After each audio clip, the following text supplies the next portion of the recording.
Book 1, Chapter 1, Wednesday, 7:33 a.m. You're lucky I love this spot, Vance said, gazing out over the city.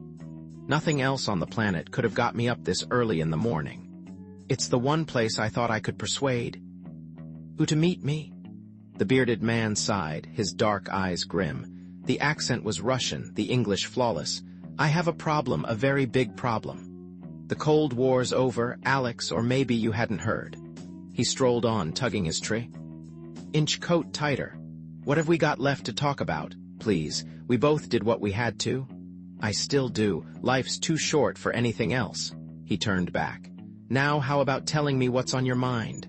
Vance was firm-muscled and lean, with the leathery skin of a man who drank his tequila straight and preferred spending his days in the sun, two habits that also had bestowed a network of thread-like smile lines at the corners of his sea-blue eyes.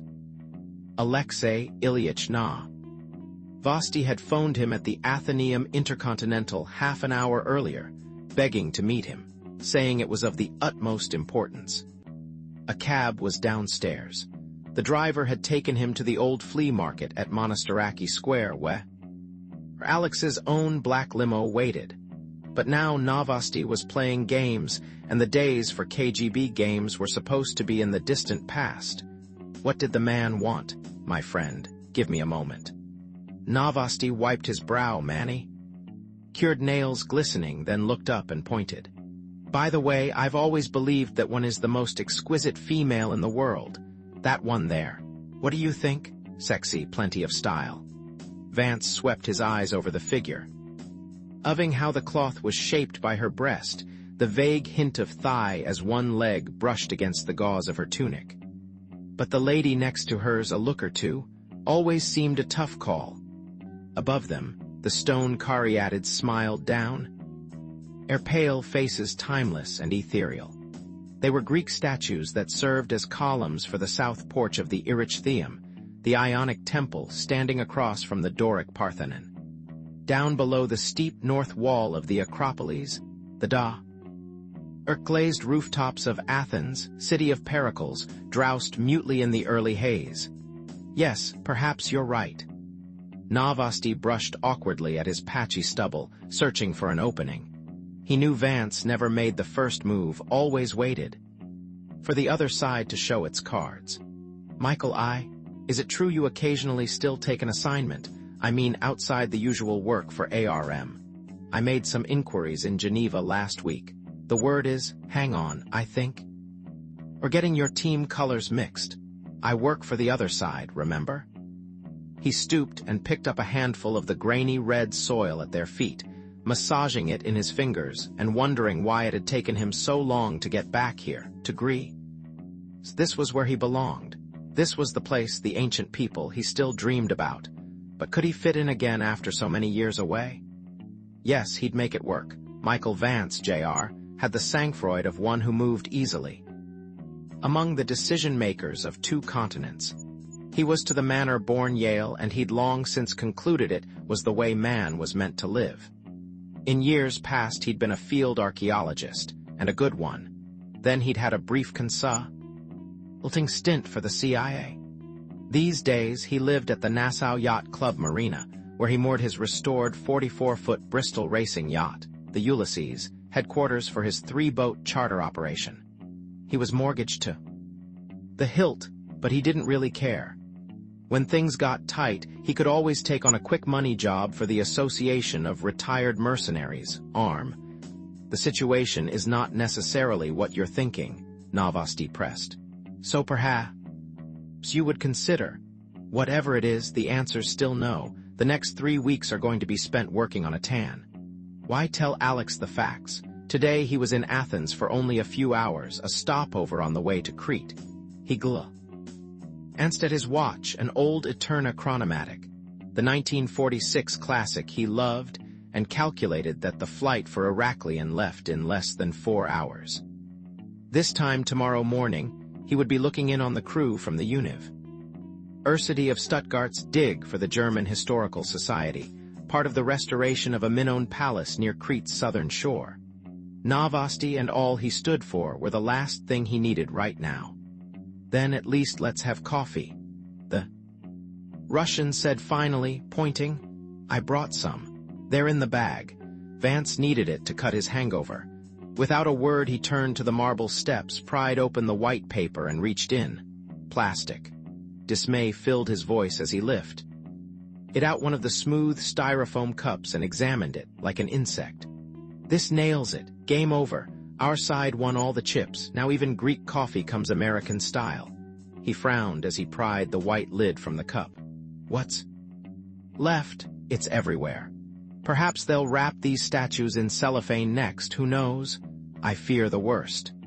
He took a sip, relishing the first hit of the dawn. It was dark and sweet, the real thing despite the container. Michael, please at least hear me out. He reached for a cigarette, extracting it filter first from his trench coat. I have a serious personal problem, and I don't know where else to turn. Could it be true? Vance examined him more closely. The beard wasn't the only change. The left side of his gray coat bulged as he searched for his lighter. Alex had never bothered to carry his own protection. At least never before. He knew Alex Novosty was part of KGB's T-Directorate, Russia's special organization for high-tech theft. In the old days, he operated out of Sofia, arranging the laundering of underground Soviet funds by mingling them with the flight capital and drug money that made its way between Turkeys. Zerot Bank, the Vatican's Istituto per la Opera di Religione, and Geneva no questions fronts with names like the Banco di Roma per la S. Visera. The truth was, Michael Vance, Jr., and Alexei Ilyich Novosty had, for the years, often traveled the same paths. They used the same organizations and contacts Novosty to conceal illicit monies, Vance to expose them. You know, I always enjoyed our games. Novosty looked out over Athens, his voice trailing off. But as you say, that was the old days. The world's changed. Now perhaps we can just be two professionals. Do some business. He seated himself on a block of marble, still slightly moist with morning dew, and withdrew a wrinkled clipping. It was from the Times of London. Here, read this, please. Vance glanced down at it, then realized he had already read it on the Reuters satellite news service. He had looked it over, stored it in his news update computer file, and promptly forgotten about it. Soviet party officials sought in disappearance of funds Moscow, Mar. 18. The Central Committee today lodged formal charges against a CSU official, Viktor Fedorovich Volodin, first Secretary of the Oblast of Sakhalin, in connection with his alleged embezzlement of government funds and subsequent disappearance. The island of Sakhalin, together with the Kuril Islands, is an administrative district in the far eastern region of the Soviet Federated Socialist Republics. Since being taken from Japan in 1945, the southern Sakhalin Oblast has been closed to all Western visitors. The island is said to have a major military airfield at Dali and a naval base at Korsakov facing La Perouse Strait, the only year-round passage between Soviet warm water ports in Asia and the North Pacific. It is an economically and strategically vital part of the Soviet Far East, with the only oil fields in the eastern regions. The amount embezzled is reported at 20 million rubles, which would make Party Secretary Volodin responsible for the largest outright theft of state monies in the history of the Soviet Union. Vance looked up. The home team at play, some ministry shell game probably, little budget scam. What's it got to do with you, my friend? This thing is no game. Novosty crumpled his cup. In his other hand, the cigarette remained unlit. I was involved. Of course I didn't know then. But if Dzerzhinsky Square finds out I stupidly let myself be, he flicked his black Italian lighter, then inhaled. KGB will post me to Yakutsk Peace by East in very small boxes. Vance stared into his dark eyes, trying to gauge the truth. None of it added up. Alex, you're one of the sharpest guys in the business, so assuming this is straight, why in hell would you let yourself even get close to it? The thing had to be some internal play. For a moment, the bearded man said nothing, merely smoked quietly on his cigarette. The sun was beginning to illuminate the cloud bank in the east, harbinger of the midday Athens shower. Yes, it was an unknown, but what is life without unknowns? The job looked simple, Michael. I just had to launder it. Easy enough. Of course, if I had realized again, his voice trailed into the morning haze. So what's the insides? Ori, Novosty drew once more on his cigarette. Finally, he spoke.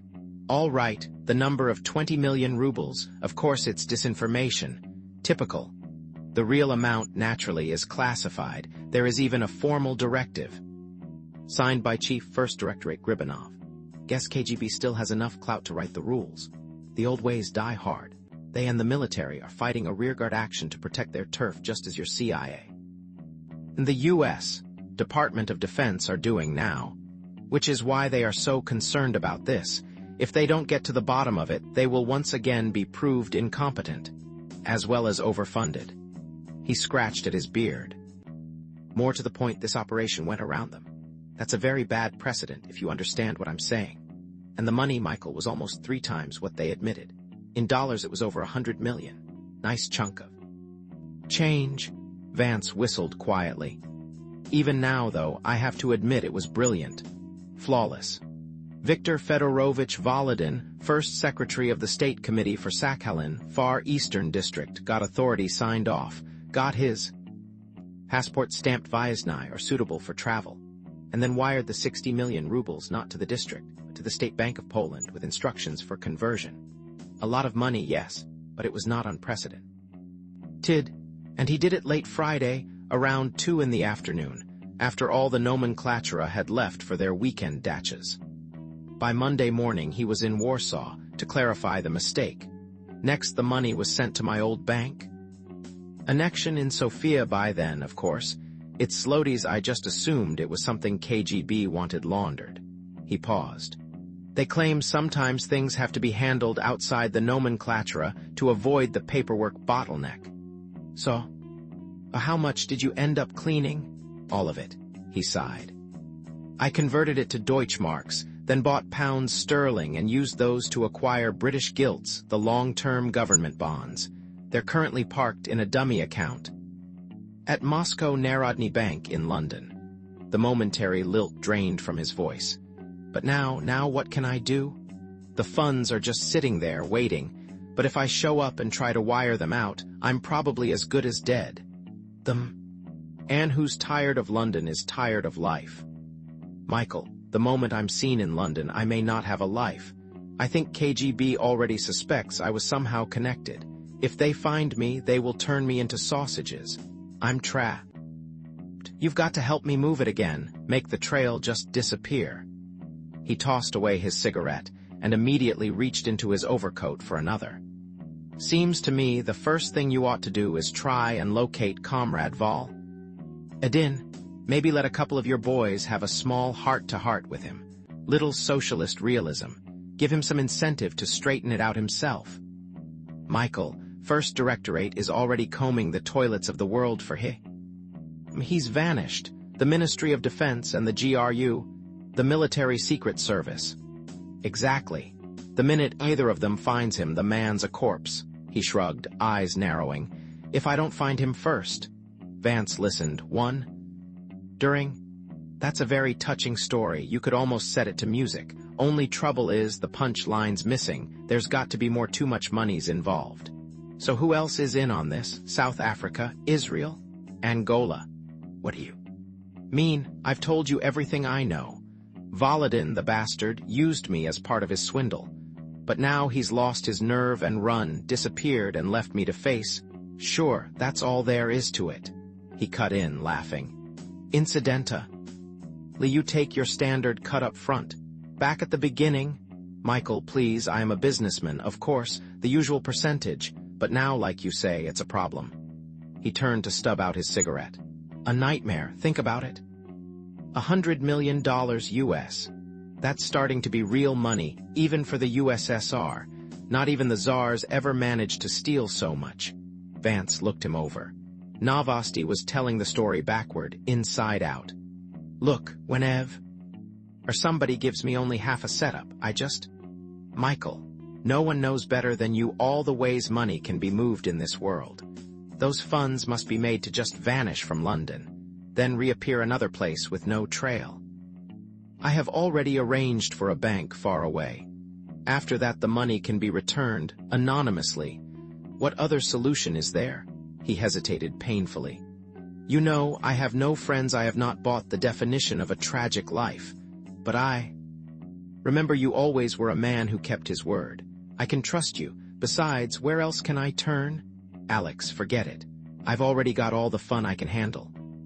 Vance sipped his coffee, now down to the black grounds and undissolved sugar.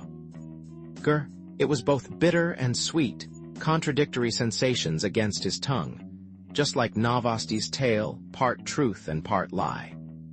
Alex had no intention of returning the money for Chrisake. He was probably in the scam with Volody. And now the hounds were baying. The main problem was, who were the hounds?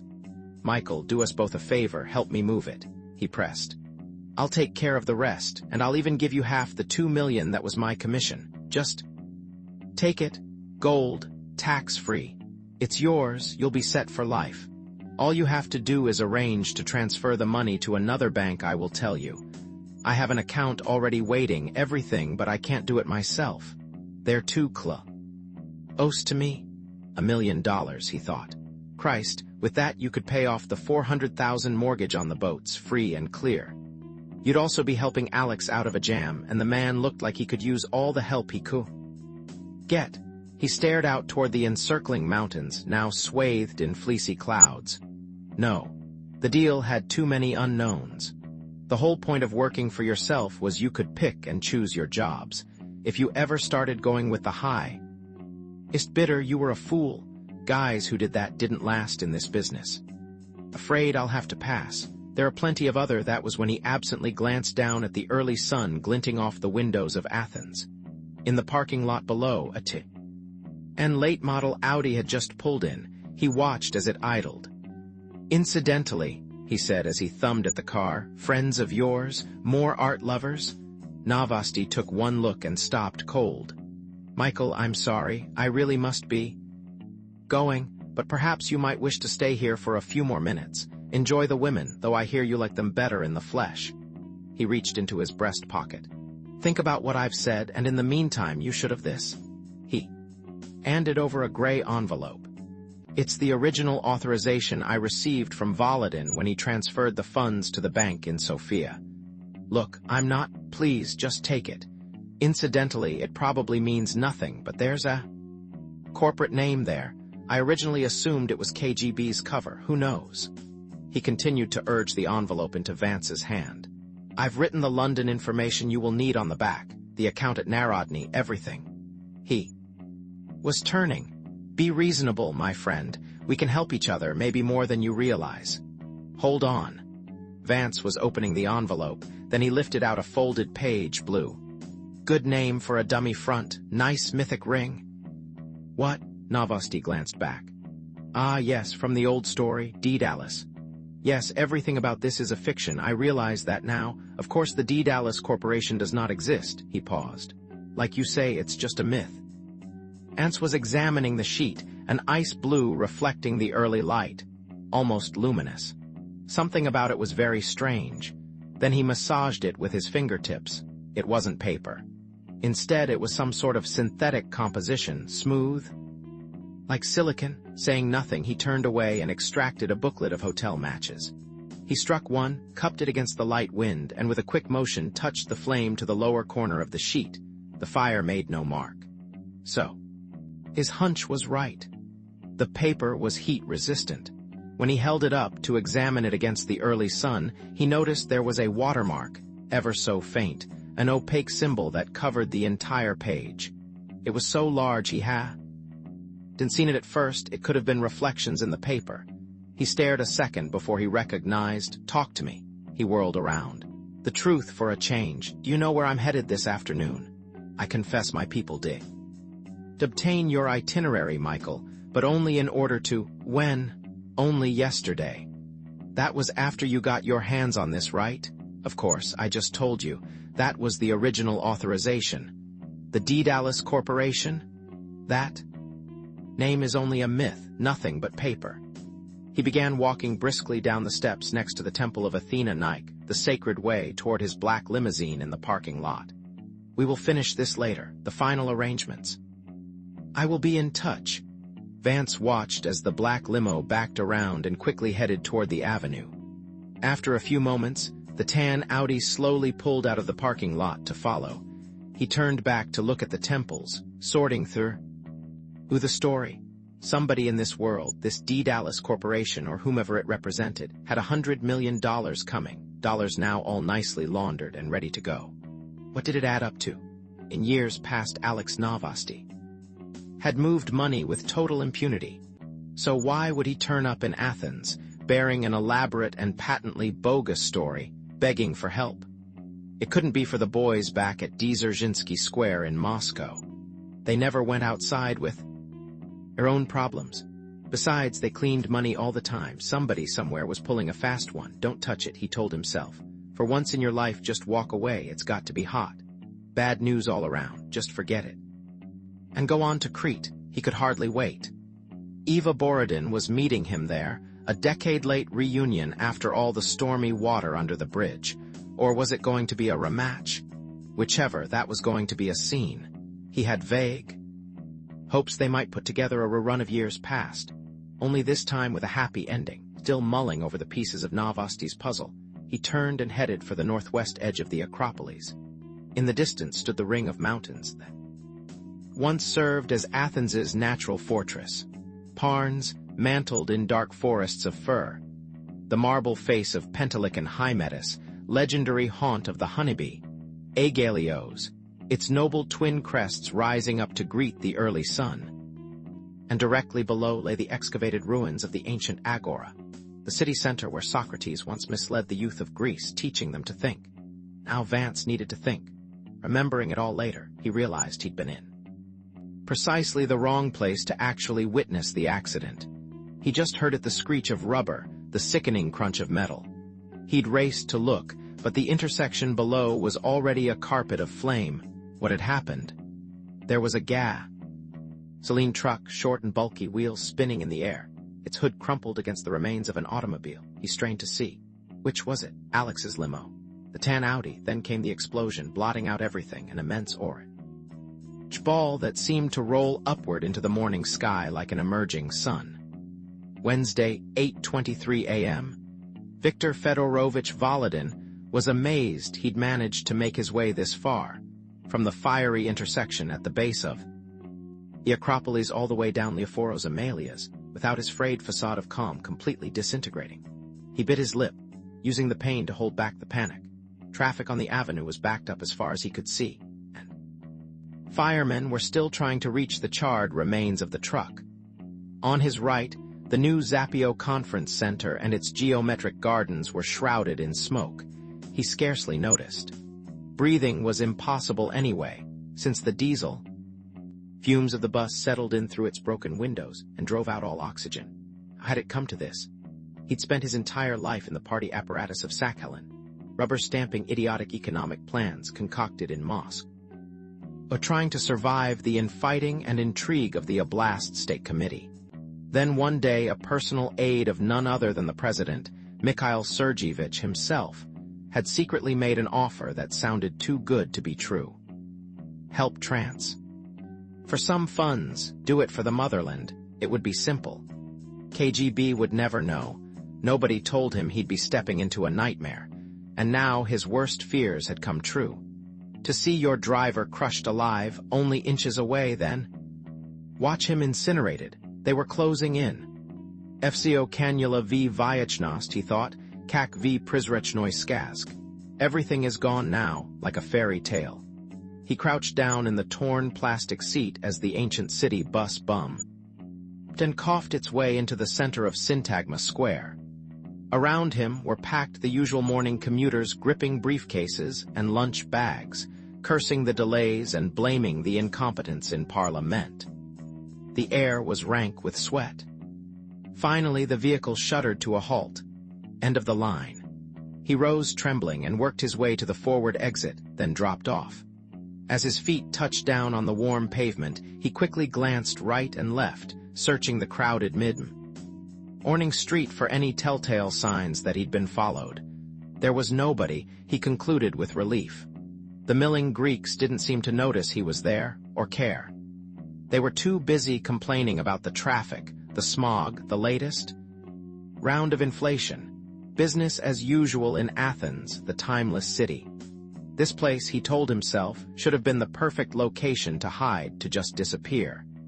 Novosty was supposed to handle the final delivery.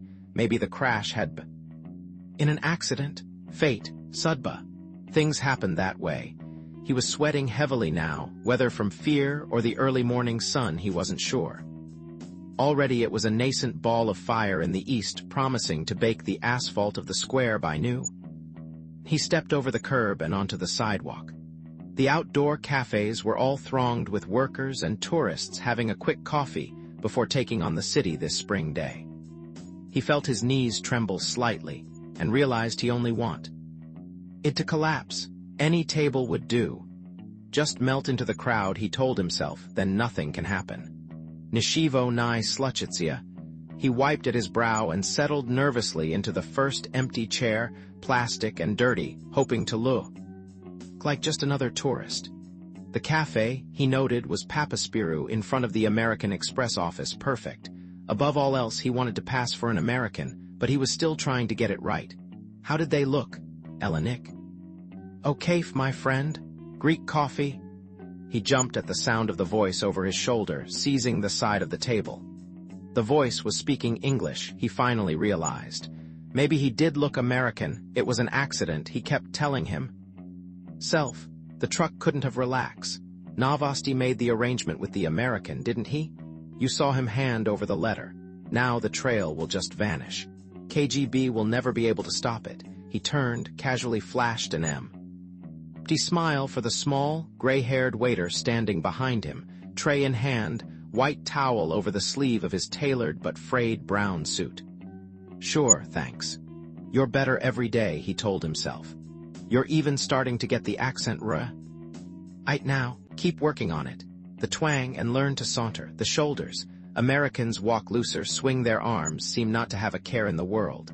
Learn to slouch. Act like you own the world, even if you no longer do. He'd been secretly practicing for weeks, getting ready to disappear after his part was over. Of course, he'd originally planned to go back home afterward, but that was before he had a taste of this. The good life, the freedom. For that matter, maybe he'd go to America. Why not? He'd heard how it worked. Defection, so the stories went, could be very rewarding. They'd open the golden gates for him at Langley. The tiny cup of murky black coffee appeared in front of him together with the usual glass of tepid water. He reached for the water eagerly and drank it down. Something, anything, to moisten the cotton in his mouth. There, that was better. Now the hard part, something to quiet his mind. The cup rattled against the saw. Sir, as he gingerly picked it up, he could still see the cab of the truck coming out of nowhere, hurtling down on them, still feel the horror. Odd, but he couldn't remember anyone at the wheel. He wanted a face, but none was there. His own. River, the Afghanistan veteran Grigor Yanovich, had tried to swerve, but he hadn't been quick enough. He'd caught the first impact, the grind of metal that whipped the tan Audi around, flung open the door. Grigor, 30 years old, must have died without ever knowing what happened, if not from the impact, then from the wall of flaming gasoline that swept over the seat. He marveled at his own luck, the hand of chance that flung him from the car only a second ahead of the explosion. He remembered skidding across the pavement on his back, then tumbling into the grassy ditch that separated Amelia's Avenue from the tiny side road of Thrasaloo. Some of the raw gasoline had drenched his sleeve, but he'd been safely out of the way, his face down when the explosion came. It could have been an accident. He swiped at his brow and told himself that anything was possible. Don't be a fool. They're closing in. How much do they know? He sipped at the gritty coffee and scanned the street. Just get through the next few days, he told himself. Once the transfer's complete, your part's over. He was reaching for his small white cup when he noticed the woman striding directly toward his table, smiling. Catching his eye, the way she was swinging her brown leather purse, the jaunty thrust of hips beneath the suede skirt, the carefully groomed auburn hair all marked her as American. Rich American. Probably headed into American Express to Ash 1,000 or so in traveler's checks. America. He lounged back in his chair with a rakish air. He was, he knew, an attractive man. He had deep blue eyes, sandy hair, a practiced smile, a trim figure far younger than his 56. Ears. He'd divorced his wife Natasha 3 years ago after she discovered his lunchtime liaisons with one of the girls in the state committee typing pool. He had experience handling women. 3 weeks in Athens, he thought, and maybe Mile. Uck is about to change. If you can get her, the nightmare could be over for a while. You can't go back to the hotel now. They may be watching. But if she's got a room somewhere, what better way to hide out till the transfer is complete? He was still trying to make his ragged mind function. Now was the time for a pickup routine. The lonely traveler kak grusno emni tak shalasno emni no damn, not the sentimental Russian, think American, but where? He'd heard of New York, San Francisco, Miami, even Chicago. But what if she was from one of those places? All the careful preparation, and he still didn't dare put himself to the test. So what would he say? Canada? Australia? Her eyes held his. Interest growing as she continued to approach. They were darkened with kohl, sensual, inviting, and she was still smiling even as she placed her hand on the chair across from him. Was this how the women? America was the promised land. Edat. Stalnik Osvobodzia, Viktor Fedorovich? It took a second for the language to register. She was speaking Russian, calmly inquiring if the table was free, but his mind was rejecting it, refusing to accept the implications. Perhaps. You'd like to buy me a coffee, comrade. I prefer it very sweet. Now she was settling her purse on the table, adjusting her tight skirt in preparation to sit. Or would you rather take me shopping? I could help you spend some of them. Honey, he'd never seen her before in his life. Your part will be routine. Somewhere in the back of his mind echoed the voice of the president's personal aide, the brisk young Muscovite who had come to his dacha that snowy evening last October. We'll take care of any risks. It had all been a lie. Every word. They must have known where he was every minute. Then he spotted the 2 men approaching from opposite sides of the square. The suits that didn't quite fit the trudging gait. Why? They always look like the stupid, brutal party hacks they are, he thought bitterly. The incompetent bastards. Who betrayed me? Was it Novosty? Did he do this to get them off his trail? So be it. First I'll kill her and then I... Kill him? Seething, he pulled his body erect while his right hand plunged for the snap on the holster at his belt. Simple. He'd just shoot her on the spot, then make a run for it, through the cafe, out the back. They wouldn't dare start any thing here in the middle of Athens that would cause an international incident. The snap was open. He thumbed up the leather flap and realized the holster was empty. The crash. It must have jarred loose. His new Walther automatic had been incinerated. It along with the Audi. His life began to flash before his eyes. Make a run for it, he heard his mind saying. Commandeer the first taxi, any taxi. He shoved back from the table, sending his chair clattering across the patched sidewalk. She reached into her leather purse, now lying atop the table next to his coffee. He heard the click of a safety sliding off. Don't be impetuous, Viktor Fedorovich. You've been such a good boy this last week, showing us the sights. The tour guide, but now your little vacation is over. We must talk. About what? She smiled. Whatever you think we need to hear. I don't know anything. He could feel the cold sweat on his palms. Viktor Fedorovich, she brushed at her auburn hair as she continued in Russian. You have the most valuable commodity in the world, knowledge, that makes you even richer than you think you are now. They didn't try to kill me this morning, he suddenly realized. It was they were as he planned to double-cross everybody. No, that's insane. He'd never get away with it. He has to deliver the payment. KGB wants me alive, he thought with a wave of relief. They think I'm the one who knows where it is. His pulse raced. What do you want? We need you to answer certain questions, but not here, at a place where it's quieter. The 2 men were loitering closer now, only a few feet away, one on each side of the table. The first was overweight with bushy eyebrows and pockmarked cheeks. He could be Ukrainian. The other was medium height, wearing a cheap polyester suit, balding and sallow. Neither looked as though he had smiled in the last decade. Where do you want to go?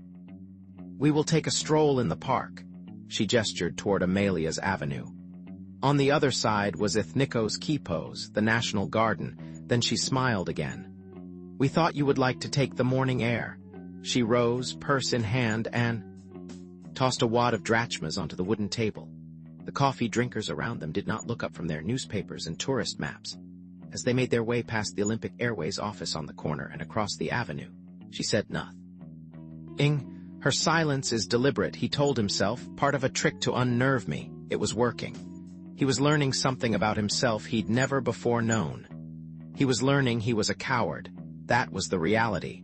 He wouldn't hold out. He'd tell them everything he knew because they would hurt him badly. He couldn't bear pain. They probably knew that. And then they'd kill him anyway because he couldn't tell them the one thing they wanted to know. He didn't know it himself.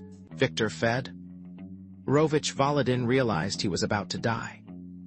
All the years of pointless intrigue in the party, the fudging of production figures, the father-in-law who'd made his existence wretched, it all added up to a lifetime of nothing but misery. If the payoff a bullet, Rastral, a KGB execution. They were entering the National Garden, a mirage of green in the desert of asphalt and cement that is central Athens. Its informal walkways were shady lanes of quiet and cool that's aimed miles away from the smoke and glare and heat of the avenues. Finally she spoke. "We're running out of time and patience, Viktor Fedorovich. Let's start with the money. Where have you deposited it? Next, we want to know the names of everyone. Idiots, I don't know where it is now." "You're lying." She did not break her pace. "The time for that is over." "But I don't have it. Someone else." He heard himself blurting out the truth. "He's in charge of everything. You are lying again. You are the one who embezzled the funds." She was walking by his side as they entered a secluded alleyway of hedges. The other two trailed only inches behind. There was no escape. "The criminal is you, Viktor Fedorovich?" "No." "Oh, I don't know anything." How true was that? He asked himself. He knew where the money was supposed to go, but he didn't know what it was for, at least not specifically. That part had been classified. He had the small picture, but not the big one. If you know nothing, then telling us everything you do know should not take very long. The calm, the assurance in her voice sent chills through him. He knew he would talk, and they knew it too. "However, the more you have to say, the longer we can linger." The early morning park, with its manicured footpaths and wandering cats, was empty except for a few gardeners trimming hedges, watering the grass, collecting loose papers. The sounds of the avenue were rapidly eating. Now the two men had moved directly alongside, one by each arm. He realized they were both taller than he was, and they smelled. "Wait. I don't know where it's deposited now. I wasn't supposed to know, but there's still time. I can help." They were entering a long arbor, a high trellis bright with obscuring red flowers, when the first blow came into his left side, directly in his kidney. He groaned and sagged, breath gone, while the man on the right slipped an arm around and held him erect.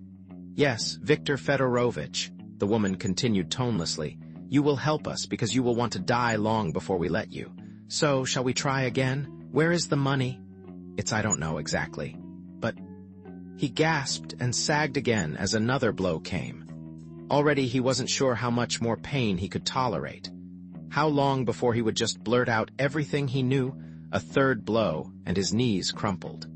He had never known them eating of pain or fear until this moment. Why not just tell them? His frightened mind was pleading. "Alex has already set it up with the American. You are worse than a mere criminal," she went on, dark eyes filling with anger. "You are a traitor. You will tell us every detail of your involvement from the very beginning." How much did they really know? He wondered. Were they bluffing?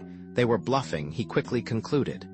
Otherwise, she wouldn't be asking him things she should already know. If you talk, you'll jeopardize everything. The most important thing now is to keep KGB from discovering the scenario. If they do, they still could stop it. Of course they were alarmed. They should be. In the new Russia being born. There was no place for them. But I can't endure pain. I'll talk if there's pain. He felt a surge of resolve. Whatever else happens, he told himself, I won't be the one responsible for making it fail. I can't let them know anymore. Or than they do now. Another blow struck him in the side, and he felt his knees turn to butter. None of the gardeners in the park seemed aware that a man was about to be beaten to death. To them, the 4 foreigners were merely huddled together as they strolled, enjoying the dubious beauty of modern Athens. Another blow came, and he wheezed. Please, let me just... He'd been gathering his strength for this moment. Now he lunged forward, shutting out the stab of pain in his side, and wrenched at her open purse. The 2 men reached for him, but not before he had it in his grasp. His hand plunged in as he rolled to the ground. They were on top of him now, shoving his face against the loose pebbles of the walkway, but they were too late. He felt the smooth metal of the grip. It was what he wanted. He recalled the triumphant words Fyodor Dostoevsky had uttered upon being released from prison. Freedom, new life, resurrection. What a glorious moment.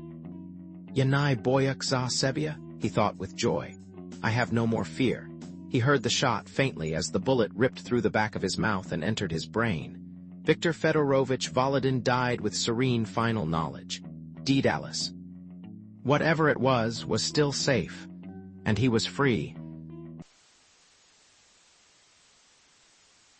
Book 1, Chapter 2, Wednesday 3:29 p.m. Michael, you look marvelous. It's so good to see you again. I really mean that. The years have treated you well.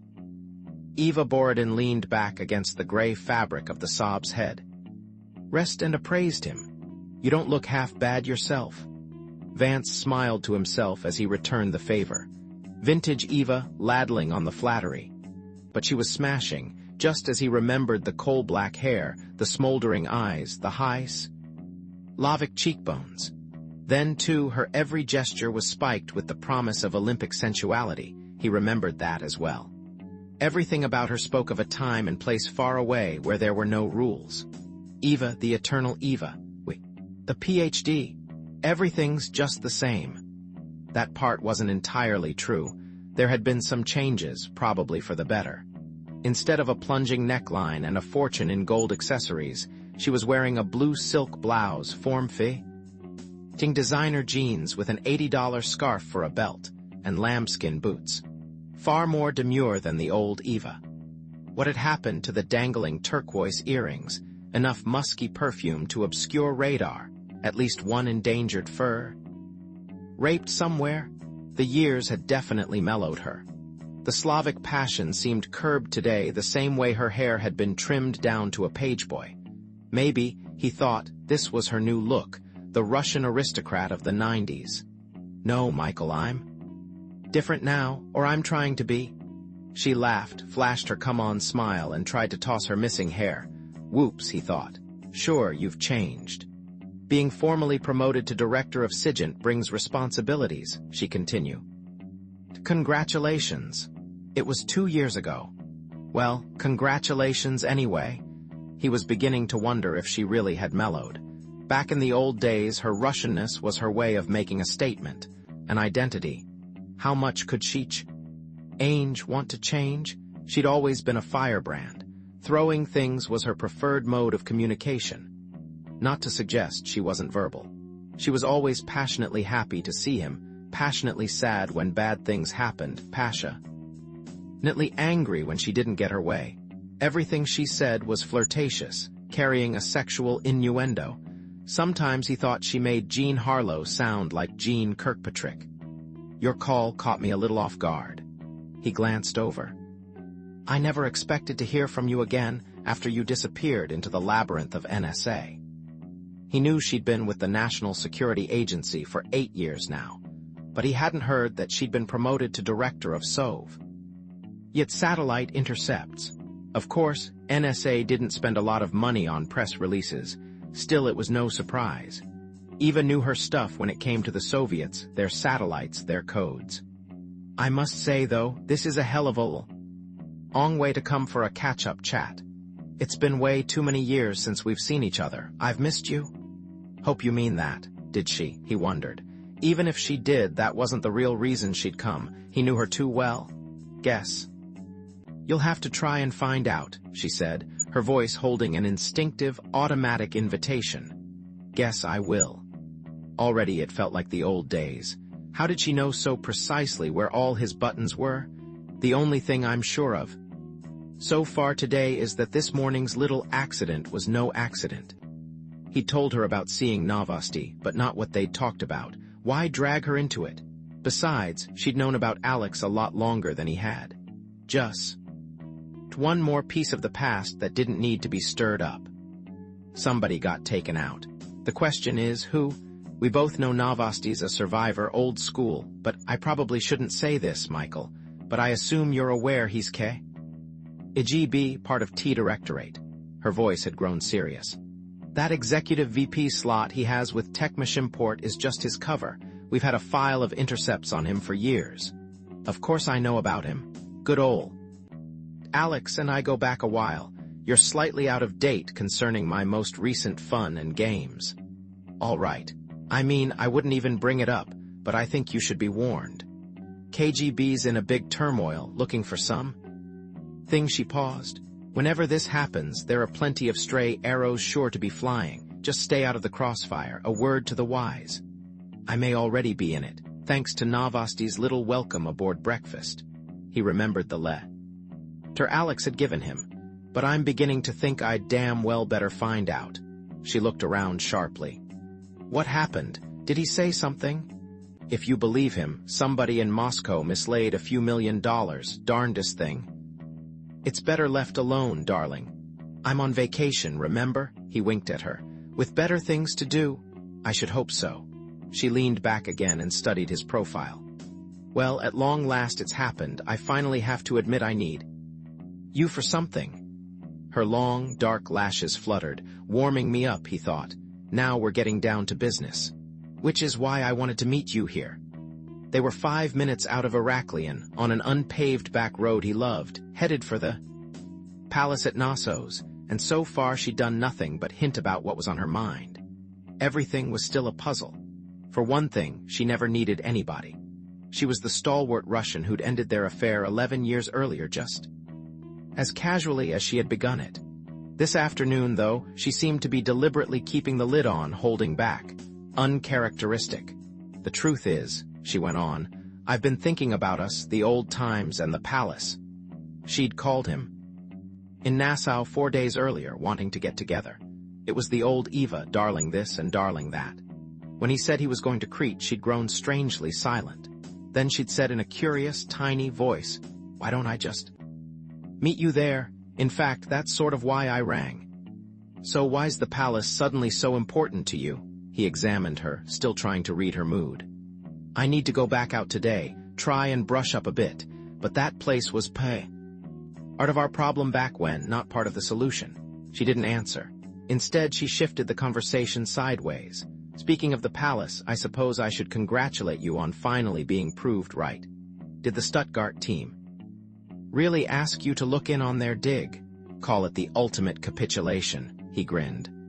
Remember, they were the ones who led the critical fusillade when the book first came out. That makes it doubly sweet. Right.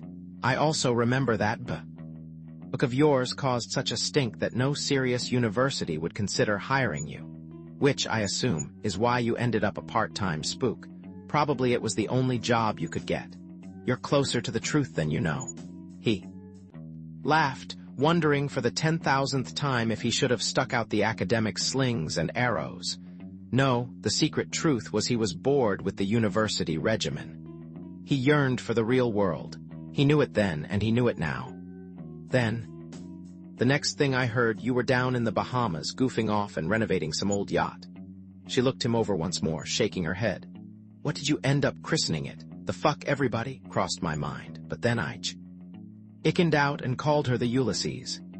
He leaned back and reflected momentarily on the 44-foot Bristol racing sloop he'd restored, having picked it up for a song at a customs house sale on Bay Street.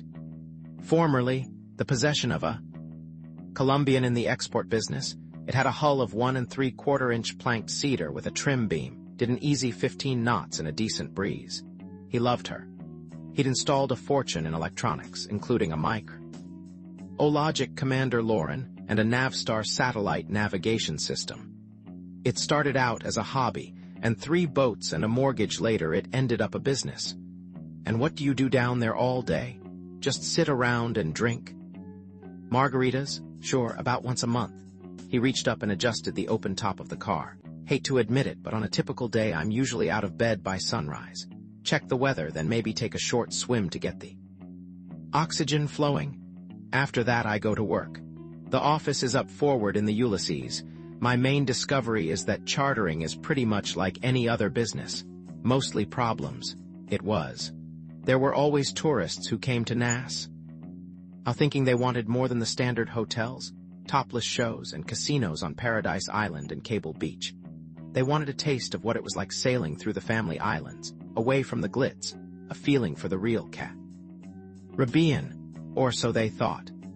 That was until they discovered the hard way that the real thing included broiling sun, jellyfish stings, nosy sharks, hangovers, seasickness, close quarters quarrels with spouses and significant others, snapped fishing, lines generator failures, unexpected weather. You managed to do okay, right? Nobody ever got rich in the charter business, at least the kind I'm in. If you're not running high-priced South American produce, you have to do it for love, not money. His real livelihood, which he didn't bother to mention, came from elsewhere. In between managing Bahamian skippers and crews, he also kept a hand in another occupation. In years past, he'd served as a financial consultant for the CIA, helping monitor the flow of illicit drug and terrorist money, passing through the banking laundries of Geneva and the Caribbean. When the company finally formed its own section to handle that work, he'd moved on. Hired out his expertise to a freelance organization called ARM, the Association of Retired Mercenaries. They were retired, all right, but only from the anti-terrorist units of a half-dozen European nations. They still saw plenty of covert action, squelching those terrorist activities European governments wanted dealt with outside official channels. He was their money man and they paid him well, which was how he kept his 3 vessels shipshape and lived a yachtsman's life of ease. So after all these years, you ended up doing exactly what you wanted. She looked at him admiringly. A lot of people would probably envy you that. I like taking my own risks, if that's what you mean. Well, all the same, I suspect you're secretly very pleased with the fact you've been invited back to Crete. I always thought you'd return to archaeology sooner or later. If I know you, you couldn't stay away forever.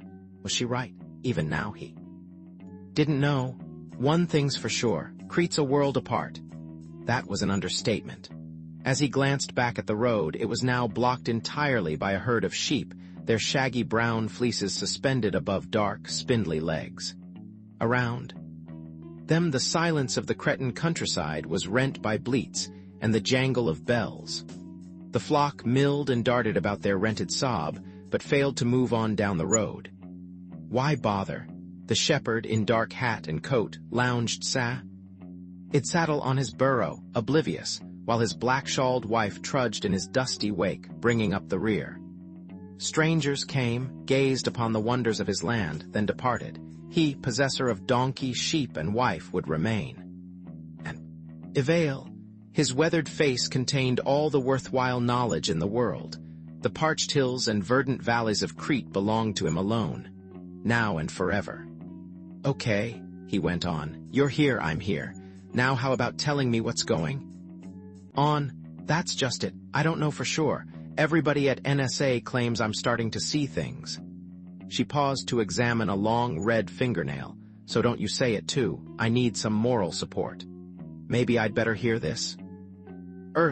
Michael, I don't want to talk about it yet. It's just, well, give me a hint at least. A few days back, I decoded part of a transmission. She leaned over and started to turn on the radio, then changed her mind, and straightened. Look, I just need you to help me get my thoughts organized. Is that why you came all the way here? To organize your thoughts? You'll forgive me if I'd hoped for a little more. In spite of himself, he felt mildly annoyed. The truth was, he'd been looking forward to a reunion that wasn't about business.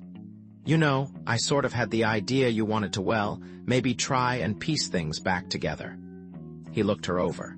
Being with you wasn't exactly The worst experience of my life." She sighed wistfully and smoothed back her hair. "Fixing Humpty Dumpty is tough work, darling. We both know that. It's been a long time. Life's never that simple." "Maybe not for you, but it seems very simple to me. We just lose the past, pretend it never existed." He felt his pique growing. "Or then again, screw it. What are we doing here anyway? Could it really work a second time around?" he asked himself. Why not through awe? All those years after things fell apart, he'd never once stopped remembering her. Her mind, her body, her excitement. Those memories dogged him now as they drove down the road he knew so well, had traveled so many times in his long ago life. At times, the ancient palace here on Crete had seemed almost a second home. After the publication of his book about it, Realm of the Spirit to Universal Denunciations, he even began to dream about it. He thought he'd never come back, and now here he was with Eva. Life took strange turns sometimes.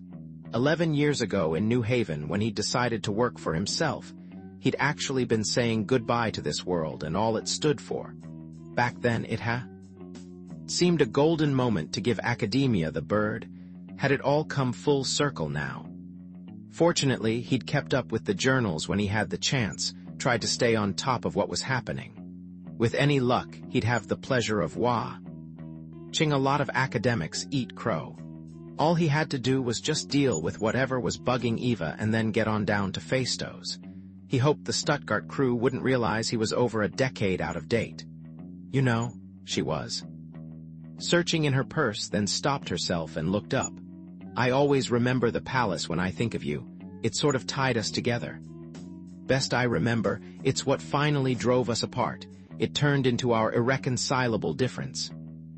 Maybe you're right, and it was dumb of me. Given the lousy luck I've had with men, you're probably the best thing that ever came along. After that flap over your book, I let you get away." "Hold on a second. You announced you had to leave your own life, and I was getting too emotionally involved in my work, and it would be better all around if we just shook hands and called it quits. No hard feelings." It wasn't quite like that. She laughed her alluring laugh, the one he remembered so well. "Oh no? Okay, maybe it was a little like that." Out came the sunglasses, the old Eva again.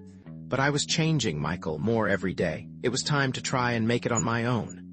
That was definitely what she'd decided to do. He'd always thought she broke things off because she was obsessed with finishing her own PhD, self-centered and self-indulgent. That's what he'd called her at the time, just another pampered Russian blue blood. Only years later did he realize how self-centered he'd been. Maybe she'd been right. Maybe they weren't ready for each other yet. She sighed, and then her voice came as a whisper.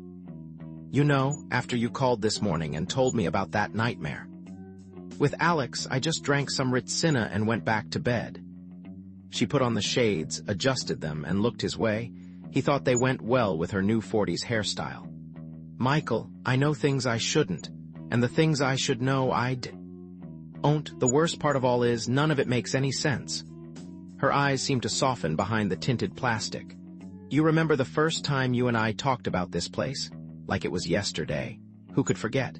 It was just after Realm was published, relating his theory that the palace, whatever it may have been originally, had eventually become a ceremonial necropolis, an abode of the dead. We ended up having a terrific argument over the book.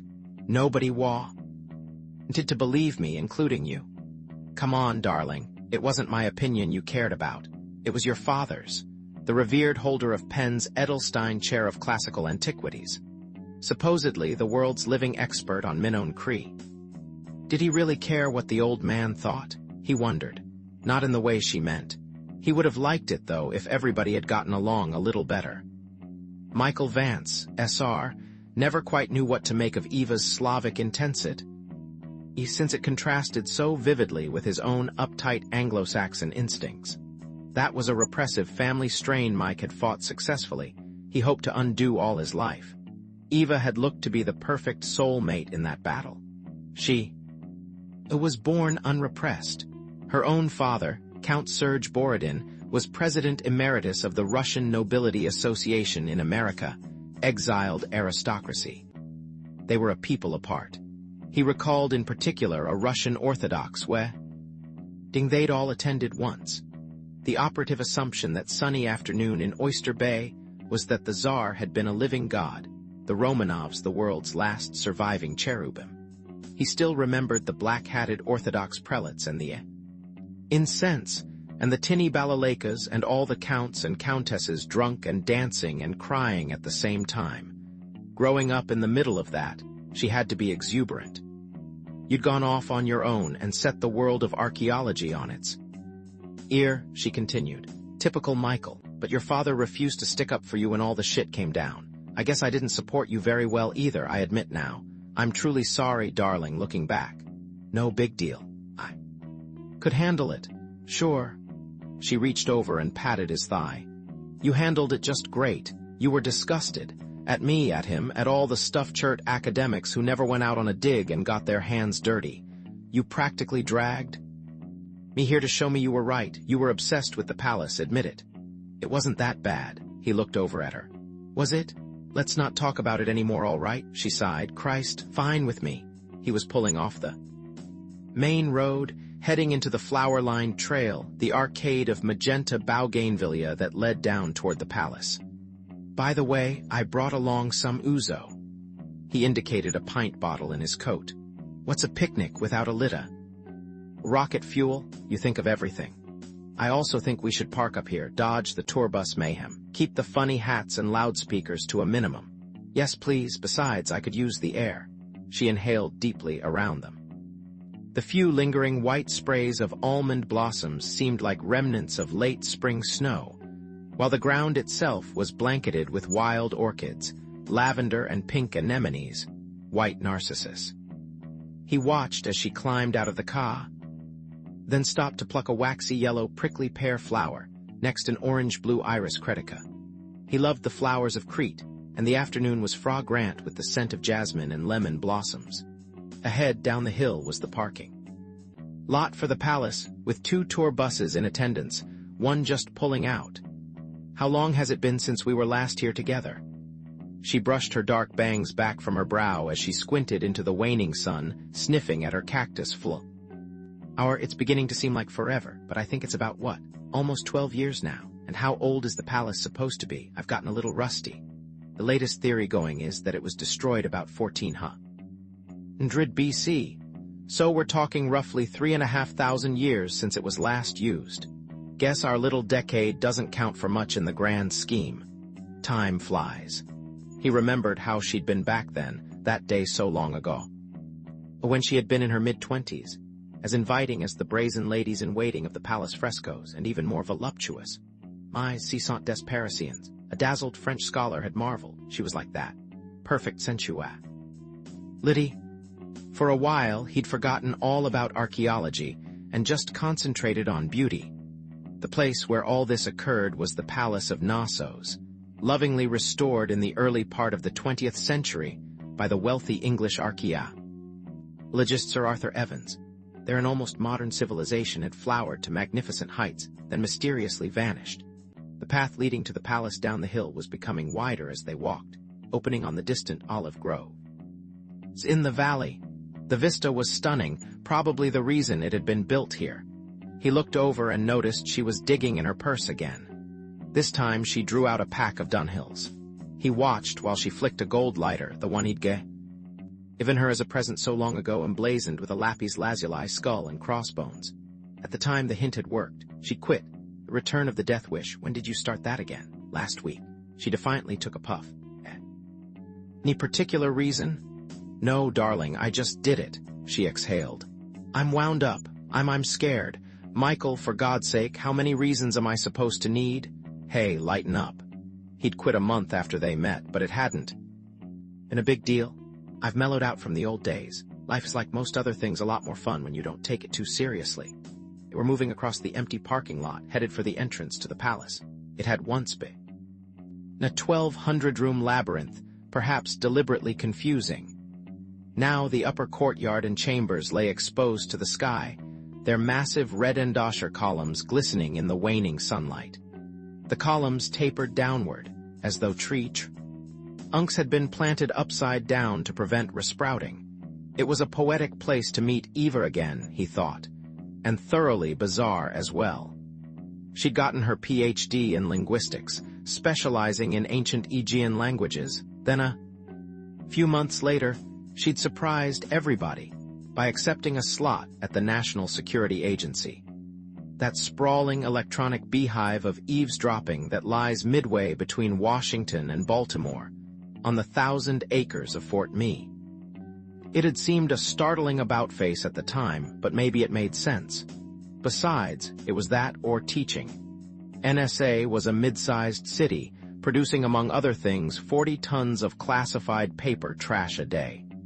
Its official insignia, appropriately, was a fierce eagle clasping a key. Whether to unlock the secrets of others or to protect its own was unclear. Eva's particular branch, SIGINT for Signals Intelligence, was an operation so secret NSA refused even to admit it existed. Employing 10 acres of mainframe computers, Eva's SIGINT group monitored and analyzed every Russian transmission anywhere.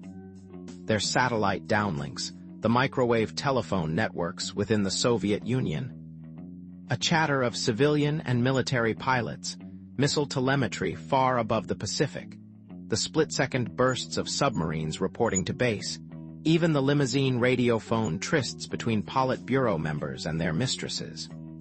The instant an electromagnetic pulse left the Earth, no matter its form or frequency, it belonged to the giant electronic ears of the NSA.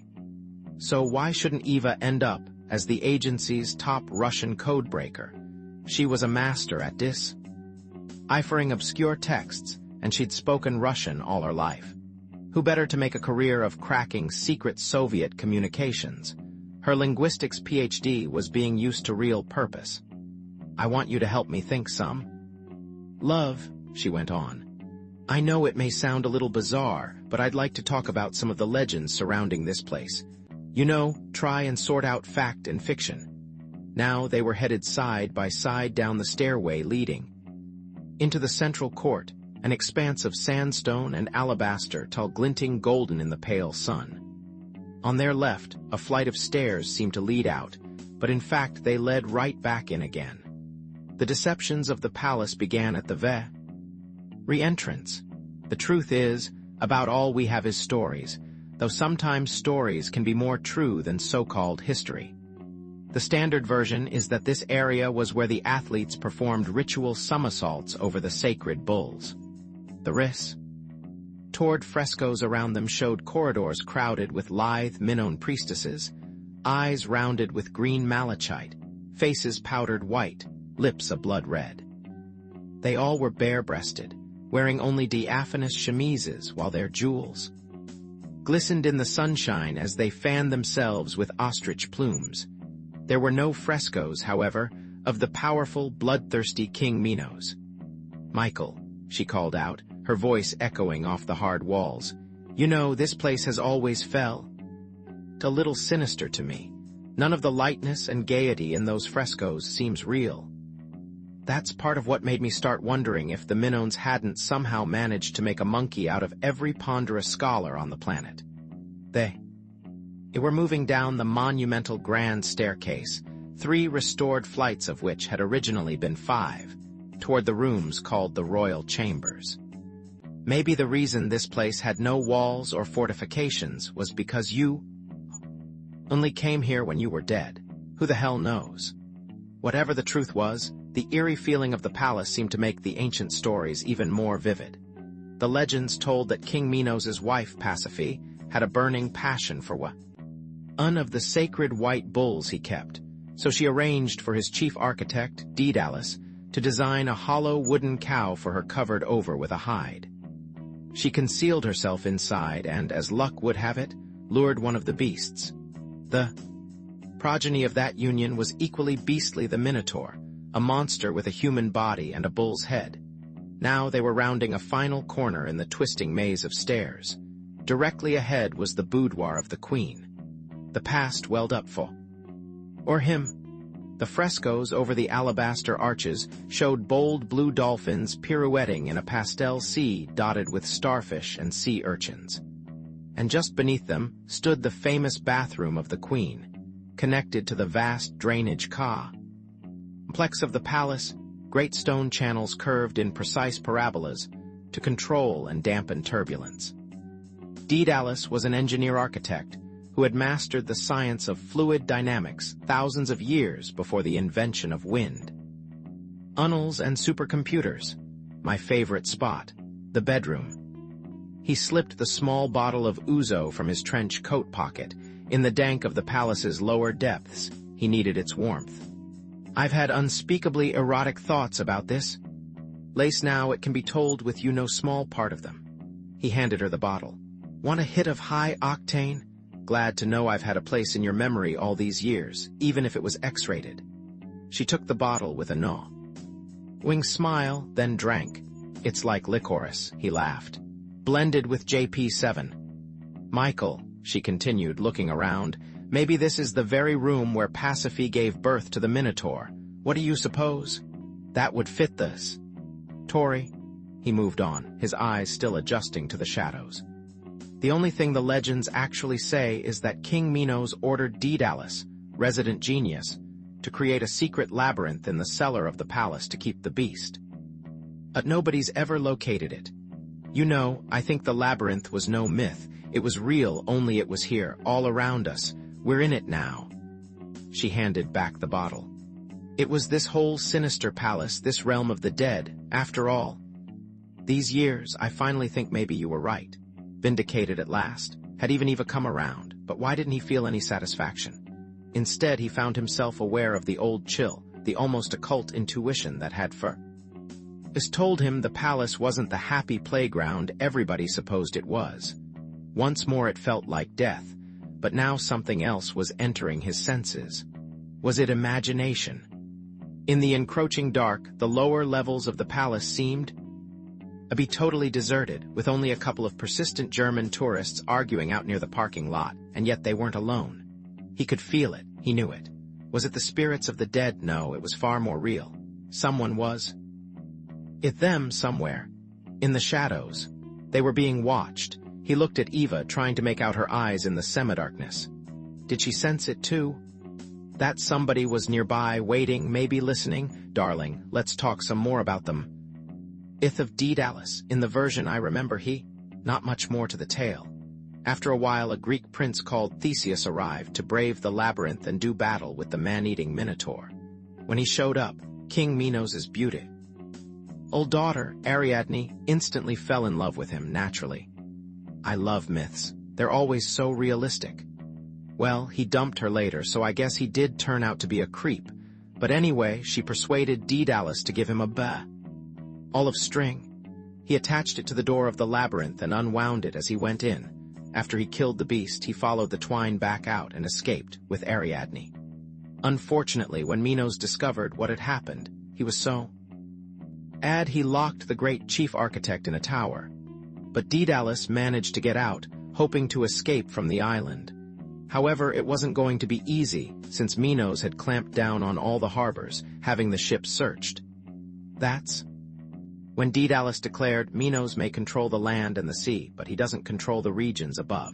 And he constructed some wings, attached them to his shoulders with wax, and soared away into space. First human ever. Up till then, only the gods could just leave the earth anytime they wanted. What? She'd stopped dead still. Daedalus. You remember. The first person to fly, mankind's ago-old dream. In fact, a few years back, some Americans duplicated the feat with a human-powered glider. They made it from here on Crete over to the island of, no, you said space. Did I? He smiled. Call it poetic license, but why not? Back in those days, I guess the skies themselves could be considered outer space if they even knew such a thing existed. Then he looked at her and sobered. What's? It's just something that's been in the back of my mind. She moved on. With a shrug, he took another drink of the ouzo and followed her on down the hall toward the famous throne room. He was bracing himself now for what was next. Its walls were decorated with frescoes of the massive Minoan body shields, shaped as a figure eight, that signified the men's quarters of Nos. O's, and incised in stone above King Minos's wide alabaster throne was his fearsome emblem of authority, symbol of his domination of the ancient world. There it was. He looked around, reassuring himself that it was everywhere, just as he'd remembered. He'd also been right about something else. It was precisely the same, right down to the smooth curves of the blade, as the watermark that had been on the sheet of paper Alex had given him. Almost 4,000 years old. It was the insignia of the new Daedalus Corporation. The Minon double axe. Wednesday, 6:12 p.m. The dusk was settling majestically over Tokyo after a rare smogless day. The view was particularly inspiring from the 55th floor, penthouse of the granite-clad Mino Industries building. The corner office was an earth-tone tan, carpeted in a thick wool shag the color of elm bark. The heavy doors at the far end of the office were emblazoned with a two-bladed axe, and in a center of the wide expanse between the door and the single desk, on a gleaming steel pedestal, stood a meter-long model of an airplane more advanced than any the world had yet seen. The temperature of the room was kept at a constant 59 degrees Fahrenheit, a frigid comfort accommodation for the tawny 8-foot snow leopard named Nico, now resting on a pallet beside the window, gazing down. Remnant of an endangered species, she'd been rescued as a starving mother. As cub during an expedition in the Himalayas, and raised for the past 6 years as a pampered pet of the penthouse's owner. Along the soundproof walls were gilt-framed photographs of a Japanese executive jogging with Jimmy Carter in Tokyo, golfing with Ferdinand Marcos in Manila, receiving an accolade from Linus Pauling in San Francisco, dining with Henry Kissinger in Paris. He was the same man now sitting behind the massive slate desk. You believe he was an Amer. Ikun Tanzan Mino, president and CEO of the Daedalus Corporation, a paper creation of the Mino Industries Group, adjusted his pale silk tie and examined the subordinate now standing before him. He had just turned 73, but the energy in his youthful frame made him seem at least a decade younger, perhaps 2. "Hi, Mino-sama." The other man in a dark suit bowed. "We have reason to believe the Russian as they were seen exchanging an envelope.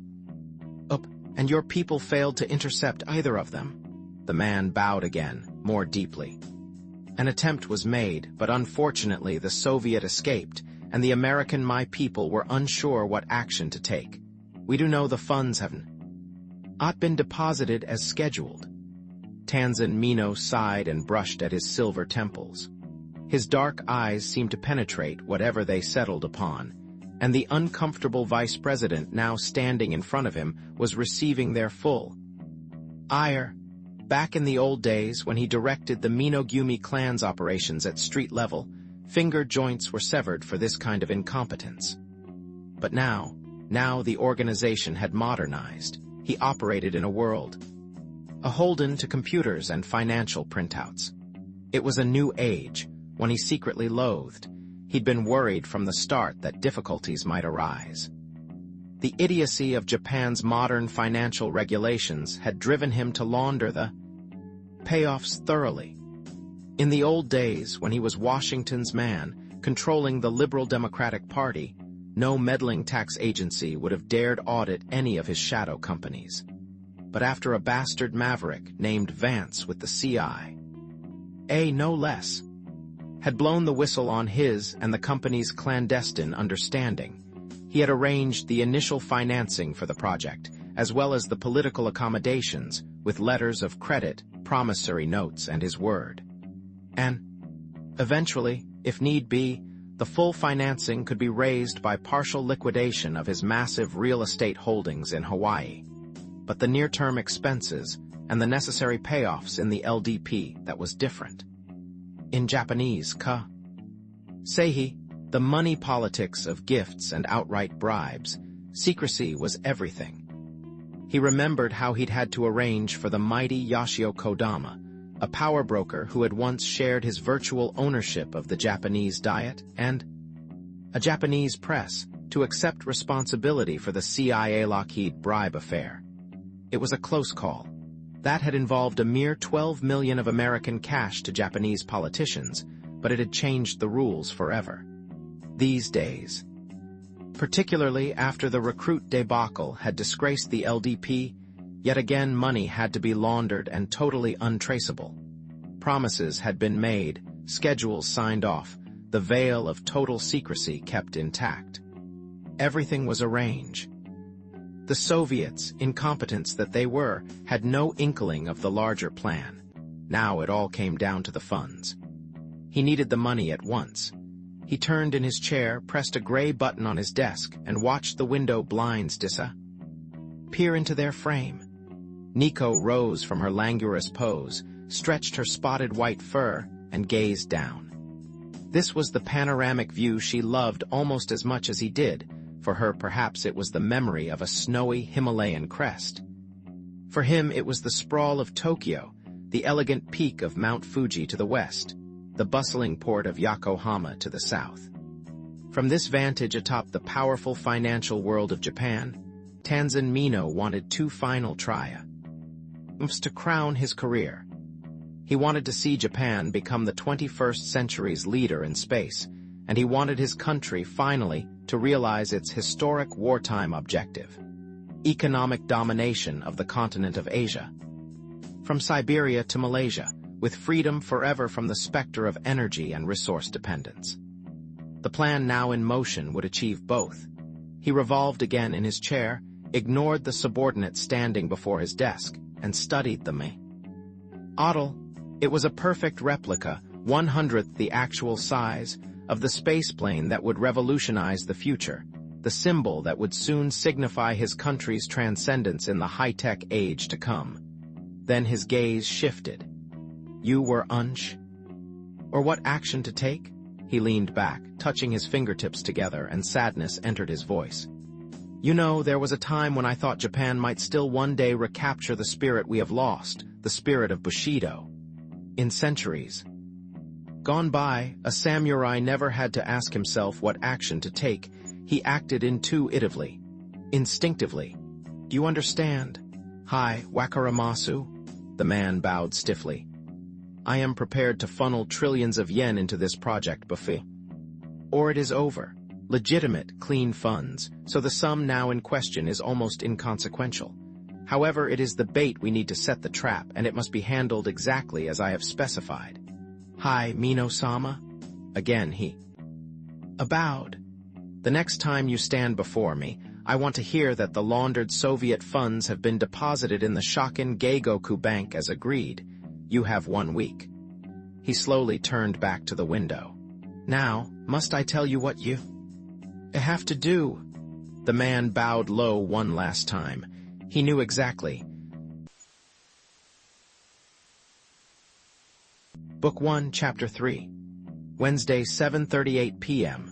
Michael and Eva, again after so long. Pas ist. What a surprise.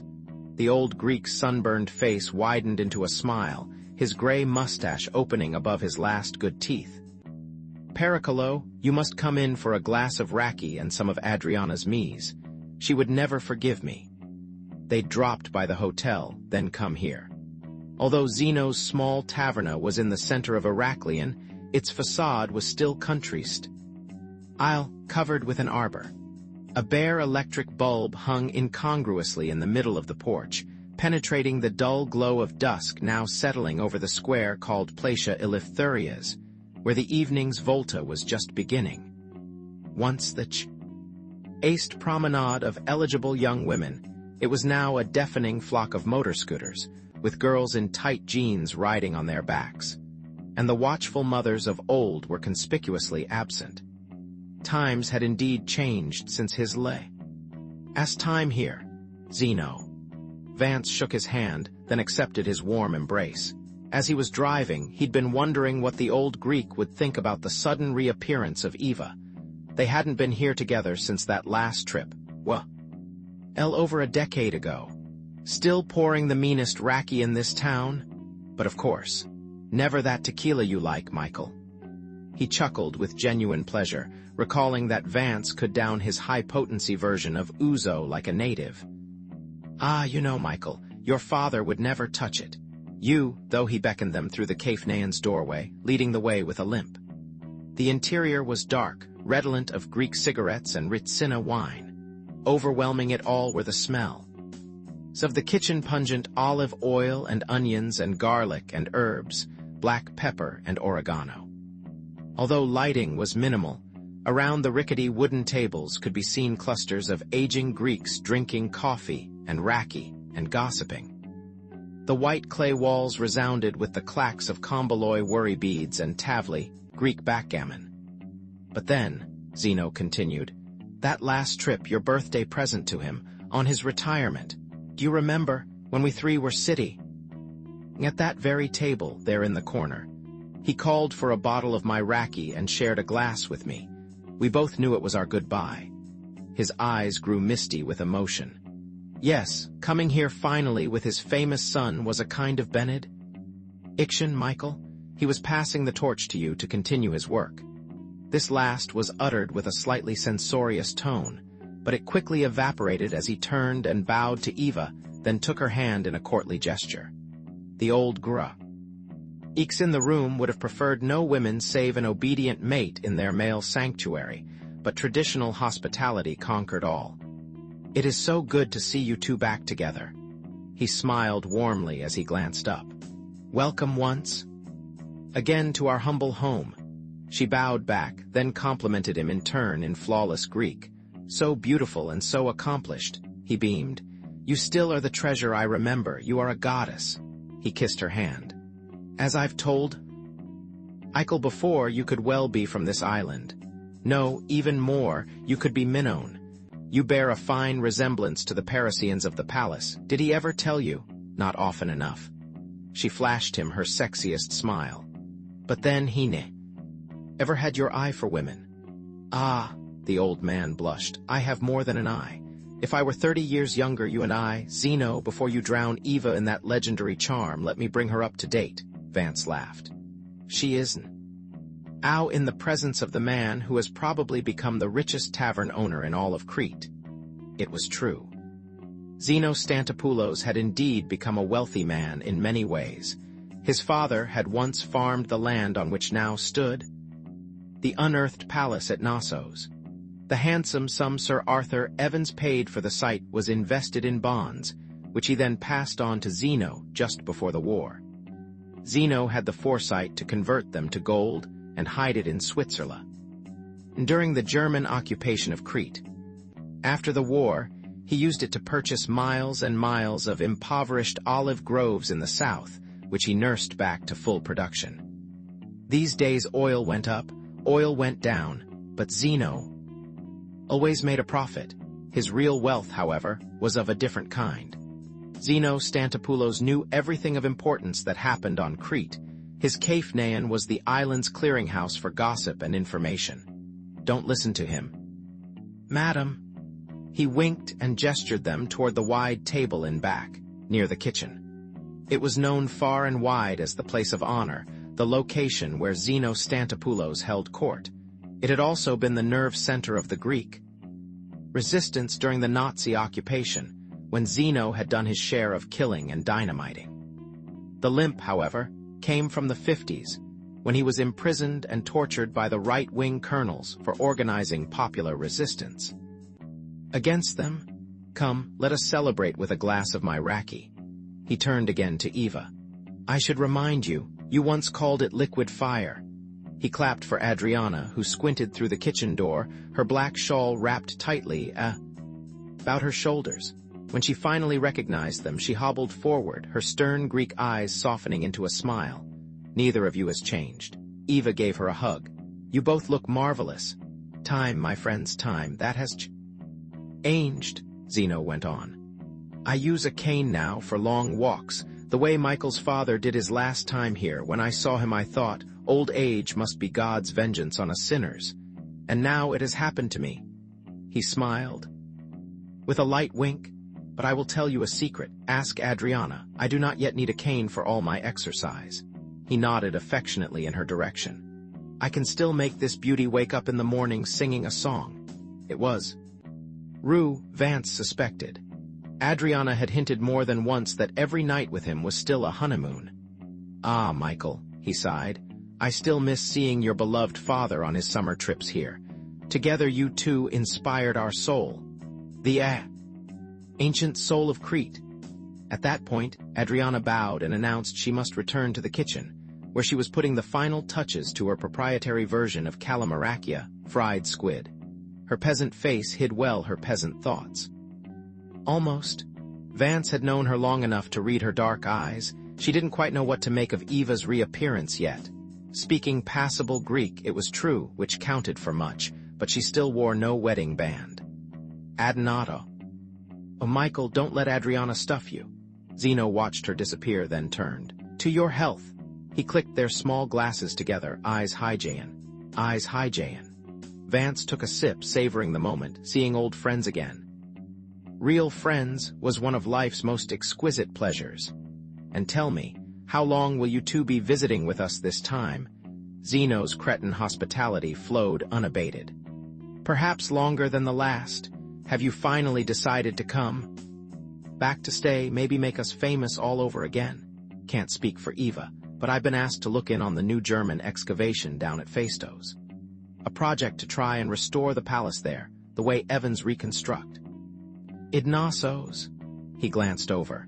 She was now sipping the tepid raki with the gusto she normally reserved for ice-cold Stolichnaya.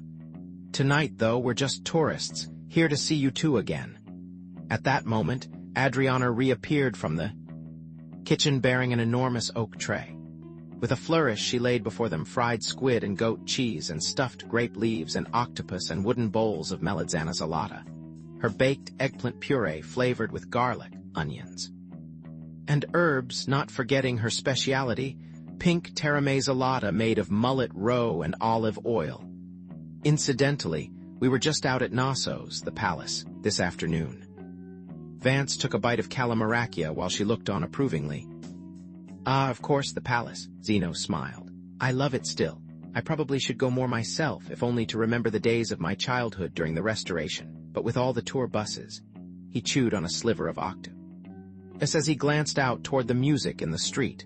Perhaps it should be better cared for these days, but alas, we are not as rich now as King Minos was. He shrugged and reached for a roll of dalmadakia. Still, we are not forgotten. Today, perhaps we count for little in the eyes of the world, but your book brought us fleeting fame once again. Scholars from everywhere came, hoping to prove me wrong. Vance laughed and took another sip of raki. What does it matter, ma?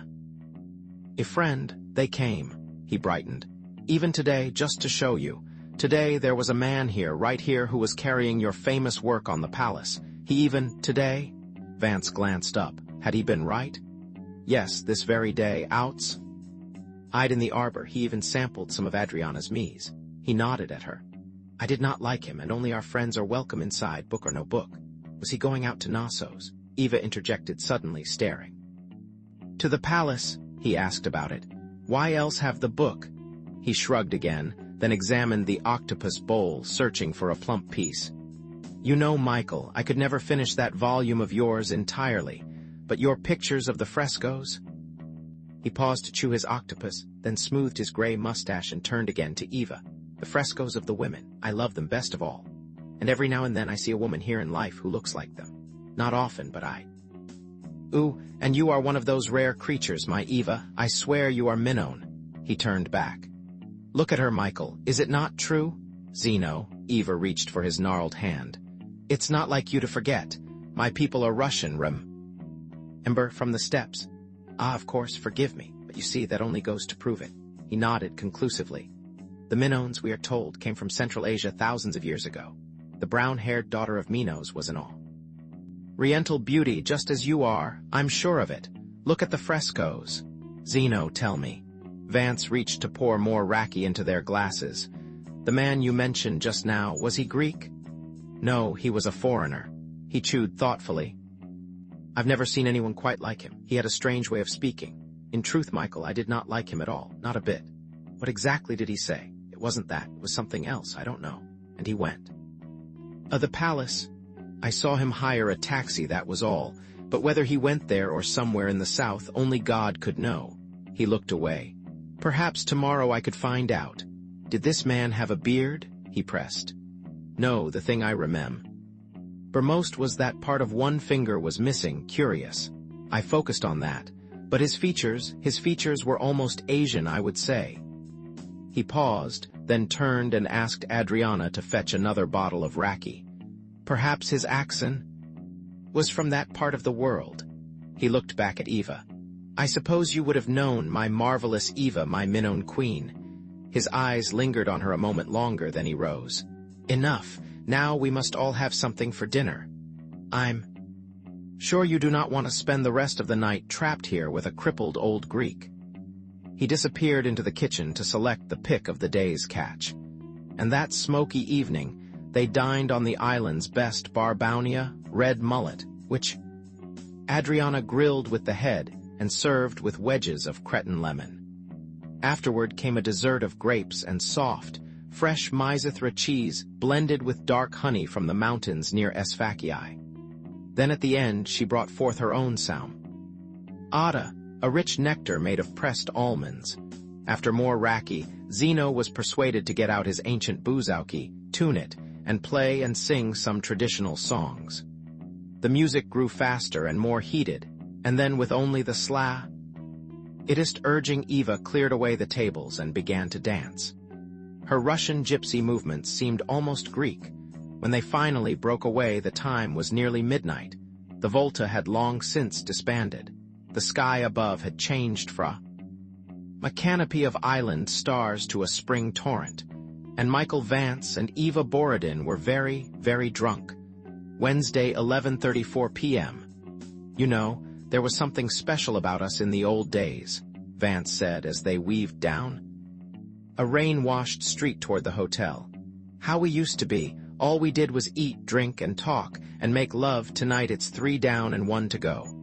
You're pretty smashed, darling. Eva laughed and looked him over.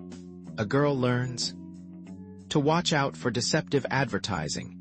He slipped his arm around her. 11 years, and in a way, this was like it was all happening over again. I never shirk from a challenge. I'll drink to that. Her voice indicated the challenge will not be overly daunting. Do we have any? There's still that bottle of ouzo in the car. She stopped dead still, her hair plastered against her upturned face, and ran her hands down her body. Minnown, that's what Zeno said. What if it's true? She turned back.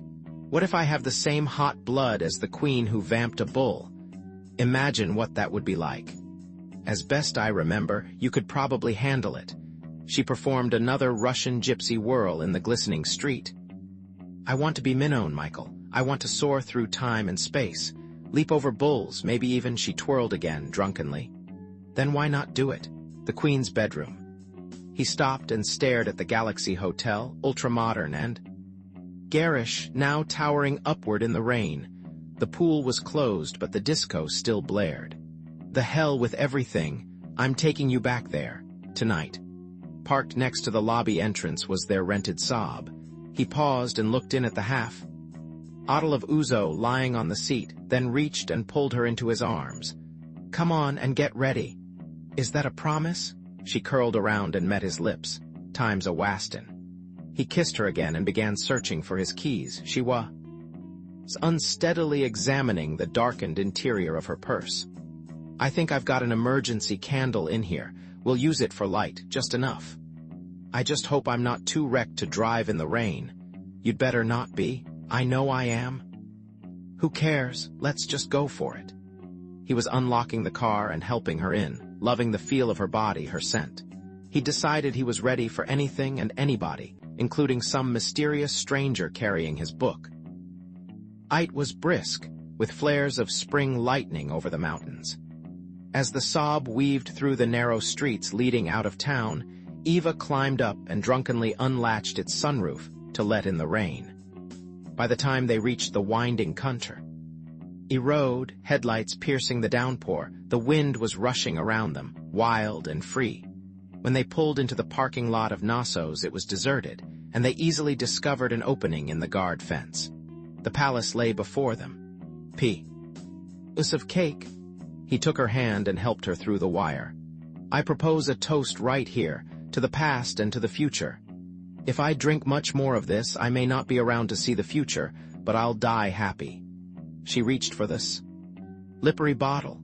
As they moved through the abandoned central court, eerie in the rain, he could almost hear the roars of the crowd 4,000 years past, see the spotted bulls charging the nubile athletes. A heavy gust flickered her candle, adding mystery to the shadows dancing across the enigmatic women of the frescoes. Now, I really do feel Minone. She headed down the grand staircase, brandishing the light. Then she called out, her voice resounding down the maze of windy hallways. I am the queen, I am Pasiphae. Where's my white bull? Eva, you're drunk, he yelled after. I'm intoxicated, it's different. She laughed, low in her throat. I'm intoxicated by the palace, the thought of my bull, the eternal male, her voice echoed more. Know about eternal males, darling? They're like eternal females, only harder. She grinned at him, then proceeded, tracing the wide marble steps. As she floated down, carrying the candle, the moist air was scented with jasmine. Alive with the music of crickets. They rounded the last curving steps, and the ornate vista of the queen's bedroom spread before them, its blue dolphins cavorting in their pastel sea. He walked over and patted the alabaster portico. Hard as this, your eternal male? This is a real test for the eternal female bottom. She threw herself down, then reached and ran a drunken readiness check across his wet thigh. I'm ready for something hard inside me. Her voice was strange, detached, and ethereal. When did you start talking like that? He loved it. Not even in the old days, when I became Minone, darling, when I became the blood relation of Queen Pasiphae. She wiggled out of her soaked brow. Dress and tossed it onto the floor. As he watched her begin to sway before the fresco of the dolphins, he had the definite feeling time was in a warp, that the flow of centuries was in reverse. Maybe Eva was none other than Pasiphae Rabaw. And the room was perfumed and serene, perfect for a queen. Then she bent down and carefully stationed her candle on the stone. Looking up, she said, Let me have some more of that ouzo. I love being here. It's shocking and wonderful. No, this was most assuredly the modern Eva. As she moved against him, her body felt the way he remembered it. Riper now, perhaps, with a voluptuousness slightly more toward Rubens than Botticelli, but the skin of her breasts, her thighs, was oft as ever, and the dark triangle was still luxuriant, redolent with her scent. Do it, hard, like a bull. I want to know what she felt. She drew back across the stone as he drove inside her. Yes, while rain slammed against the courtyard above, the ancient, foreboding room began to engulf and rule their senses. The feel of her perfumed nipples against him was hard and urgent. It was an erotic moment outside of time. Now, her head thrashed from side to side, as quivering orgasms rippled through her, starting in her groin and welling upward as she arched and flung back her hair. Then she drew up, clinging as though trying to consume him herself, in a rite of pure bacchanalian frenzy. Her breath had become labored, not gasps of pleasure, but the need of one seeking air. Eva, Eva, he suddenly caught himself thinking, you're here for release escape. I know you too well. You're not really in this room anymore. You want to be, but you're not. You're somewhere in a realm of beasts and magic and the bloodthirsty minotaur. But yet somehow he'd never felt closer. A final convulsion brought them together, and then she fell back, dazed. The candlelight flickered across the alabaster, ending ghostly apparitions against the fresco of the dolphins. Still trying to catch her breath, she reached out and seized the bottle of ouzo, drank from it thirstily, then flung herself once more against the stone. After another long moment, she pulled him to her. Michael, hold me. She snuggled into his arms. Oh, darling, just hold me. He drew her against him, and the touch of her skin was erotic beyond anything he remembered, but the palace it was intruding, arcly insinuating its presence. Now it surrounded them like a tomb, ominous as death. Finally, he turned her face up and examined her dark eyes. They were flooded with fear. Look, you've got to tell me what's going on. I want to know a real reason you're here, and I want to know it now. I'd somehow begun to hope it was for us, but that's part of it, darling, truly. She kissed him deeply on the mouth, then reached and began fishing in her purse for the battered pack of unhills, trying to regain her bravado. God, that was hot. I do love being here with you. You're stalling. Whenever you don't, you're right. She took out a cigarette, flicked her lighter, and drew a lungful of smoke. Now I see why Passy Fee was such a number. This room does something to you. Not bad for starters. She looked down, then smiled. No, darling, you're just bluffing. I remember that well enough. Plenty of time for a cigarette. Some things improve with age. He studied her beautifully disheveled form. Now more than ever he realized she was scared. God, admit, enough. Talk to me. All right. She sighed, then leaned back on the ledge of the portico. Well, to begin at the beginning, I've been seeing some. Buddy lately? Make you a deal, he interrupted. You spare me your stories and I'll spare you mine. This doesn't really seem the moment to start swapping indiscretions. I'll bet you've got plenty to swap yourself. She looked him over. Hold on a minute. Sure, there'd been women in and out of his life. He wasn't a priest. Besides, he liked women. Darling, relax. She patted his thigh. We're both adults. You said you wanted to hear this, so for God's sake, listen. His name was Jerry Ackerman, and it started back about 9 months ago. Since he was new, he'd drop by my office now and then, to learn the ropes. What kind of ropes exactly?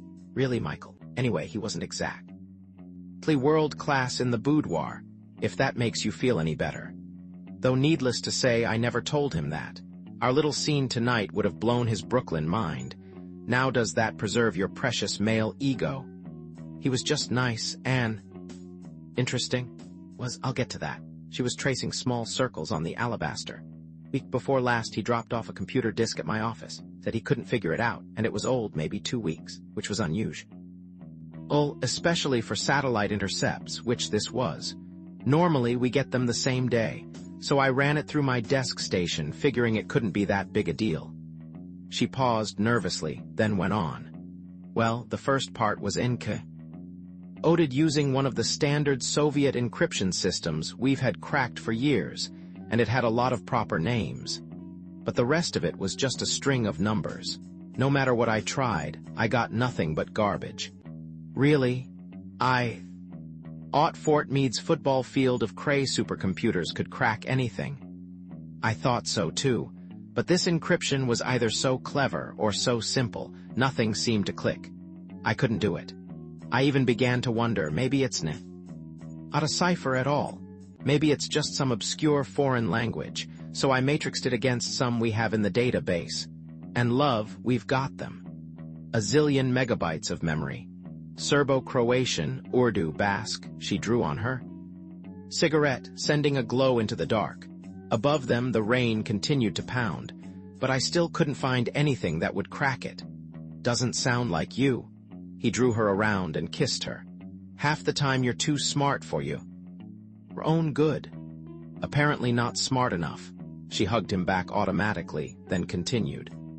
When I told Jerry I couldn't break the encryption, he suddenly got very nervous. Said okay, then he'd just take it and try again himself. So I asked him to sign it out on my log.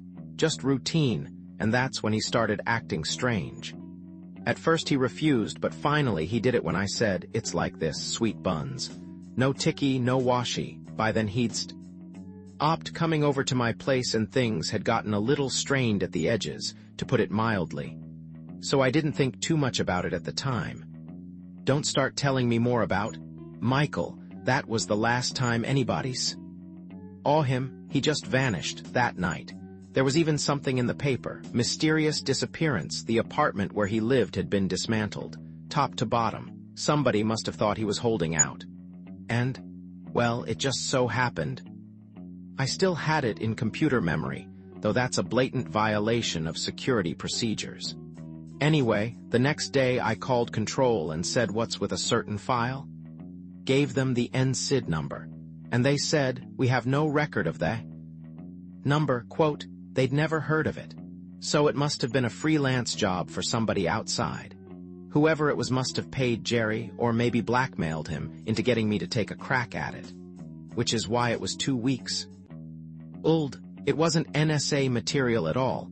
Somebody else wanted it, and I'm known far and wide as Miss Give Her the Tough Ones. You always were the best. Right. She laughed, then reached into her purse and retrieved a 3.5-inch gray computer disk. And here it is, a complete copy. I've also got it stored on the 80 meg hard drive of my Zenith Turbo 486 laptop back at the hotel. She tossed it to him. Jerry's file, that's the good news. The bad news is, it's still encrypted. He turned it in his fingers. Welcome to the new age, he thought, when thousands of pages can be packed onto a high-density disk the size of a cassette tape. She took out a compact from her purse and uttered her nose in the light of the candle, then turned and searched the stone for her crumpled dress. He thought he heard a sound from the hallway outside, but then decided it was just more thunder. So now what? She finally found the dress and drew it loosely on, managing not to secure the bus line. I've tried and tried to crack it, but nothing seems to click. After the preamble, there's nothing on there but a long string of numbers. Whatever it is, it's not any of the standard encryption systems. She reached to take it back. Why am I telling you all this? Because we've agreed no more games. Darling, there are actually two reasons why I shouldn't. One is I hate to drag you into it, and the other, well, there's more. I'm waiting. Whatever's on here is part of something bigger. I know that because of the preamble, the section I can read. She pushed ahead, nervousness in her voice. Anyway, that's when I decided I had to talk to you about some of the things you ooze to work on, he inhaled. What are you talking about? There were some proper names? I don't get in the preamble. One was Daedalus and another was Mino, so I thought, why not talk to Michael? It sounded like something that you... I don't know, maybe you could help me think. Anyway, I finally decided to take a chance and ring you. Great. Nice to finally learn exactly where I fit in. He lay silent for a moment, trying to suppress his annoyance. Fina. He told himself, be constructive. All right, tell me what you think it's all about. Well. She paused again, as though unsure. Finally, she spoke, her voice faint above the rain. Did you know the Soviet Union and Japan never actually signed a peace treaty after World War II? It's because the Soviets kept some Japanese islands, right? Seem to recall they were the Kuriles, and also the southern half of Sakhalin. Japan calls those the Northern Territories. They've refused to sign because of them. She reached over and adjusted the candle, surveying the dark around them. The gloom was almost Stygian. Well, hang on to your diplomatic pouch, because I think they're about to sign. Maybe as the first step toward I'm still not sure what. He caught his breath. How did you find out about this? Intelligence. I've been handling our intercepts, but we still haven't put together a briefing package for the president and state. It just seems so implausible nobody wants to be the one to sign off on it. Besides, nothing's settled. Among other things, the Japanese Diet would eventually have to vote to approve it, and nothing's come through diplomatic channels. It's being closely handled by somebody big and anonymous over there. Anyway, my hunch is a vote in the Diet would be a squeaker. Your average Japanese man on the street still isn't too enthusiastic about the Soviets. He leaned back to think. Given today's global realities, a deal like that had to be the tip of some gigantic iceberg. In diplomacy, there was always give and take, and you believe whatever's on this disk is somehow connected to the treaty. That's precisely what I believe, she sighed. The treaty has a secret protocol involved. It's hinted at in the intercepts, but never described. And I've got a feeling somehow that this is it. Doesn't sound like something that would delight Washington, he pondered. On the other hand, what could the U.S. do anyway? The American military is a hell of a lot more worried about losing its bases in Japan, not to mention NSA, Soviet, and Chinese listening posts, than the Japanese are about giving up our so-called protection. There's not a damned thing the U.S. could do about it. I'd guess whoever's behind this fully realizes that. She paused, letting a roll of thunder from above die away. But the protocol, nobody has any idea. Yeah, what's in it? Not even the KGB. I also know that from our intercepts. This is getting more interesting by the minute. Well, stay tuned, there's more still. As it happens, I'm also on NSA's oversight panel, the coordinating committee. We assemble briefing packages that bring together reports from all the departments, including photo intelligence from satellite surveillance, the spy in the sky recon, Big Bird, KH-12, radar imaging. Well, we review all of that, sure, but think about it. The Soviets have surveillance satellites too, and P.S. Their Cosmos series can now relay down digital imagery in real time. She paused. It's classified, but put two and two together. If NSA intercepts Soviet voice and data communications, stealing pictures from their spy satellites, he knew about it. Why not? All's fair in love and war, I think the saying goes. Okay, just pretend. You dreamed it up, she sighed. Now, from here on it gets a little off the wall. So off the wall, everybody at NSA refuses to take it seriously. The committee keeps wanting to study everything, but I think time's running out. Something's going to happen any day now, but something bad. He tried to make out her eyes in the dark, wondering what she was still holding back. Michael, I shouldn't. She reached over and took another cigarette out of her purse. Anyway, the reason I wanted you here was to help me find some answers, before somebody decides to try and make me disappear too, like Jerry. She flicked at her lighter 3 times before it finally flared. Maybe he thought she had good reason to be afraid. He remembered the odd sense that afternoon that they were being watched, and then Zeno mentioning a stranger carrying his book. It was beginning to seem less and less like a coincidence. But Jesus, she went on. Now they've found Ian, I've drawn you into it. I'm really, just relax.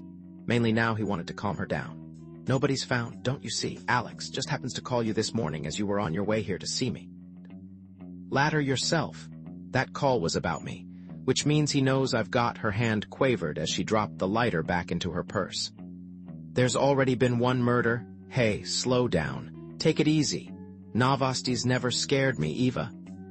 When he's tried, it's not him I'm worried about. Michael, if even a T-directorate sleaze like Alex knows, then who else? The darkened room fell silent.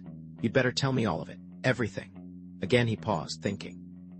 He heard a sound from somewhere in the dark, but it was impossible. Nobody could have followed them here. All right. She let the words tumble out finally. Yes, we intercept all the Soviet satellite photos, just the way you thought. She exhaled, then rose and paced the room a moment. Its walls now ghostly in the candlelight.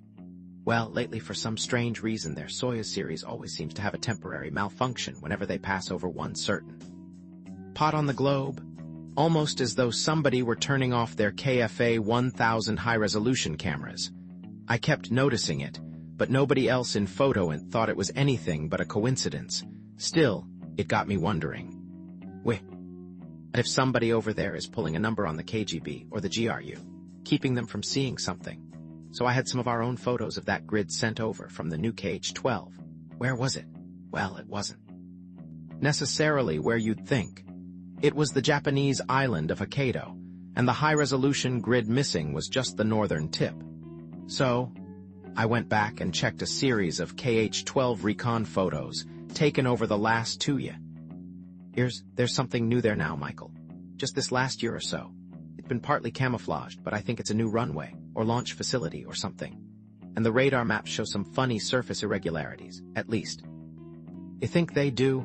Nobody else at NSA. She looked away. But put it together. Maybe that's part of the treaty somehow, their secret protocol. Some joint, a launch facility? Eva, that's impossible. The Japanese space program is all down on Tanejishima Island, south of Tokyo. The island of Hokkaido is way up north. There's nothing up there but Holsteins and hay fields. But he thought suddenly, it's also just across from Sakhalin. The Soviet Far East. The place the party secretary who embezzled this isn't hay fields, darling, believe me. Her voice seemed to drift out and blend with the rain. Something you said this afternoon, that's what made it click.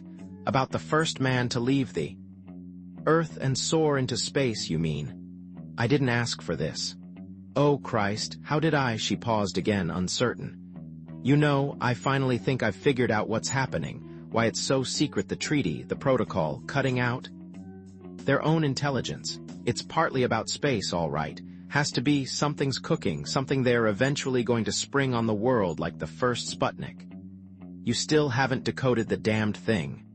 Okay, I'm guessing, but how's this? Somebody at the top in the USSR has decided to go for a giant gamble. To save their system, they've been forced to turn to some nutcakes in Japan who can loan them billions. And this project is part of it. The Soviets once cut a deal with Nazi Germany to buy time, so why not? The leadership needs time now desperately. And you think?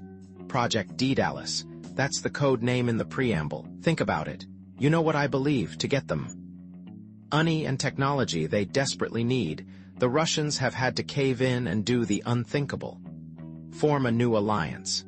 Michael, they're about to start rearming Japan. Book 1, Chapter 4.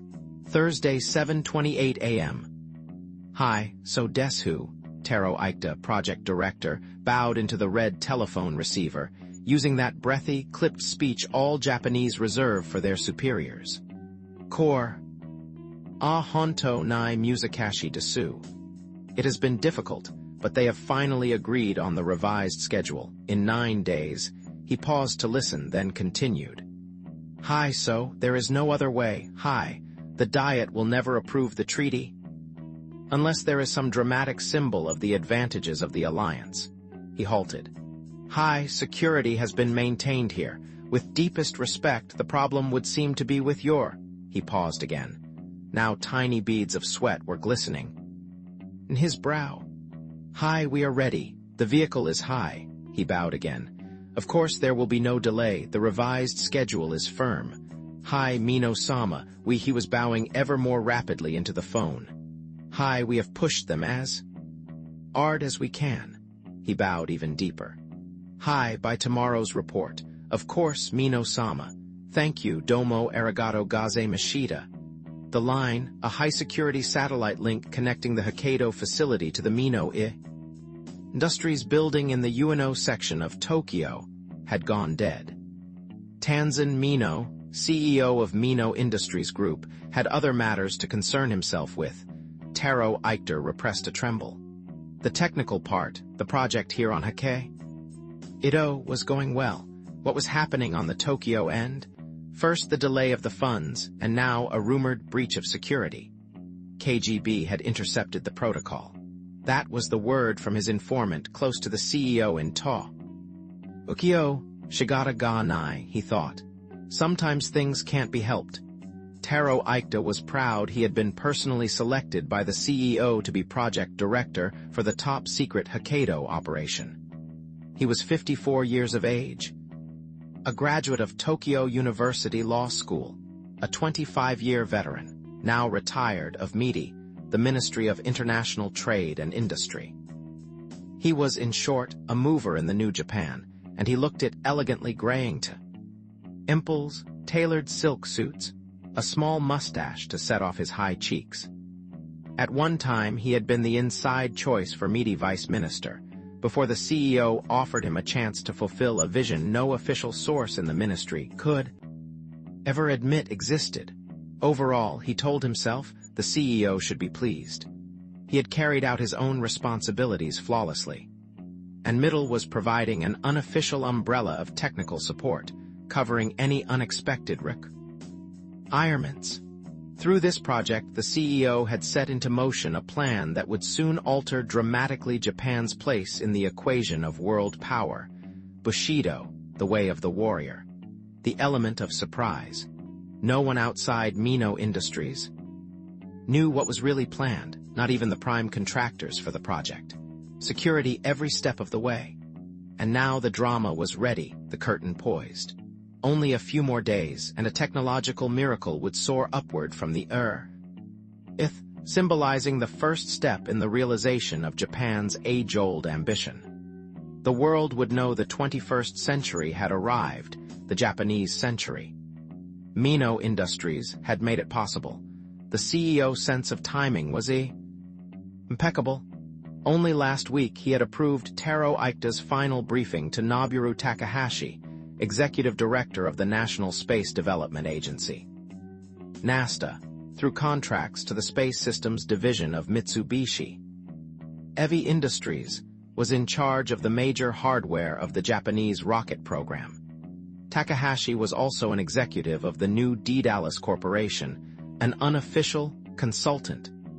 Together, they had traveled to the agency's space center on Tanejishima, the island 600 miles south of Tokyo, to monitor the shakedown launch of Japan's new H-2 rocket series. although that vehicle was far superior to both the American Titan 34D and the European Ariane 4, it was a technological dinosaur compared to this project. This was unlike anything the world had ever seen.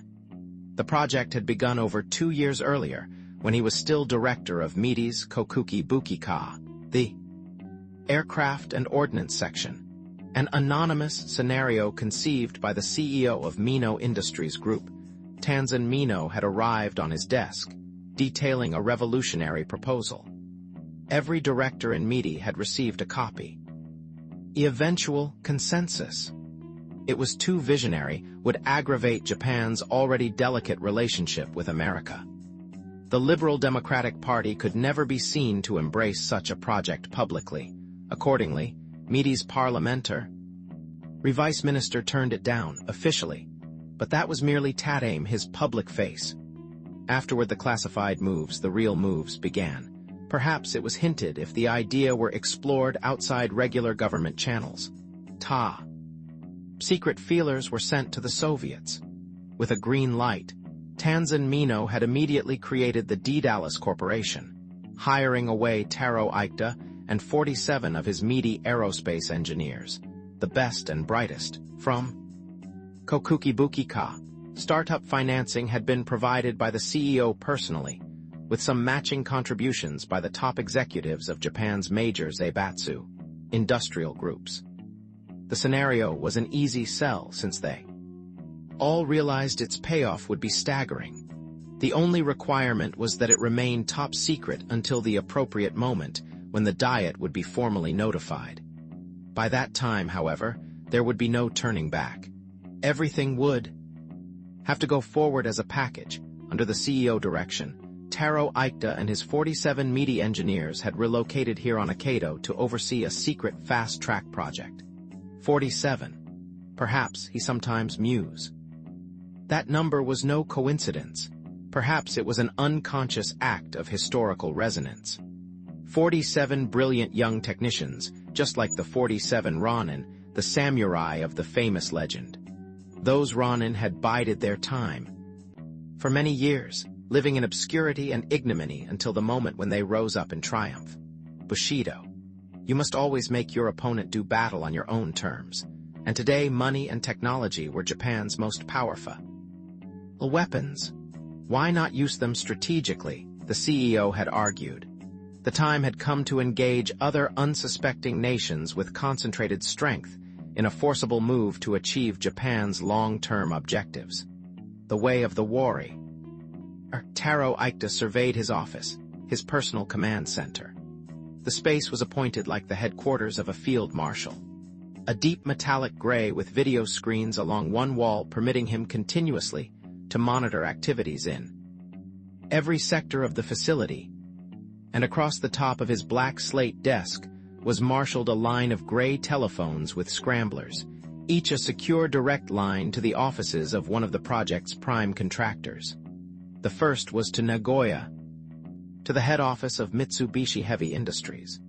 Theirs was the initial contract, let by the CEO after the project financing was in place. Indeed, Mitsubishi's Nagoya Aircraft Works was the ideal choice to manufacture the breathing turboramjet scramjets for the vehicle.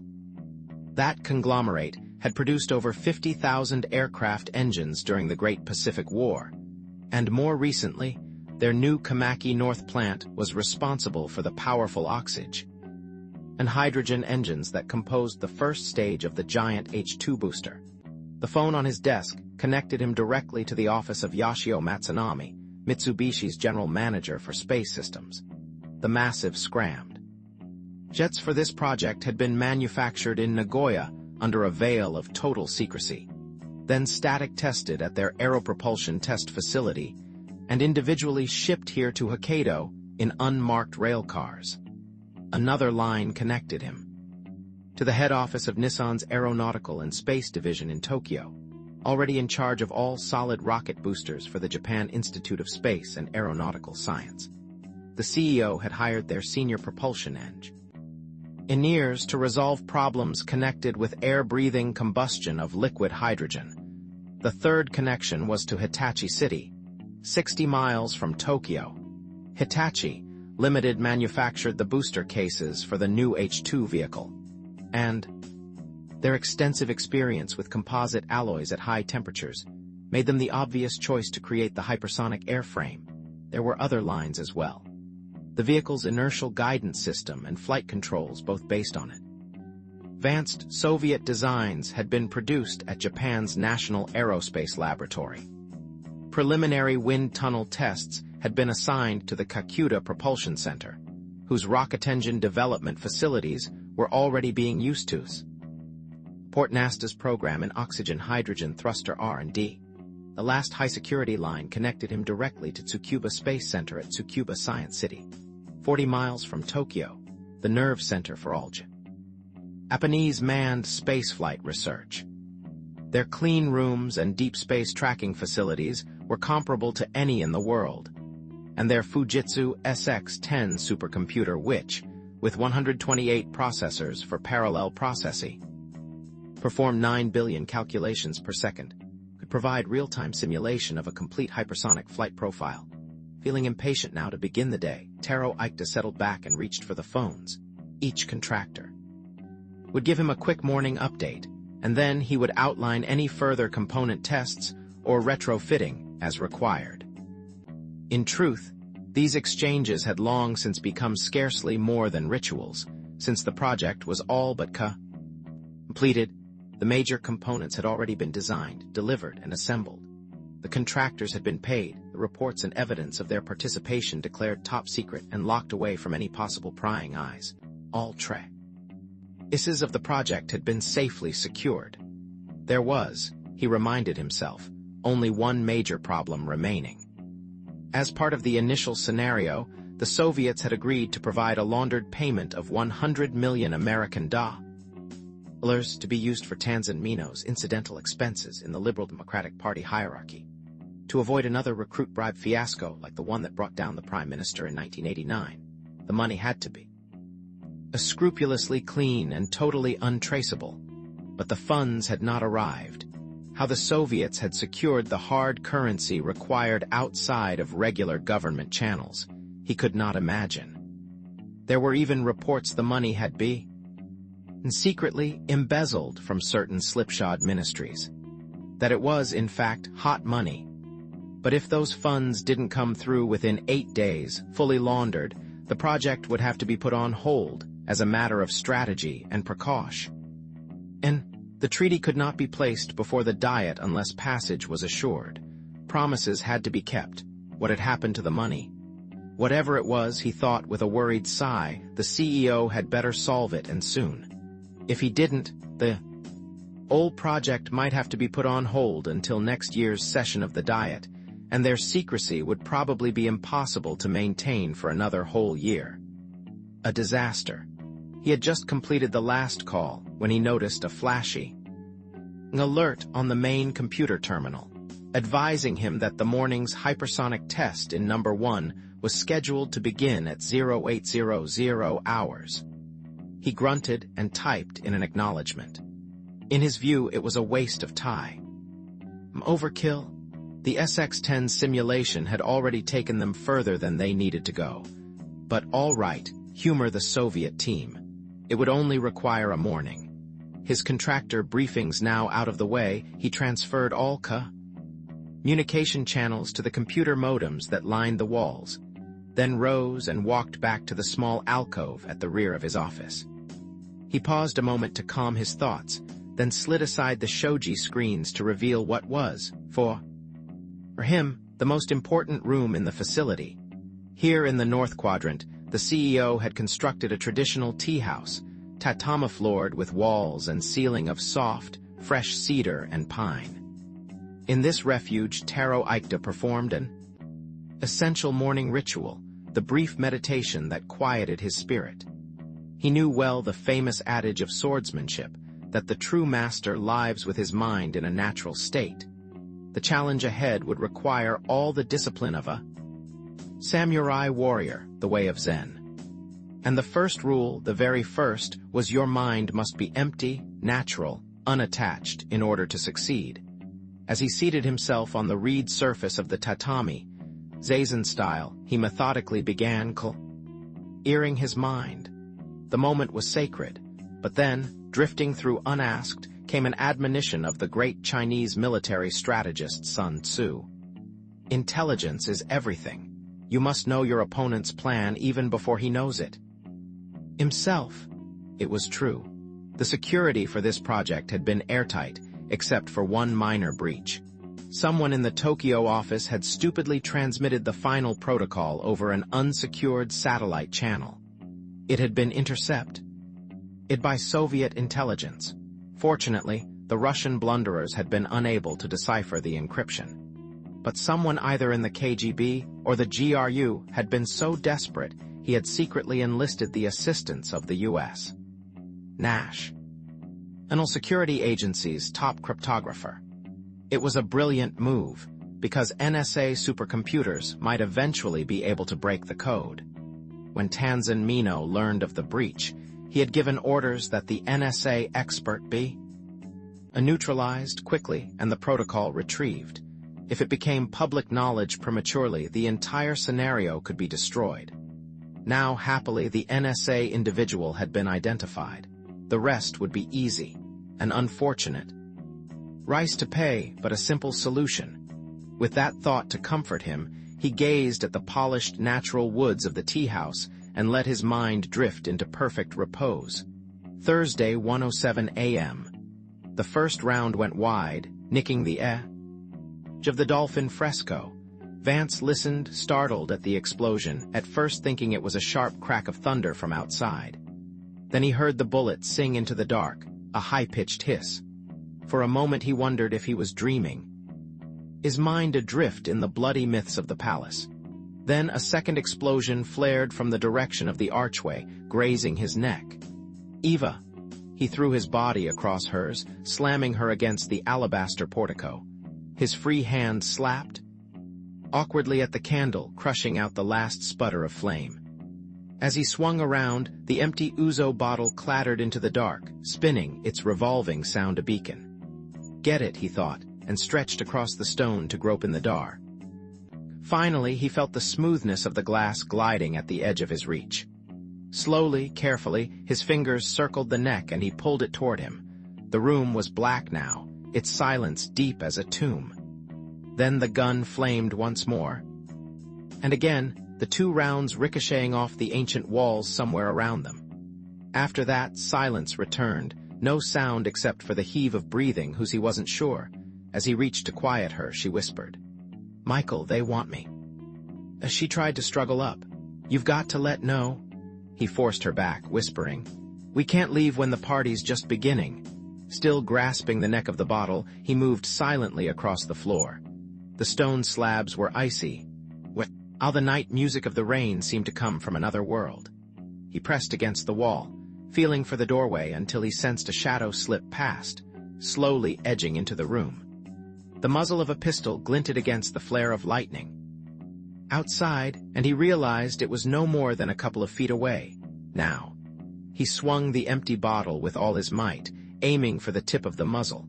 The impact coursed up his arm as the bottle splintered against the metal.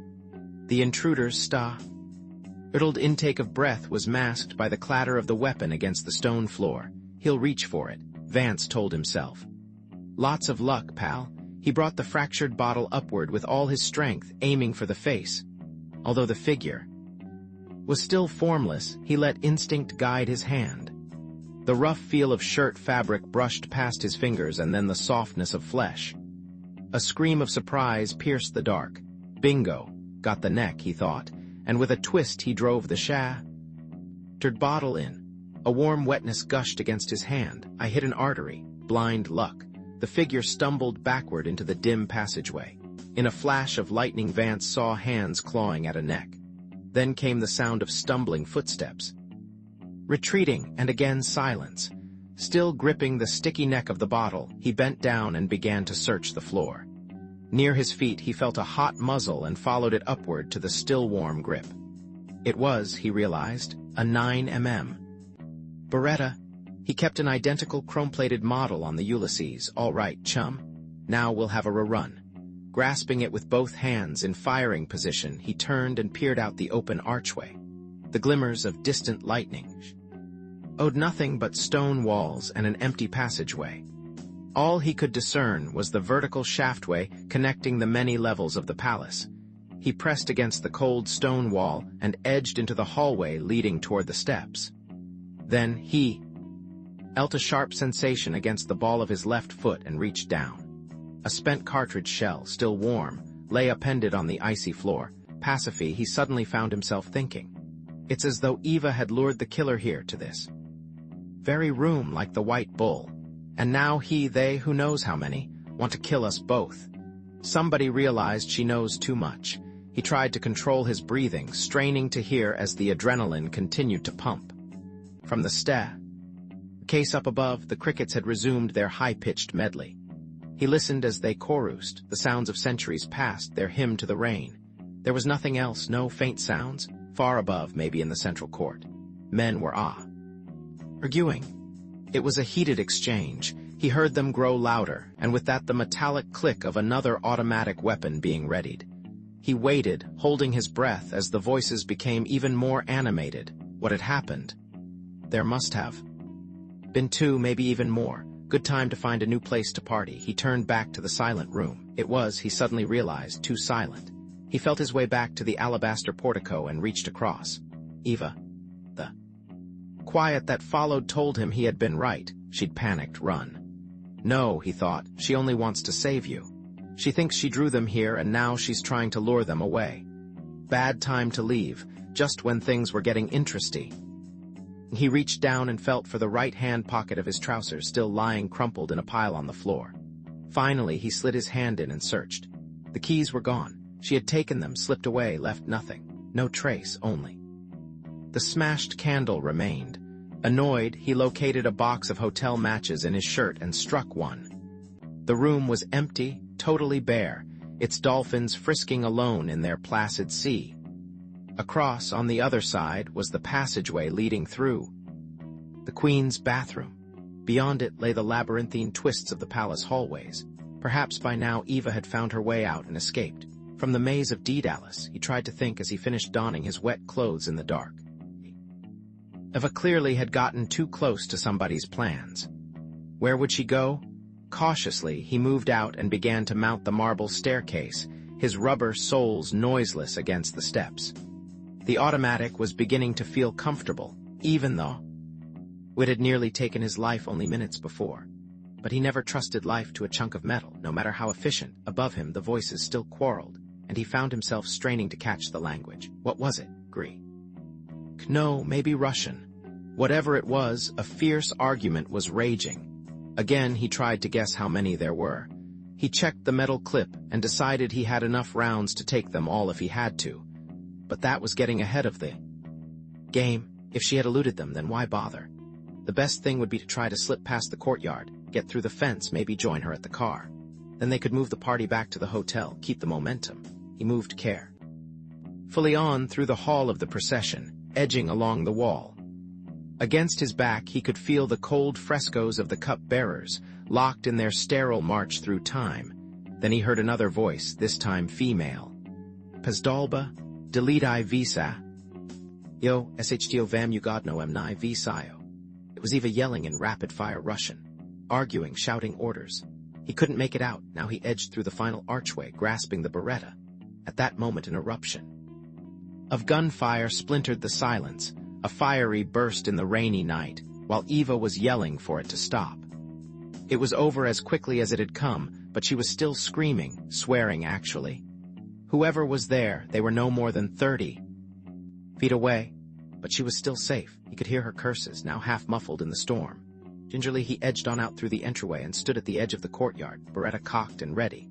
A lighter blossomed in the rain was brought upward to a cigarette and momentarily framed a face, Alex Novosty. He was holding what appeared to be an Uzi, peering down at the glistening stones. Sprawled across from him were two bodies, both in dark raincoats. Now he was saying something to Eva in Russian, but she was staring past him, toward the entryway where Vance stood. In a flare of lightning their eyes locked, and he saw in hers anger and disbelief. At that moment, the flame of the lighter was cut short, but it before Novosty whirled and followed her gaze. Instinctively, Vance threw himself against the inside wall of the processionway. An instant later, the Uzi blazed again, drowning the sound of Novosty's challenge. He held his own automat, barely breathing while the rounds ricocheted against the stone walls. Was Eva part of it? What in hell? Then her voice rose again through the dark, a mixture of Russian and English. She was screaming at Novosty. Finally, she called out, "Michael," a pause, then her voice cracked. "You may as well stop the charade." Charade? That wasn't the game they'd been playing. He decided to wait. The moment seemed part of a giant contest where none of the players wore team colors. "Michael." "Old man, terribly sorry about that." This time the voice was Alex's. "It's been a trying night." "Novosty," he yelled back. "I've got an automatic too, chum. Touch one hair of her head and your history, I swear to God. Now let her go and then we'll talk." My friend, I'm not keeping her." The hesitation in his voice belied his attempt at calm. "You don't understand. We have a problem here, very serious, and I am getting wet. Why don't you come out, and let's discuss it somewhere dry." "No way. You and I have a little catching up to do. Let her go. She's not part of it." "Ah, but she is very much a part of it. Why do you think I am here tonight, risking everything? I need you." "Ow, Michael, more than ever. We are all in deep trouble because of her." As Vance started to respond, he felt a glancing blow against the side of his neck, powerful, numbing. Awkwardly, he stumbled forward, cursing his own stupidity. Of course, the man he'd wounded had merely disappeared into the palace labyrinth. He'd been back there somewhere waiting. Now they'd guided him here with all the shouting. He felt the Beretta slip from his grasp as his head slammed against the hard plaster of the fresco. His attacker was reaching for the gun, hands slippery with blood. There was hot breath against his face, the gurgle of labored breathing. It was a dying man with nothing to lose. Now Alex was shouting at Eva through the rain, telling her to run for it. Good, he thought, and turned to shove his fist into the face of the figure struggling to turn the pistol on him. The weapon fired, a lethal blast next to his ear, but the muzzle was still directed away. The round glanced off the stone archway and ricocheted down the hallway. As their struggle continued, he heard the sound of the Saab, its engine coughing to life. "Too bad. I'll miss the ride back." With that, he brought his knee against the assailant's groin, shoving him against the wall. Even then, though, he still could not see the face. It was darkened or swathed in a black cloth. He couldn't tell which. Suddenly the passageway flared, and he looked up to see Novosty, rain-soaked, holding his small Italian lighter in his left hand. In his right was the black metallic shape of the Uzi. Just then the attacker, drenched in blood, finally wrenched away the Beretta and was turning, trying to speak. Vance noticed, absently, that blood streamed from a gash across the side of his neck. "I am sorry, my friend." Alex was lifting his weapon, calmly and with perfect precision. "Things have become complicated, but do not worry, I have handled it."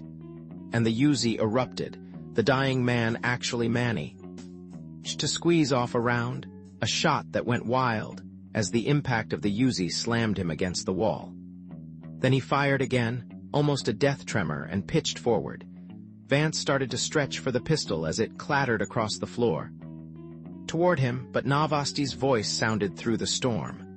"Michael, do us both a favor, just leave it. I've killed enough men tonight, 3, and I knew them all. I am very weary of it, so please." He was walking over, still holding the Uzi. "Let's have a drink and talk. This is very unsettling to my nerves. You and your friends screwed up a perfectly fine evening. You'd better have a good excuse." Vance watched him, very much wanting the pistol in his hands. "Should he make a grab for it and take his chances? As I tried to tell you just now, it is very complicated." Novosty was picking up the Beretta, grasping it carefully with a piece of wet cloth he'd ripped from the dead man's shirt. Then he looked up.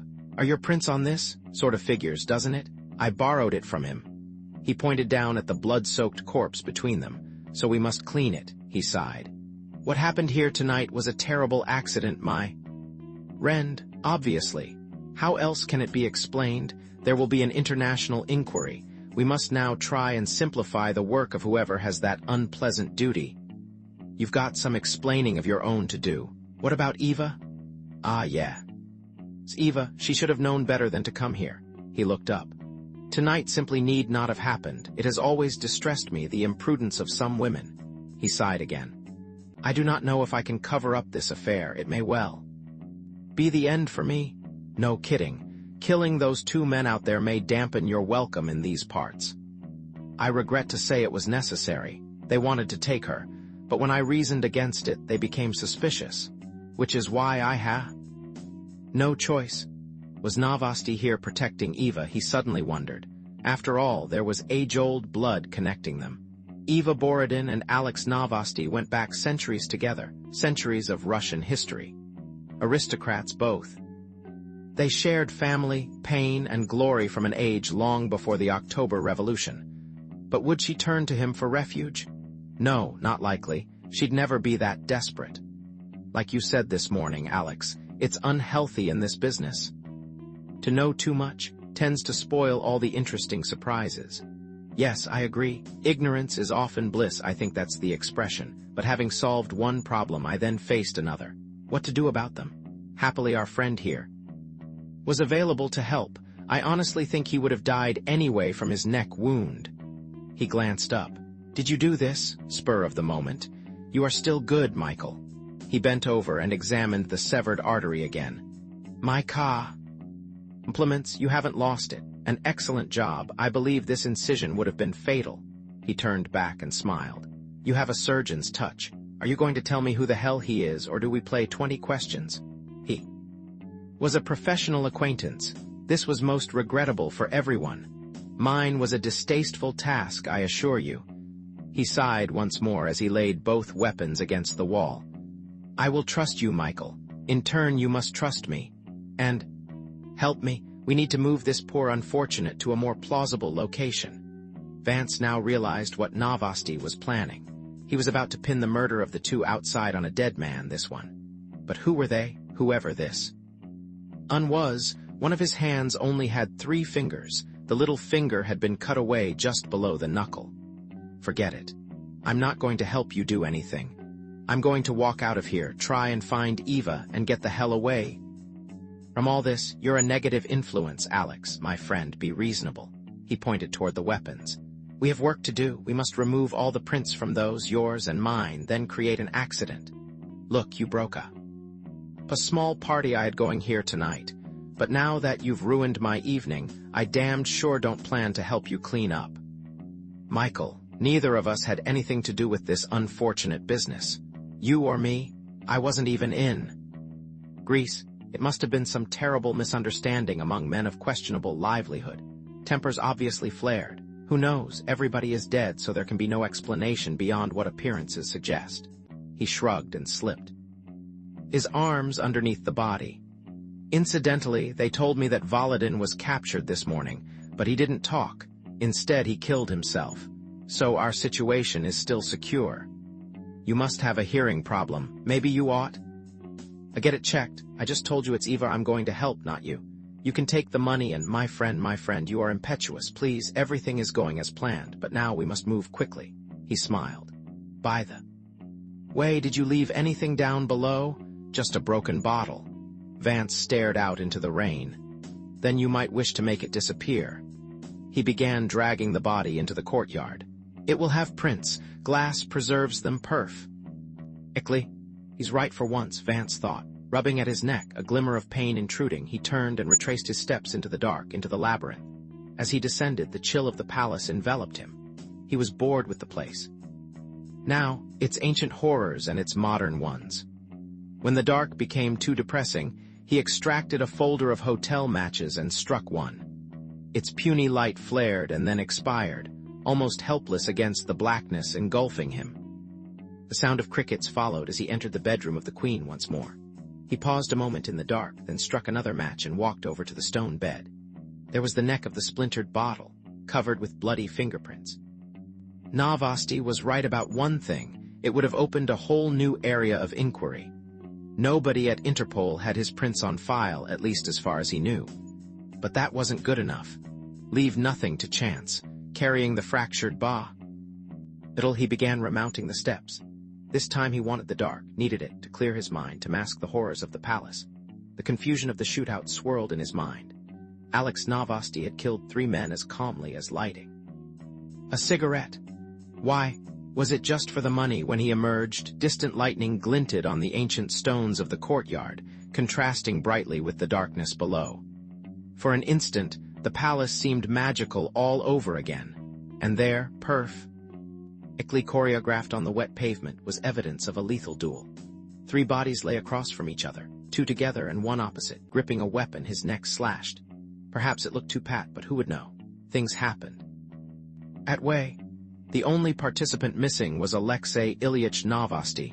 He gazed around, but he knew he would see nothing. Yes, Alex had gotten out quickly and cleanly. He'd always been hit and run, all right, Vance told himself. Nah. It's time to answer a few questions. Who the hell is looking for Eva, and who wants to silence her? Are they the same people? Carefully, methodically, he began to search the pockets of the 2 men Novosty had killed outside. He knew what he was looking for. The first appeared to be in his 50s, pockmarked cheeks, looked very Russian in spite of it all. He had a small Spanish Llama 9mm compact in a shoulder holster. The other man was younger, though already balding. His cheeks were drawn, and blood was already staining around the 2 holes in his cheap polyester suit. His last expression was one of disbelief frozen in time. He's the backup, Vance told himself, number 2. That's always how they were. He should have stayed back home, maybe digging potatoes. The passports were Bulgarian, a forgery, stamped with a Greek entry visa 1 week old. Port of entry, Athens, but they had to be KGB. No wonder Novosty was in trouble now. He was playing both sides of the game. Finally, he pulled around the head of the other man, the one swathed in black, the one who had almost killed him twice. This was the one he'd been saving till last, trying to guess. A bloody, brute face stared back at him, and through the torn shirt, he could see a garish tattoo covering the back and chest. At first he couldn't believe it, so he lit a match and cupped it against the rain while he ripped open the rest of the cloth to be sure. History swirled around him. Yumi. The rose-colored dragon and phoenix tattoo was regulation issue insignia of a Kaban of the right-wing ultranationalist Mino Gumi, the foremost Yakuza crime syndicate of Japan. He knew it. Well, Book 1, Chapter 5. Thursday, 7:30 a.m. Andrei Petrovich Androv, director of propulsion systems, gazed out across the windy strait, feeling the chill of the sea air cut through his fur-lined trench coat. Physically, he was most mythic, a giant from Grimm's fairy tales. He had a heavy face nature should wish on no man, tousled gray hair, bushy eyebrows eternally cocked in skepticism, and a powerful taste for Beethoven's string quartets, which he played incessantly in the instrument room. He bore, in fact, more than a passing resemblance to that aging, half-mad genius. Now 71, he too possessed a monumental mind and was acknowledged worldwide as the founding intellect behind the Soviet space program. Yes, he was thinking, this location had been ideal. Here in remote Hokkaido, they had constructed a high-security facility surrounded by windswept wilderness virgin forests and snow-covered volcanoes. Even for him, a man long used to the harsh winters of Baikonur, the almost Siberian weather along this coast was intimidating. This was the most isolated, austere, and yes, lonely spot he'd ever known. But it was the perfect site. Mino Industries had insisted, rightly, on this northernmost point of Japan for the facility, here in a national park on Cape Soya, 50 kilometers west of Wackenai. The facility itself had been constructed entirely underground, excavated beneath this rocky northern coast in order to be secure and invisible to satellite reconnaissance, both Soviet and American. Such excessive precautions, hardly a problem in the New Mexico desert when the first atomic bomb was tested, were the order of the day in this new era of space photography. Nowadays, you even had to find ways to mask telltale waste heat expulsion, which always betrayed an unmistakable infrared signature. In that respect, too, their choice of this spot was strategic, with the freezing currents of the La Perouse strait between northern Hokkaido and Sakhalin providing a continuous and thermally stable 12 degrees Celsius feed for the heat exchangers. Only, a 10,000-meter test runway could not be concealed full-time, but it had been carefully camouflaged and was used only at night. A massive breaker crashed against the rocks at the north end of the shore, sending ice-flecked spray upward into a morning mist. As he watched the freezing cloud and felt its ice collecting on his cheeks, he glanced at his watch. It was 7:40. He took one last survey of the choppy gray sea and turned back. His daily morning walk down to the shore had achieved its purpose. His mind was as sharp as the icy wind whistling through the rocks. He needed to be at number 1 by 0800 hours when the final test run was scheduled to begin, as he did every morning. He retraced the concrete steps that led down to the stainless steel entry door leading into the west quadrant. When he reached it, he inserted a coded plastic card into the slot, pronounced his name into the black microphone, lush with the metal door frame, and signaled the TVI. 2 seconds later, a simulated voice from the computer granted him access, the door sliding aside. He nodded to the guards, then moved on down the long neon-lit, gray hall. When he reached the unmarked door of number 1, he paused to listen. The whine of the fans was still a high growl as the engineers ran through the warm-up preparatory to bringing its 6 25,000-horsepower motors to full power. Contenting himself that vibration in the fan housings remained at acceptable levels, he flashed his ID to the guard, inserted his magnetic card, and shoved open the door. Without a word, he marched to his desk by the main VDO panel and slipped a scratched old Melodia disc onto his ancient turntable. Moments later, the first movement of Beethoven's quartet in a minor boomed from the speakers. "We are ready to switch on the laser field, Dr. Androv." A young Soviet technician approached gingerly. "If you wish, we can direct the holograms here to the master terminal. More of your pretty pictures?" He was examining the data on the video screens. Then he nodded. "Da, Yagatov. And you will?" As he stared at the screens, he again found himself growing pensive. The project was all but finished now. His lifelong dream. He silently counted their breakthroughs, the new material being used for the leading edges and scram jet struts, a proprietary titanium alloy coated with a ceramic skin, had turned out to be much lighter than aluminum and 8 times as strong. Full-scale sections of the leading edges of the wings and the engine struts had been subjected to 10-minute blasts of 3,500 degrees Fahrenheit air at Mach 7 in the high-temperature tunnel with no deformation or structural failure. Then the turboramjet scramjets, 4 meters in diameter and 9 meters long, had all been given full-scale static tests at the aeropropulsion facility in the south, where they were operated to Mach 8 at temperatures ranging from -100 to over 1,900 degrees Fahrenheit. Massive refrigeration units and gas heaters had been used to achieve the temperature range, while liquefied air was pumped into the intakes to duplicate a complete hypersonic duty cycle. Maybe, he thought, they were ready for a full-scale test flight. Only one problem remained. A hint of supersonic wave drag the low-temperature helium wind tunnel had shown could develop behind the leading edges. He had ordered the project director to run a computer simulation examining the performance of 2 new ceramic spoilers, modified canard foreplanes, and the preliminary results indicated the drag would be effectively damped. Still, he was determined to test that design modification with a full run-up in number 1, the massive hypersonic tunnel that contained a 10-meter scale model of the vehicle. As he sat thinking, he neglected to acknowledge the arrival of the project director, now advancing down the concrete steps that led from the steel entry door. Dobry utro, Dr. Androv. Taro Ikta's good morning greeting was heavily accented. Kak peshaviatai, Koroshow.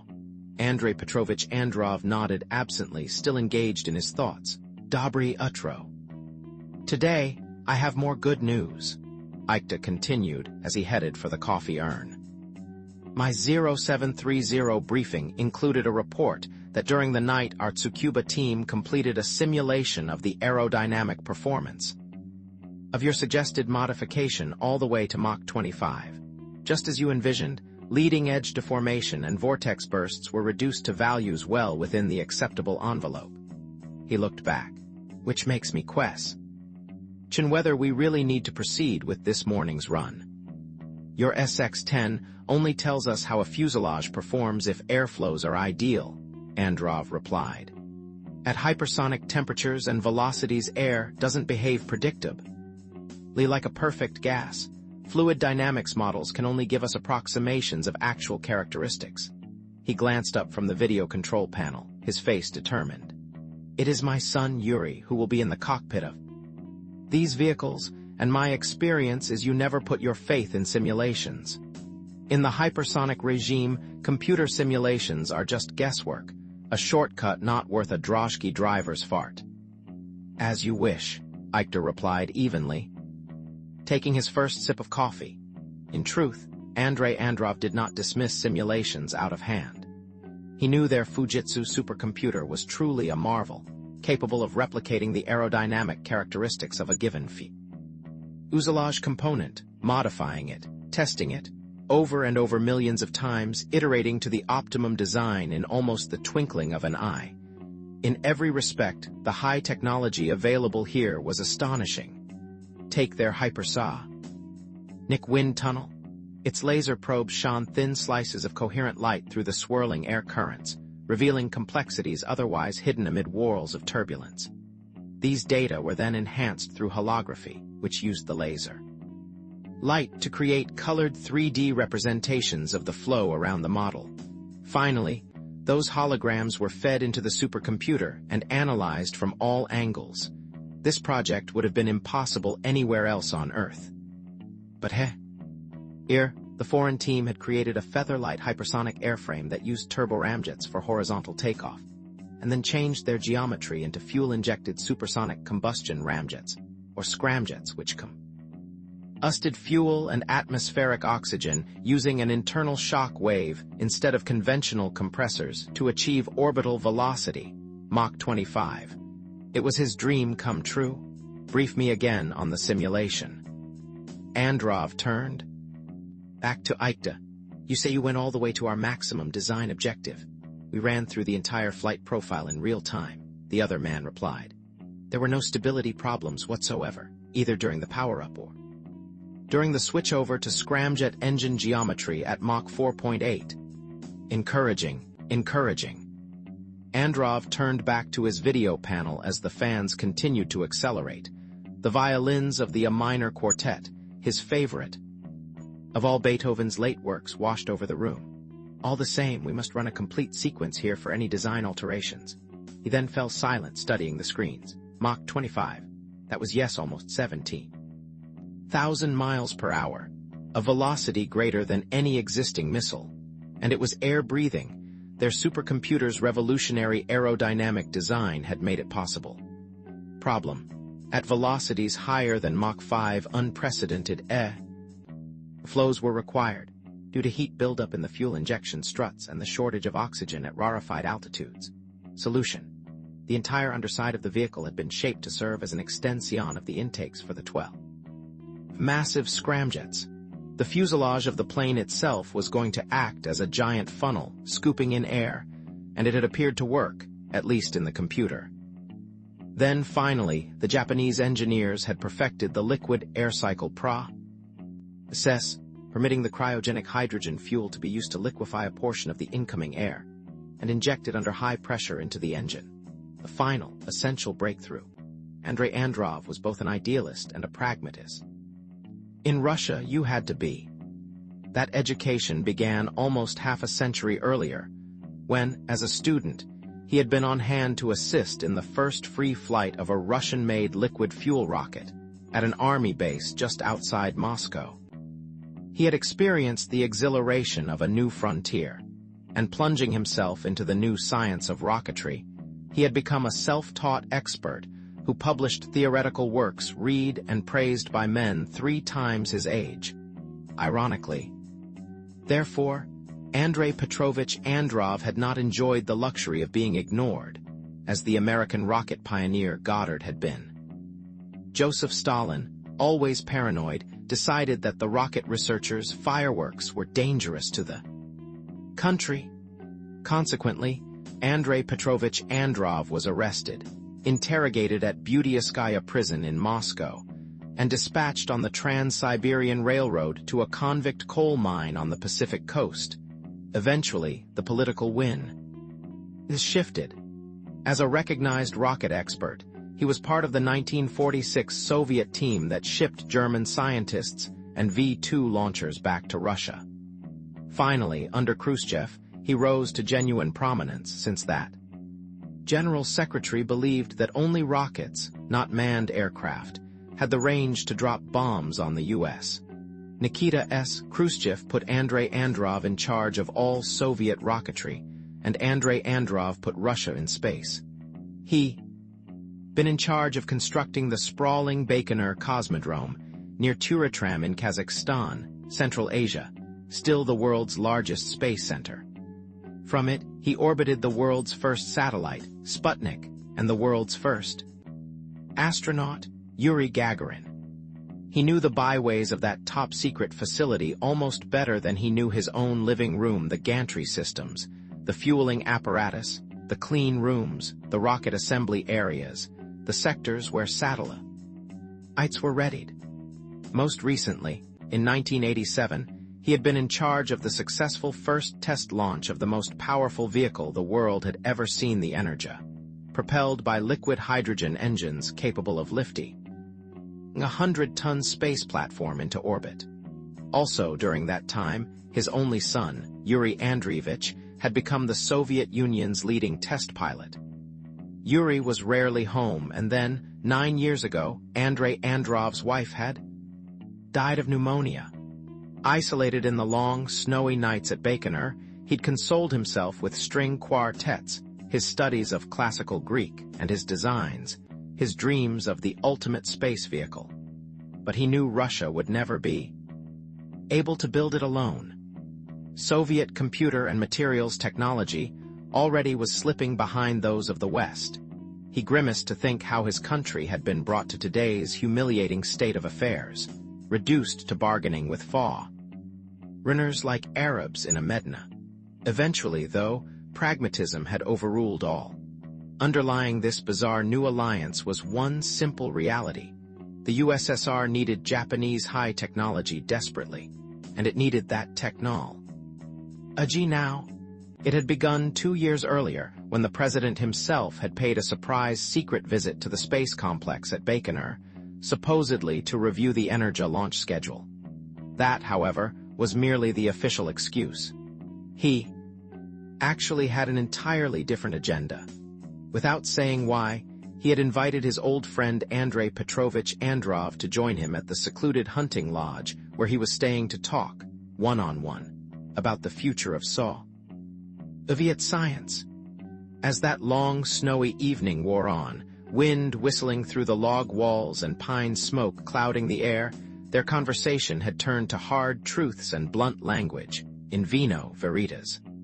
By midnight, the uniformed guards outside were stamping their heavy boots to keep warm, and Andrei Petrovich and Mikhail Sergeevich were both drinking vodka directly from the bottle, had flung its tinfoil cap onto the rough-hewn boards of the cabin's floor.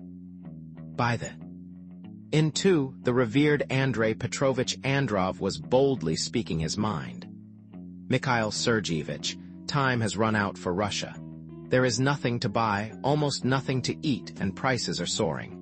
There is so much corruption you will not leave a Russian hospital alive unless you've bribed everyone, right down to the drunken orderlies. And those bribes can't be money. Who wants rubles? They are worthless. These days you have to bribe with vodka. He'd laughed sadly then. Icked up an old copy of Pravda there by the fireplace, waved it in the air, and tossed it into the crackling flames.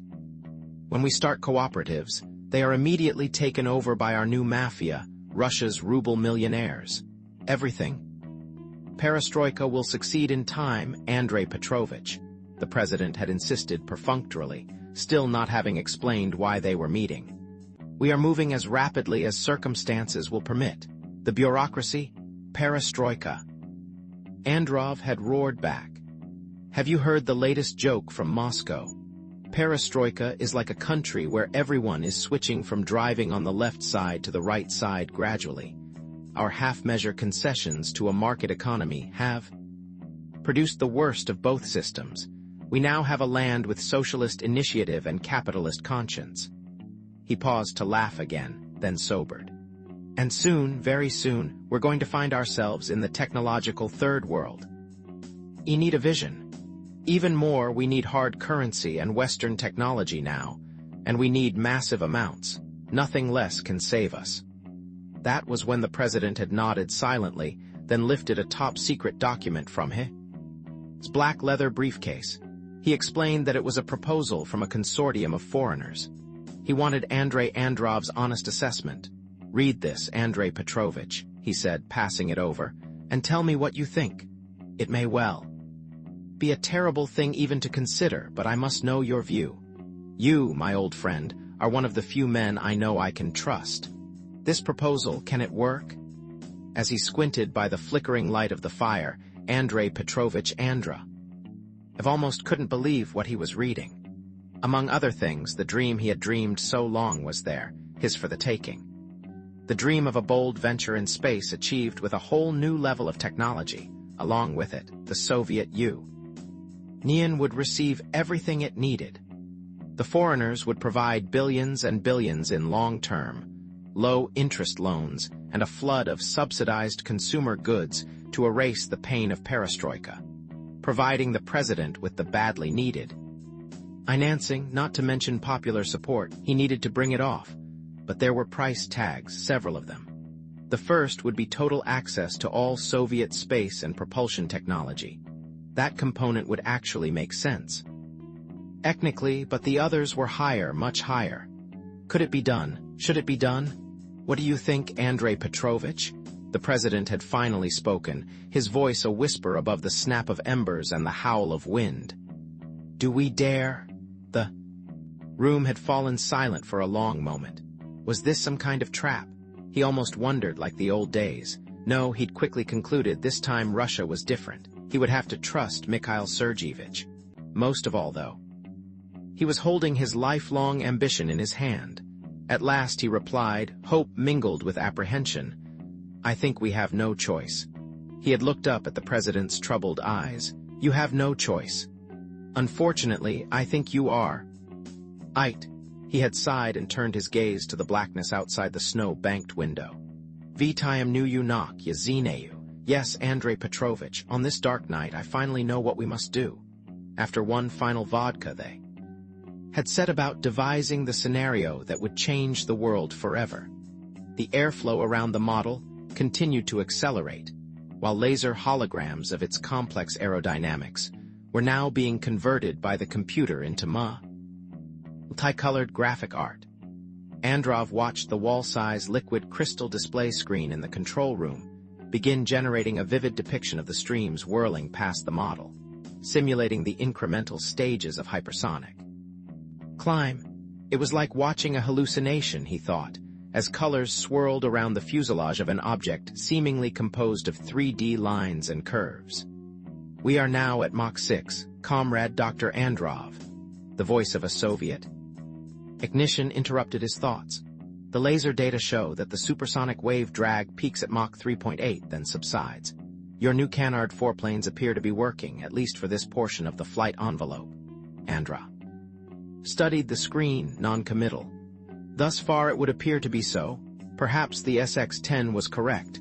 All the same, at Mach 7, I want to switch on the enhancer, then capture those data and analyze them to be doubly sure. The hypers? Nick Enhancer permitted wind tunnel burst tests at far higher velocities than a conventional facility could achieve. More high-tech. There could still be a problem, Androv continued. When the vortex of air currents shed from the nose of the fuselage encounters the shock waves from the wings, particularly around Mach 11. He turned to Aikta. Those vortexes have been responsible for significant damage to several American space shuttles during re-entry phase. I need to the data, as you wish. The director walked to the thick glass window that looked out onto the model suspended in the airstream. The crew of technicians hovered over the controls, watching for any signs of vibration. He studied the screens for a few moments, then spoke quietly to the head of the technical team, an intense young man in spectacles. This lieutenant turned and passed the order to his colleagues, who nodded gravely and stationed themselves at the switches. Above the roar, a brilliant arc of electricity suddenly exploded just in front of the nose of the model, adding an additional burst of pressure at Mach 6 to the velocity already passing across. It was a blinding microsecond pulse that momentarily boosted simulated vehicle velocity to Mach 13. The lasers registered the data, then passed it directly, via microwave link, into the memory banks of the powerful SX-10 operating hundreds of miles away. Seconds later, the turbulence data appeared in visual form on the liquid crystal screen above them. As the colored numbers flashed, a cheer went up from the normally somber technicians. Still no sign of any wave drag outside the theoretical envelope. Not even at Mach 13, the young head technician beamed. Just as we simulated, Aikta noted quietly. This time even the grave Androv smiled. I must congratulate all of you. He was rising from his chair, the central and facing the main controls. Then I will order the modification installed. Aikta nodded. If you formally authorize it. Authorized, I think you are right. Perhaps we are ready for a hypersonic test flight. Androv reached to switch off his turntable. I would like to go down to the hangar now myself, in fact. Perhaps celebrate this moment with a glass of tea. Of course. Aikta spoke quickly to his Japanese technicians, then followed the Russian out the door. The always were a connected maze of brilliantly lighted and scrupulously clean tunnels.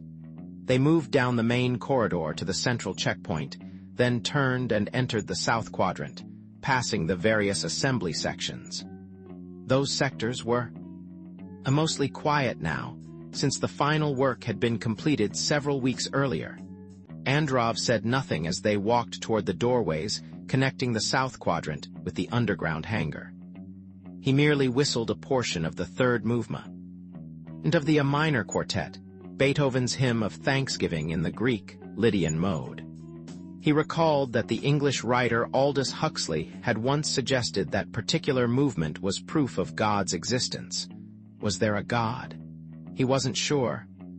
The only miracles he knew of on this earth were performed by men. He was on the verge of performing one himself. The history of space exploration had been played out entirely in his lifetime. He himself had been the architect of much of that progress, but putting a man into space remained an expensive and dangerous proposition. Launch vehicles still exploded with alarming regularity. Man was trapped on this planet. God was still in the heavens. Man's hope of reaching odd at will required a special creation, one that could taxi off a runway just like a normal aircraft, then accelerate to hypersonic speeds, reaching low Earth orbit. An air-breathing space vehicle. Its potential for the peaceful exploration of near-Earth space defied imagination. Peace. All his life, Andrei Petrovich Androv had worked in the shadow of war. Now, at last, he had created the ultimate symbol of peace. The entry to the hangar was secured, but when the guards saw Dr. Androv and the project director approaching, they saluted and punched in the codes on the locks. Moments later, the heavy steel doors slid aside, revealing the brilliant lights of the hangar. It was cavernous, over 100 feet high, with gantries now standing idle along the walls. White-coated technicians swarmed over the two prototypes, checking the final seals, while others were on 20-foot-high trucks servicing the engines. Looming above them were what appeared to be two giant prehistoric birds, streaks of gleaming silver over 300 feet in length, with pen-sharp noses that dipped rakishly downward. Androv paused to admire them a moment, marveling in spite of himself. The long, sleek lines swept back in a clean curve, without the interruption of a windshield.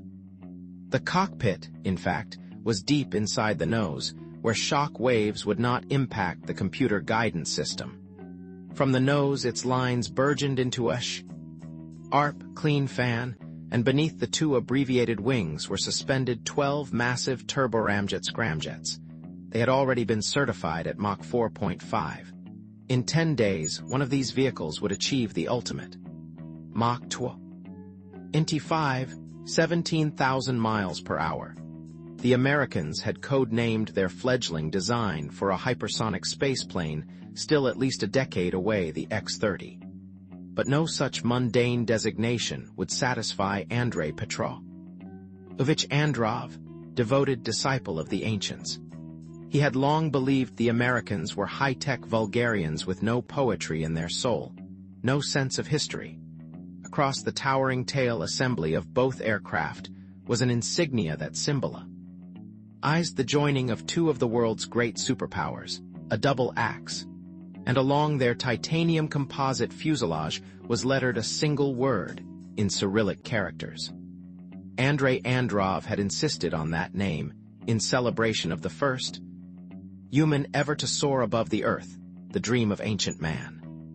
Now, he had declared, 4,000 years later, there was another dream, his dream, a hypersonic vehicle that could loft man directly into space from anywhere on the planet. He had dreamed that dream, and the Mino Industries Group had permitted him to pick the name for the creation that would realize it, for the miracle that would master time and space, the Earth itself. Daedalus, Thursday, 9:16 a.m. Yuri Androv stood at the far end of the floodlit hangar, staring up at the underbelly of Daedalus I and thinking. This morning's run-up in the centrifuge had gone well.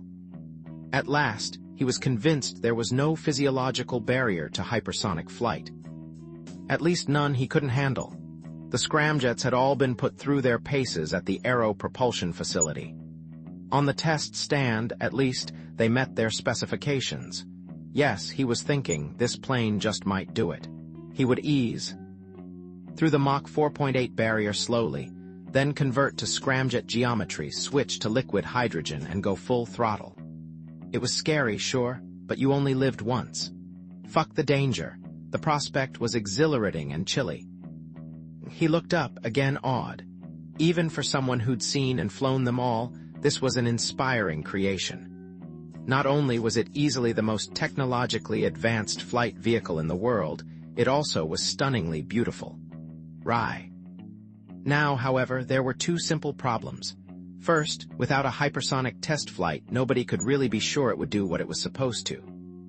Second, as of now, both prototypes still belonged to Mino Industries, and would continue to belong to Mino Industries until the final treaty and agreement were signed. Actually, taking the Daedalus hypersonic might be the least of the project's worries. That was the part he knew how to handle. The unknowns lay in an other direction entirely, the strategic direction. Strategically, he still didn't trust Russia's new partner. From what he'd heard, the conditions demanded in return for all their high technology had been heavy, and that was just the short term. The long-term cost might be even greater. Was the Soviet Union about to become the financial and technological captive of a shadowy group of foreigners, men whose identities remained, even now, shrouded in secrecy? Was this a Austrian bargain? Just then he noticed the doors at the far end of the hangar slide open and two men in white lab coats enter. Perfect timing, he thought. Even at that distance, he knew immediately who they were. The joint venture's two technical officers. His father, Andrei Petrovich Androv, and Taro Aikta, the project director for the Japanese team. The men held equal authority, supposedly. But in fact, all the real decisions on this project were being made by somebody else entirely.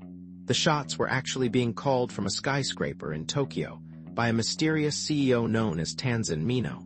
Now Ikta and the elder Androv were headed his way. As he watched Ikta, he felt himself involuntarily stiffen. Perhaps his unease about the man was his intuitive, right brain working, trying to tell him something. But what? All communications with the CEO were channeled through Ikta. Fair enough, he told himself. He was accustomed to secrecy. Maybe Japanese industrialists were as careful about protecting their asses as the Soviet nomenclatura were. Maybe it was just part of the landscape here too. But still, Strastvidia, Yuri Andreev. Ich, Ikta smiled, extending his pale hand as he simultaneously bowed. Kak pashaviatai, Koroshow, spasibo. He shook Ikta's hand, then nodded toward his father. If this is a good time, I'd like to discuss the scramjet. Our up sequence with Dr. Androv for a few moments. If it's anything serious, then perhaps we should all confer with the prime contractors, Ikta responded smoothly.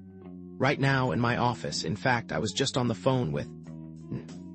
Oh, need to bring them in. Just a few technical items, nothing more. Yuri Andreevich. Ikta smiled and bowed again, his eyes trying to display a warmth they clearly did not possess. Every issue here is of importance to us all. If... Not every nut and bolt, he interrupted. I just have some sequencing questions, that's all. Ikta bowed once more, quickly. You know we are all depending on you. No one in Japan has the experience to take up a plane like this, at least not at this stage of the project. So be aware that any matter weighing upon the success of your test flight or your safety, he flashed another quick, concerned smile, is naturally of gravest concern to me. And to the CEO?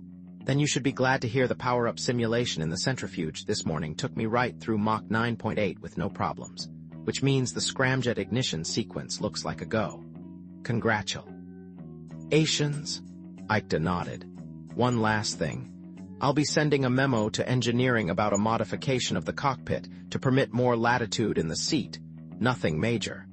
I think we could still reduce vascular stress in the high-G regime. Andrei Androv noticed the look of concern on his son's face. Yuri, you seem troubled. This morning, did anything? Of course, send engineering your memo by all means, Ikta interjected. I'll personally see it's taken care of. We want nothing to go wrong. Not even the smallest? Good. That's all I want. Yuri turned and wrapped his arm around his father's aging shoulders, gently urging him in the direction of the truck stationed beneath the silver nose of Deed. LSI. He wanted to get rid of Ikta so he could talk. After they moved a few feet, he yelled back over his shoulder. But wait on the decision till you read my memo. As you wish. Ikta nodded farewell. I'll be in my office until 1300 hours if we need contractor input. Which meant, Yuri knew, that no further communication with him was permissible after that time. Technical consultations were only held during mornings.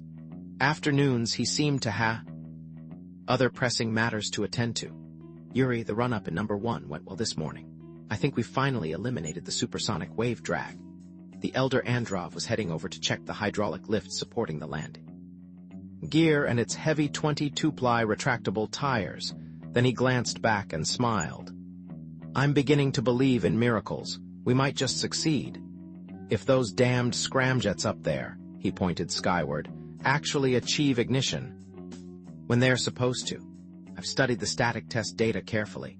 At the propulsion facility, they routinely achieved ignition at Mach 4.8. The numbers were there, and they looked all right. Temperature regime, pounds thrust, all the rest. What's really happening, Yuri thought suddenly, is they've taken our engineering design and built it. But what if we're just being used somehow, having our brains picked, our expertise stolen? Then what? He said nothing, though, just listened quietly as the older man continued. Also, the new ceramic composite they've come up with for the fuel injection struts was heated to 3,500 degrees Fahrenheit and repeatedly stress-tested. Those data were particular. Impressive. You know, the struts have always been the Achilles heel for a scramjet, since the fuel has to be injected directly through them into the combustion chamber. They have to withstand shock waves and thermal stresses far beyond anything ever encountered in a conventional engine. Nobody else has ever come up with a material that can do it. Not us, not the Americans, Not anybody. But now, their high-temperature materials and liquid air cycle have finally made this cramjet concept a reality. The last roadblock is gone. He looked up, still marveling. All we or the Americans can do is make engineering drawings of those engines, just pictures. I hope you're right, but when we switch over from JP7 to liquid hydrogen, nobody knows what can happen. It's never been done before. Are you really worried? The old man studied him. Damned right I am. Who wouldn't be?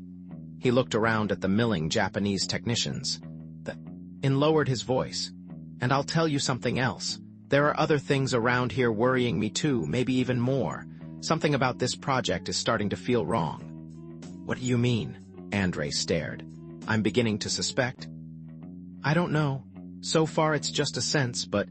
Yuri, let me tell you a hard fact, the elder Androv interjected. Like it or not, this project is the only chance the Soviet Union has to ever own a vehicle like this. That may be true, but if we remember the sad fate of the Tu-144, he went on, the supersonic passenger plane we built based on some engineering drawings for the Concorde we managed to get hold of. Weak. Opted it, but we got it wrong. And in 1973 we had that horrible tragedy at the Paris Air Show when it crashed in a ball of fire. That was the end of it. We failed, and it was humiliating. The Soviet Union couldn't and build a supersonic passenger jet. The real truth is, we didn't have the computers we needed to design it. He looked up, smiling. But now, all that humiliation will be undone. Yuri suddenly realized his father was being epped up in his dreams, the same way he sometimes got lost in those damned string quartets or reading Euripides in the original Greek. He was going off in his fantasy world again. He couldn't see that maybe he was being used. Have you ever wondered where this project is going to lead? Where it has to lead? It will lead the way to peace. It will be a symbol of cooperation between two great nations, demonstrating that the human spirit can triumph. It could just as well lead the way to something else entirely. Don't you realize what's happening here? We're giving away our thruster engineering, Russia's leading technology. It's the one area where we still lead the world. We've just handed it over for the price of one fucking airplane. And even if we eventually get our hands on these prototypes, we can't build more without begging the materials from them. We can't fabricate these composite alloys in the Soviet Union. But this is a joint venture. Everything will be shared. He smiled again, his face gnome-like beneath his mane of white hair. It will also give us both a chance to overcome the lead of Europe and America in commercial passenger transport. In the next century. That's what this is all about, the future of non-military aviation. It's right here. You really believe that? He stifled a snort of incredulity. Don't you see what this vehicle really is? Let me tell. It's the most deadly weapons delivery system the world has ever seen. And we're showing them how to build it, even testing it for them to make sure it'll perform. The Daedalus will never be a military plane. I would never have participated if I thought, exactly, that's what they want us to believe, but it sure as hell could be. And Mino Industries will be the only company on Earth that can actually build more of them. He sensed it was useless to argue further. Nothing mattered to Andrei Petrovich Androv except what he wanted to believe. At this point, nothing could be done to expose the dangers, because nobody on the Soviet team would listen. Or maybe there was something. Why not make a small revision? In the test flight, once he was aloft, what was anybody going to do? He would be up there alone. If he could get around their flight computer, he might just show the world a thing or two. He'd been thinking about it for weeks now. All right, he turned back. If this thing is supposedly ready to fly, then I'll fly it, but get ready for some surprises. Yuri, what are you planning? Just a small, unscheduled maneuver. The hell with it, he thought. They've got 7 days. And then I take it up and power in the scramjets. I'm ready to go. Tell Aikta to prepare to have liquid hydrogen pumped into the tanks. But that's not how we've structured the test schedule. Andrei examined him, startled. Yuri, Always been fiery, but never irrational. We need 10. Fuck the schedule. I'm going to take this vehicle hypersonic in a week, or they can get themselves another test pilot. He turned away. Reschedule or forget it. We don't have much time left. Once all the agreements are signed, Yuri, I don't like this. His eyes were grave. It's not. Just tell them to get Daedalus I prepped. I think these bastards that call themselves Mino Industries have a whole agenda they're not telling us about. But I'm about to rearrange their timetable. Book 1, Chapter 6. Thursday, 2:51 a.m. A very wet, very annoyed Michael Vance rapped on the door of Zeno Stantopoulos' darkened cafenean. He'd walked the lonely back road into Heraklion in the dark, guiding himself by the rain-battered groves of plane trees, olive and wild pear, trying to figure out what in hell was happening. To begin with, members of the intelligence services of major nations didn't go around knocking each other off. That was an unwritten rule among spooks, very bad taste. Maybe you tried to get somebody to talk with sodium pentothal or scopolamine, but guns were stupid and everybody knew it. You could get killed with one of those things, for God's sake. So this operation, whatever it was outside the system. Good.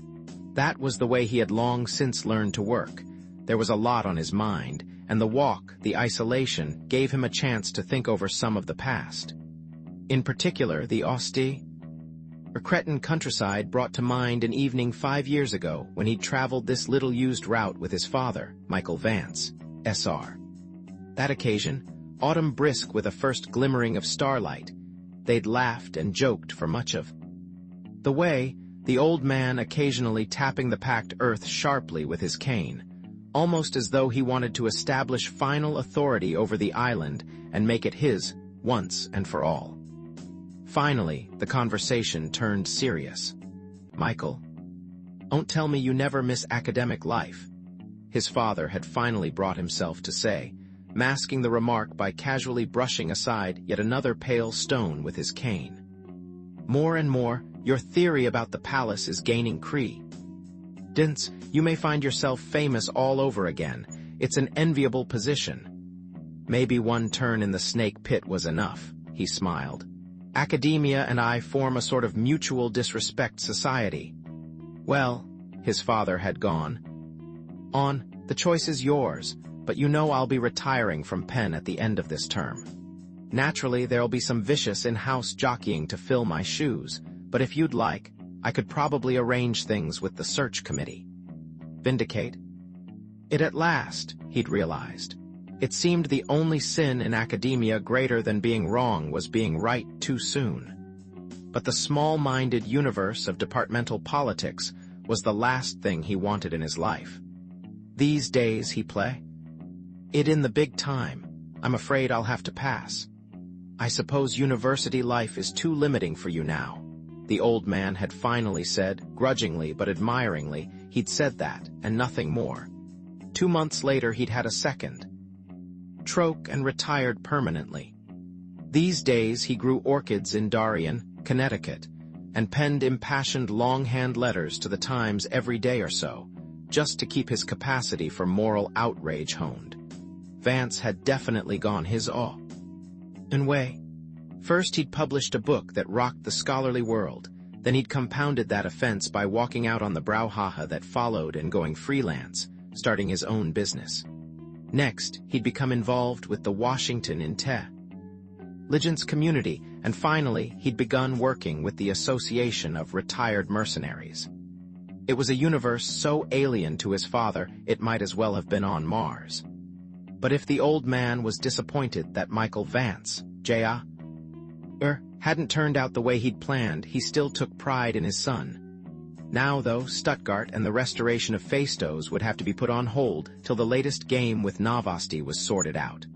The protocol, it was still running through his mind. Could there be some sort of alliance cooking between the Soviets and the Japanese mob?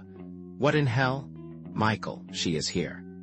A hoarse whisper emerged as the rickety wooden door of the cafenean edged open. Zeno ugged down his nightshirt and carefully edged it wider, squinting out at the street. "Come in, quickly, before you are seen."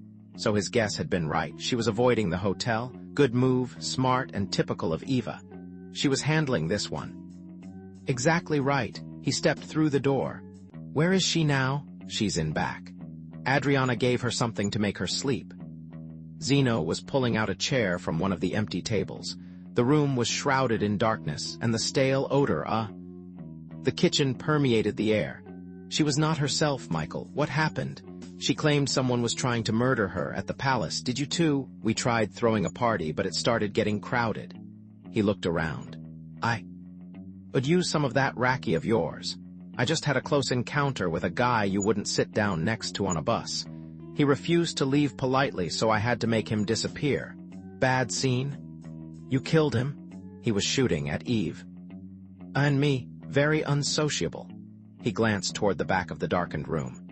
Zeno, our party guest tonight was you're not going to believe this, a Japanese hood. Tell me something. Is the Yakuza trying to get a foothold in Crete? No, maybe buying up property? That's their usual style. It's more or less how they first moved in on Hawaii. Michael, this country is so poor, there's nothing here for gangsters to steal. He laughed. Let me tell you a secret. If a stranger came around here and tried to muscle me, or any of my friends, he would not live to see the sun tomorrow. Even the Sicilian Cosa Nostra is afraid of us. Crete is still a small village in many ways, in spite of the crazy tourists. We tolerate strangers, even open our homes to them if they are well-behaved, but we know each other's secrets like a family. So, to answer your question, the idea of a Japanese syndicate coming here is impossible to imagine. You know that as well as I do. That's what I thought, but I saw a Kaban from the biggest Yakuza organization in Japan tonight. I know because I had a little tango with their godfather a few years back. Anyway, what's one of his street men doing here, shooting at Eva and me? He paused as the implications of the night began to sink in. This scene could start to get rough. You did nothing more than anybody here would have done. He looked pensive in the dim light. Years ago, when the colonels and their junta seized Greece, I once had to. He hesitated. Sometimes we do things we don't like to talk about afterwards, but you always remember the eyes of a man you must kill. You dream out them. Our party lighting was pretty minimal. It was too dark to make out his eyes. Then you are luckier than you know. He glanced away. This was not somebody you knew from another job, Michael. Perhaps the mercenary group use. Sometimes. Never saw the guy before in my life, swear to God. Anyway, I think it was Eva he really wanted. But whatever's going on, I have to get her out of Crete now before whoever it is finds her again. I agree. He was turning toward the living quarters in the rear. You should stay here tonight, and then tomorrow we can get you both passage on the car ferry to Athens off the island. I will take care of everything, tickets, all of it. He returned carrying 2 tumblers of raki. After setting them on the table, he continued. I am very worried for her, Michael, and for you. We all make enemies, but he took a sip from his glass. By the way, do you have a pistol? Not with me. He reached for the glass, wishing it was tequila straight, with a twist of lime, and he was back on the Ulysses, trimming the Genoa. That's a mistake I may not make again soon. Then I will arrange for one. Like I said, everything. I have many friends, do not worry. He drank again. By the way, she asked me go to the hotel and get something for you. She seemed to think it was important, one of your modern American inventions. She had it locked in the safe at the desk, and she gave me money to pay for her room. He sighed. Why would she waste money on a hotel when she could have stayed here with us? What is it? I think it's a computer, though it's barely the size of a briefcase, part of the new age that mercifully has passed us by. I have it in back with the rest of her things. His voice disappeared into the darkened kitchen. Moments later, he reappeared carrying Eva's laptop. With a worried look, he settled it gingerly on the table. You have any idea why she had this with her? I think she may have something stored in here. He settled it on the table and flipped up the top. Then he felt along the side for the switch, and a second later the screen glowed blue. After the operating system was in place, he punched up the files. A long line of names filled the screen, arranged alphabetically, but nothing seemed right. It was a stream of unclassified NSA memos and then a lot of personal letters. He resisted the temptation. And to call them up and delve into her private life. How many men stick to business, save the fun for later? Where's the file? Then he noticed the very first alphanumeric. Ackerman. Hold on, he thought. Wasn't that the name of the NSA? Guy, she said, gave her the disk. He highlighted the file on the screen and hit retrieve. An instant later it appeared. Yep, this one had to be it. Clearly an NSA document, very carefully stored. That was it. The stream of numbers filled pages, and then came article Roman 2. Thus it went for 10 articles. As he scrolled up page after page, he realized that the numbers continued for the rest of the document. She was right. Outside of occasional repetition, there seemed to be no real pattern. He'd seen a lot of encryptions in the old days, but this one didn't look like anything standard. He sat staring at the screen. Mino Industries Group. That explained the Mino Gumi Goon, the god. Other was planning his biggest play yet, global. But what was it? What was in the deal? This was something he had to see. Eva had said she tried the data encryption standard, the DES system, and got nowhere, which meant NSA had been foiled. How had he done it? DES was a procedure whereby data were passed through a series of 8 S-boxes, actually mathematical operations, that when combined with a unique user, key converted it into what appeared to be alphanumeric Ga. Or beige. The receiver also had a copy of the key, which could be used in combination with the same set of mathematical operations to convert it back. He knew that back when DES was being invented by IBM, the National Security Agency had purposely sabotaged Big Blue's original plan to make it uncrackable. NSA had insisted that the key, a string of zeros and ones, be limited to 56 bits, rather than the proposed 128 bits, which would have made the system so complex it would have been safe forever. The reason, of course, was that NSA didn't want an unbreakable cipher loose on the planet. After all, their primary business was reading other people's mail. IBM didn't know it at the time, but the smaller key was already a pushover for NSA Cray supercomputers, which could try 1 trillion random keys per second, and routinely crack any 56-bit DES encryption in the world. In half a day, anybody familiar with the intelligence business was well aware of that, which was, obviously, why somebody had turned to NSA. But Eva said she'd tried the usual random key procedure and got nowhere. So what was the answer? His head was buzzing from the racky now, but he kept turning over in his mind the possibility that she'd been looking in the wrong place, trying to find the DES key, when in fact, this encryption used some entirely different scheme. He rubbed at his temples and tried to run the scenario backward, Project Daedalus. The more he thought about it, the more Zeno. He looked up from the screen. Do you still have that copy of Realm of the Spirit? He'd sent the old Greek in awe. To graft first edition the week it came out. Your book, Michael. Of course I have it. I treasure it. It's in the bedroom in back. Mind getting it for me? I feel like a little light reading. At 4 in the morning, Michael, I think, Oh, how it is when your mind gets filled up with garbage at bedtime. You should be getting some sleep, like Eva. Tomorrow we have to. I need to relax a little first, and I need that book. There's a chart in the appendix guaranteed to put anybody to sleep. Very well. He sighed, drank off the last of his raki, and pulled himself erect. Sometimes you can be as headstrong as your father. As quiet settled over the room, Vance continued to stare at the screen. Why did he have a hunch he was right on this one? Could he really crack a cipher with a 486 portable when NSA Cray supercomputers had bombed? Maybe. Stranger things had happened. The samurai swordsman said you needed to know your opponent's mind. Here, in the waning hours before dawn in the middle of Crete, he was feeling a curious oneness with whoever had devised this random-looking string of numbers. He'd created number strings just like this himself, back before the CIA had come into his life. Here it is, Michael. Adriana said Eva is still asleep. I don't know what she gave her, perhaps one of her old wives' potions. He chuckled quietly. That's one of the reasons I love her so much. When you get ancient like I am, it's good to be married to a nurse. Vance took the book and, in spite of himself, weighed it in his hand. What was it? Maybe 2 pounds? The glistening dust jacket, unusual for a university. Book back in those days was still pristine. He smiled, realizing it was unread. Thanks. He finally remembered Zeno. This should do the trick. Now why don't you go on to bed? I'll just stretch out here on a table when I get sleepy. Michael, sometimes I think you are a madman. He shrugged, then turned to hobble back toward the bedroom. Just don't answer the door, whatever you do. Get some sleep, I'll be doing the same. Then good night.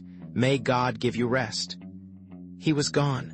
Vance barely nodded, since he was already turning to the appendix of the book and switching on the dim overhead light. The volume brought back a world long lost for him. Now he wanted it back, if only for a moment. He flipped to Appendix C. There he'd reproduced, as a dutiful scholar should, the standard numerical correlates for the syllabary of linear B. Mycenaean syllabary, after Ventris, 1953. Da Ka Sa G O Ra 016. 1831-46 6176.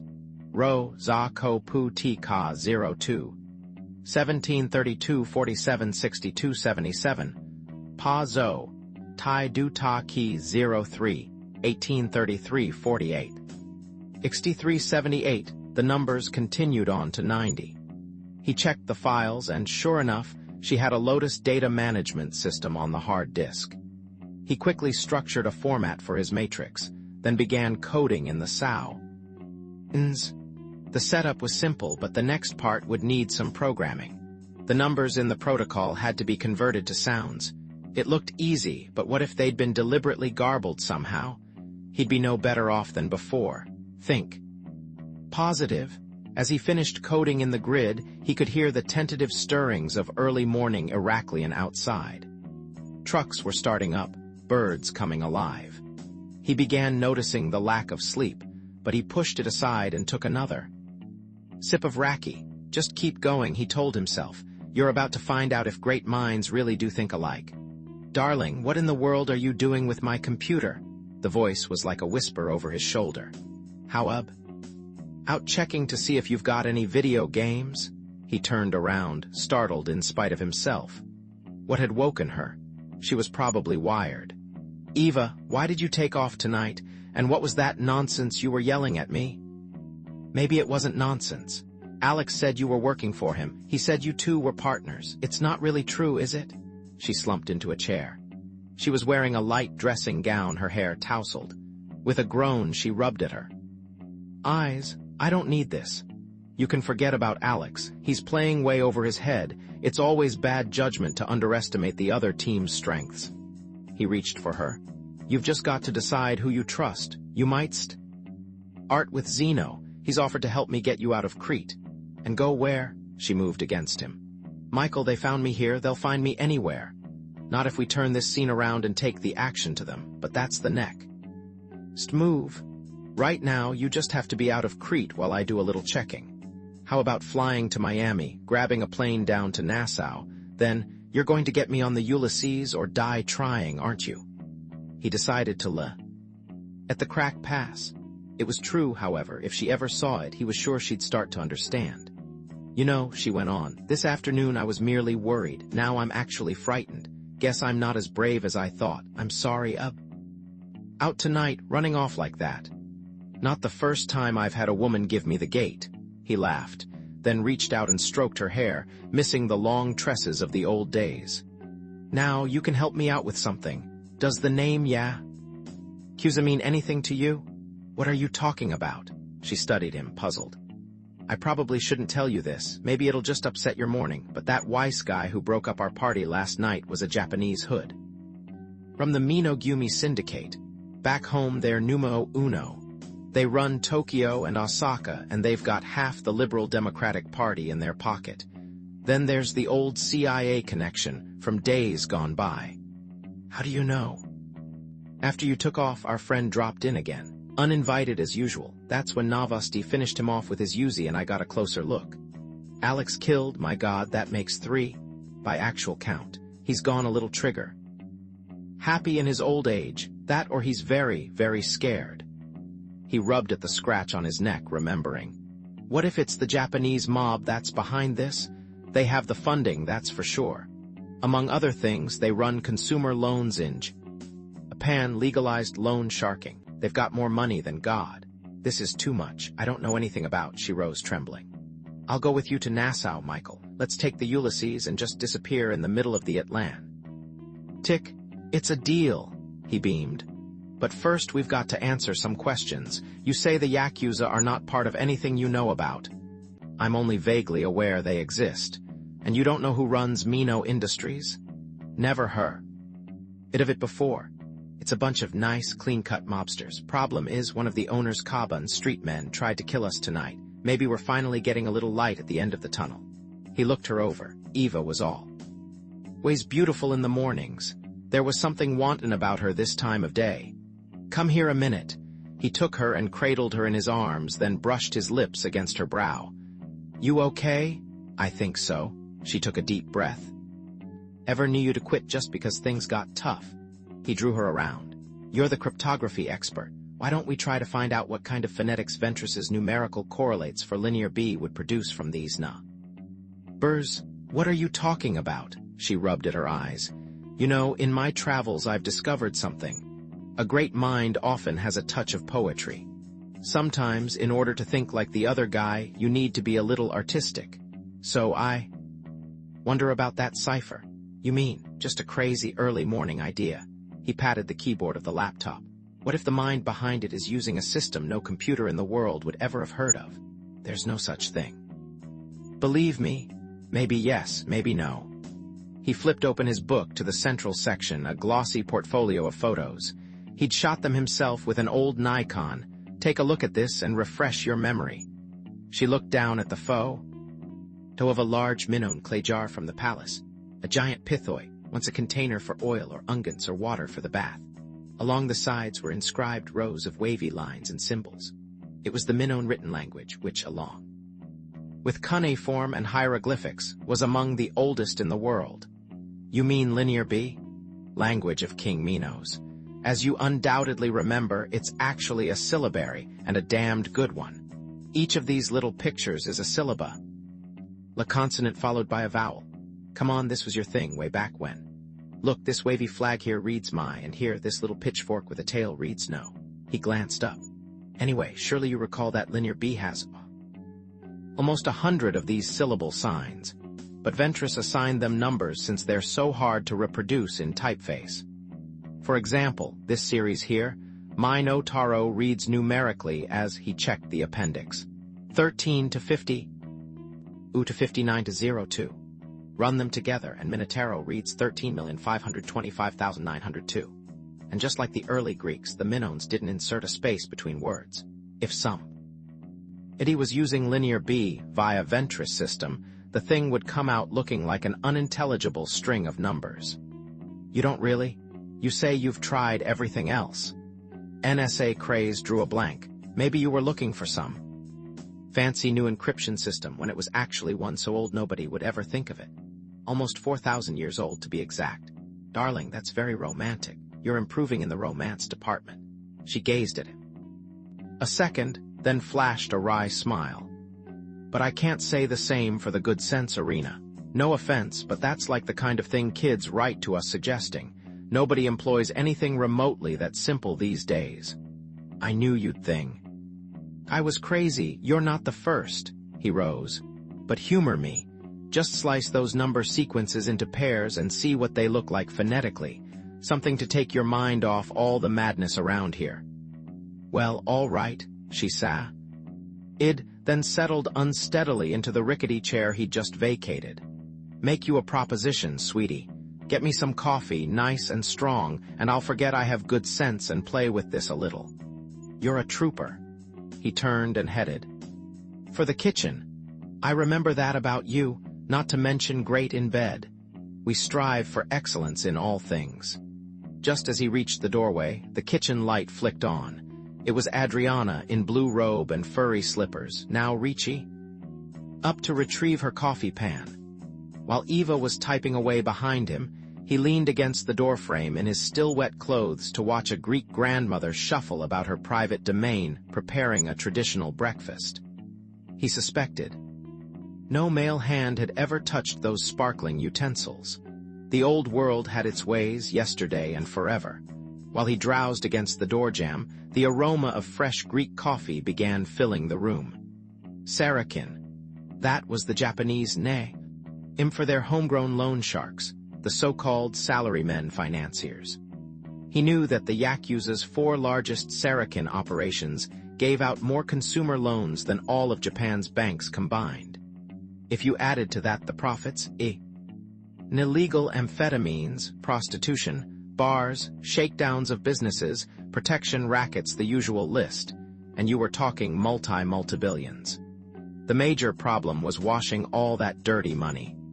They routinely invested in respectable but losing propositions abroad, on the sound theory that $1 cleaned was worth 2 unlaundered. Was that what the Soviet scam was all about? Money from the Japanese mob being laundered through loans to the USSR. What better way to wash it? Nobody would ever bother asking where it came from, but there was one major problem with that neat scenario. Politically, the Yakuza were ultra-rightist hardliners, so why would they expose their money with the Soviets, law? Dirt or not, particularly now with so much political instability, they're hardliners, reformers, nationalists. Somehow it didn't compute. Michael, come here a second. The voice had an edge of triumph. What? He glanced around groggily. Just come here and take a look at this. She was staring at the screen. He turned and walked over, still entranced by the heady, pungent essence of fresh Greek coffee now flooding the room. Is it anything? Just look at it and tell me what you think. She leaned back from the screen and shifted the zenith toward him. The ice-blue letters cast an eerie glow through the dull morning light. The color reflected off his eyes, matching them. You did it already? I started with a 1-to-1 replacement of numbers with letters. But it's sequence inverted, which means I had to anyway. What do you think so far? Am I a genius or what? He drew a chair next to the screen and started to examine it. But at that moment, Adri set a tray of coffee down beside the computer, steaming and fresh, together with dark figs and 2 bowls of yogurt. Kaif Evropeko, she commanded, then thrust a cup into his hand. Malista Efkaristo. He absently nodded his thanks, took a sip of the steaming brew, then returned his attention to the screen. At first he thought he was just groggy, his vision playing tricks, but then the string of letters began to come into focus. Incredible? Okay, what about this part here, he asked, pointing to the 4th line where the letters turned to nonsensical garbage, and then down here again. That's what I was talking about. The interlacing switches there. It happens every 100 numbers. They started by taking the second 50 digits and interlacing them back into the first 50. Then they switched the algorithm and interlaced the third 50 digits ahead into the fourth 50, but backwards. Then it repeats again. You figured all that out just fooling around with it? Darling, I do this for a living, for God's sake. After a while you have good instincts. She tapped her fingers nervously on the wooden table, then remembered the coffee and reached for a cup. Nice little trick. Andred, but nice. Every so often you fold the data back into themselves somehow. That way there are no repetitions of number sequences for words that are used a lot to give you away. But once you've played with this stuff as much as I have anyway, it's always the first thing I check for. Congratulations. Tell me the truth. She looked at him, sipping her coffee. Can you really still read this? It's been years. Memory like an elephant, though you may have to help me. On now and then, he pointed. Look, I think that word's modern Greek. They've mixed it in where there's not an old word for something. He pushed around the computer. Want to run the whole data file through your system? Clean it up? My pull. Azure, she was clearing the screen. I can't believe it just fell apart like this. The reason our craze didn't crack it was it's too simple by half. He reached for his coffee, feeling a surge of satisfaction. His hunch had been dead on. Whoever came up with this idea for an encryption must have been a fan of ancient Greek history, and a knowledgeable one. What better cipher for Project Daedalus Communicace than the language Daedalus himself used? They'd taken that 4,000-year-old tongue, an archaic forerunner of ancient Greek, and then scrambled it using a mathematical algorithm.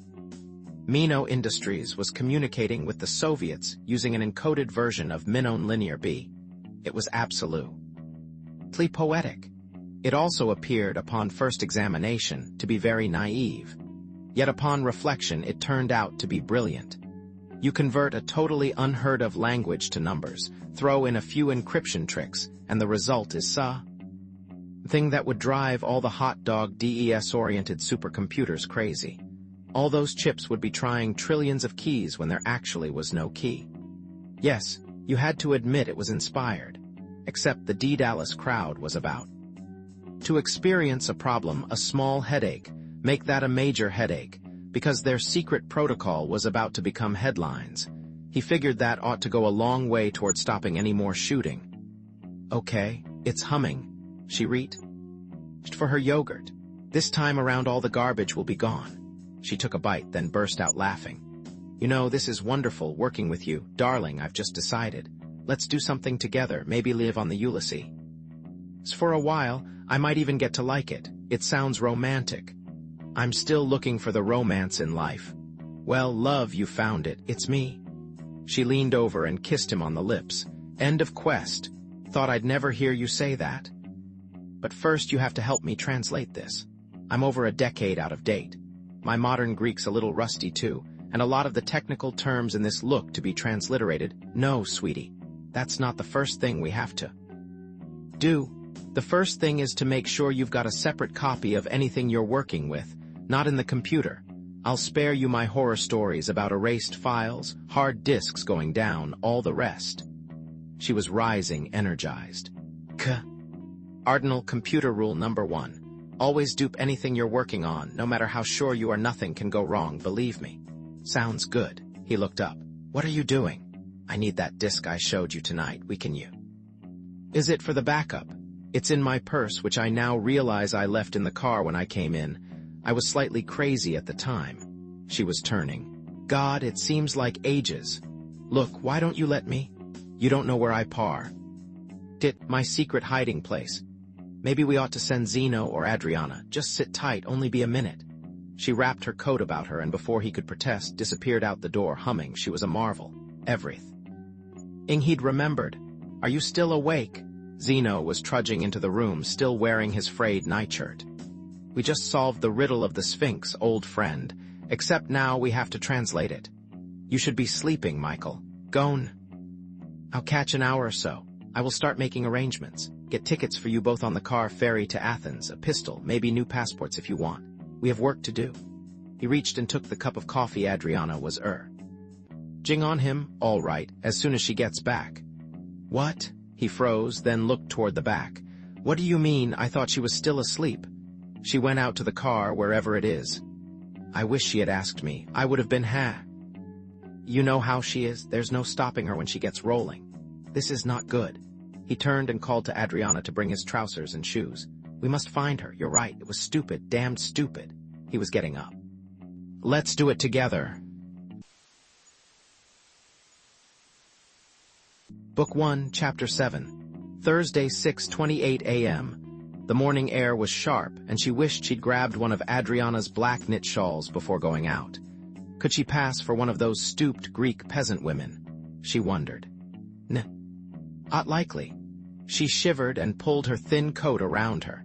The rain was over now, leaving the air moist and fragrant, but the early morning gloom had an ominous undertone. They'd found the key to open the first box, but the message I'd still had to be translated. What was it? What could possibly be in the protocol that would make somebody want to kill her? She stared down the vacant street leading away from the square, a mosaic of pre-dawn shadows, and tried to think. Novosty was the classic middleman, that much was a given. But then she'd known that for years. Yes, she'd known about Alex Novosty all her life, his work for the KGB, his laundering of Techmashimport funds. She knew about it because they were second cousins. Fortunately, their family tie was distant enough not to have made its way into NSA's security file, but around the Russian expatriate dinner tables of Brighton Beach and Oyster Bay. Alex was very known indeed. He was the Romanov descendant who'd sold out to the Soviets, an unforgivable lapse of breeding. But for all that, he wasn't an assassin. For him to do what he'd done tonight could only mean one thing. He was terrified. Very out of character. But why? The answer to that wasn't hard.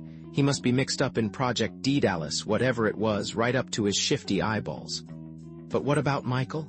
What did Alex want from him? The answer to that could go a lot of ways.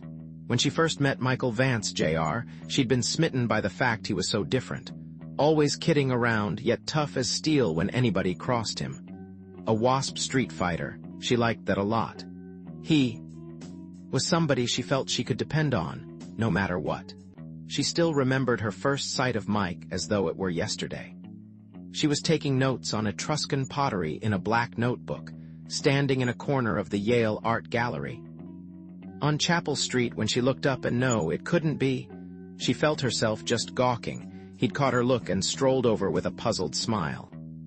"Is my tie crooked?" Or then he laughed. "Name's Mike Vance. I used to be part of this place. How about you, Vance?" She just kept on staring, still not quite believing her eyes. "My thesis advisor at Penn was you look just like him." And he did. The same sharp chin, the same twinkle in the blue eyes, Eva.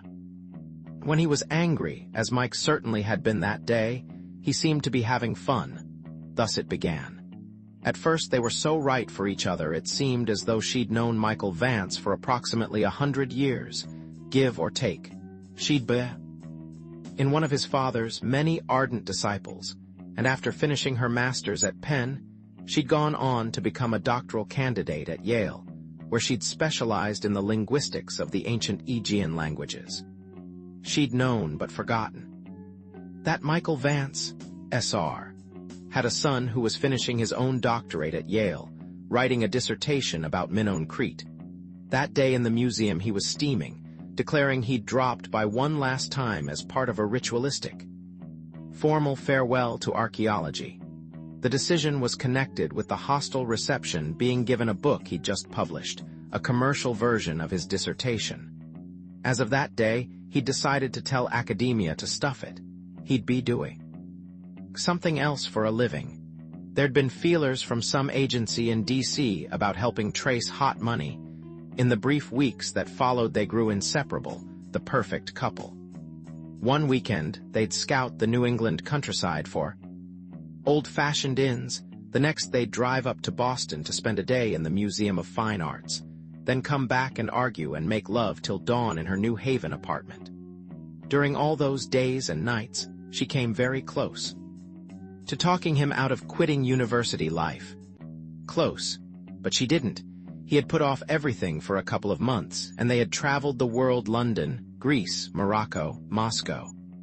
Once their parents even met at Count Sergei Borodin's sprawling Oyster Bay home. It was a convocation of the Russian Nobility Association, with 300 guests in attendance, and the air rang with Russian songs and balalaikas. Michael Vance, S.R., who arrived in his natty bowler, scarcely knew what to make of all the Slavic exuberance. Shortly after that, the intensity of Michael became too much for her. She felt herself being drawn into his orbit, and she wanted an orbit of her own. The next thing she knew, he'd departed for the Caribbean. Her father had died, and she'd gone back to work on her own doctorate. Michael. He was driven, obsessive, always determined to do what he wanted, just as she was. But the tension that likeness brought to a relationship those many years ago now made everything seem to click. Why? She wondered. Maybe it was merely as simple as life cycles. Maybe back then they were just out of sync. He'd already survived his first midlife crisis, Eve, and though he was hardly 30, when they split up, she'd been 25 and at the beginning of a campaign to test herself, find out what she could do. Well, she thought she'd found out. She was good, very good. So now what? She was relieved to see the car was still parked on the side street, actually a little alley, where she'd left it.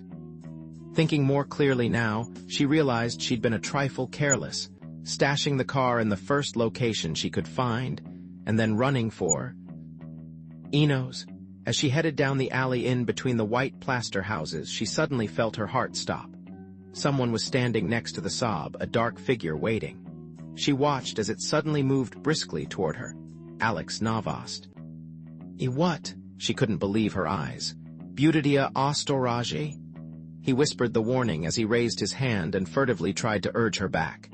Kak, shto, she froze. How did you find the car, the hotel, they direct?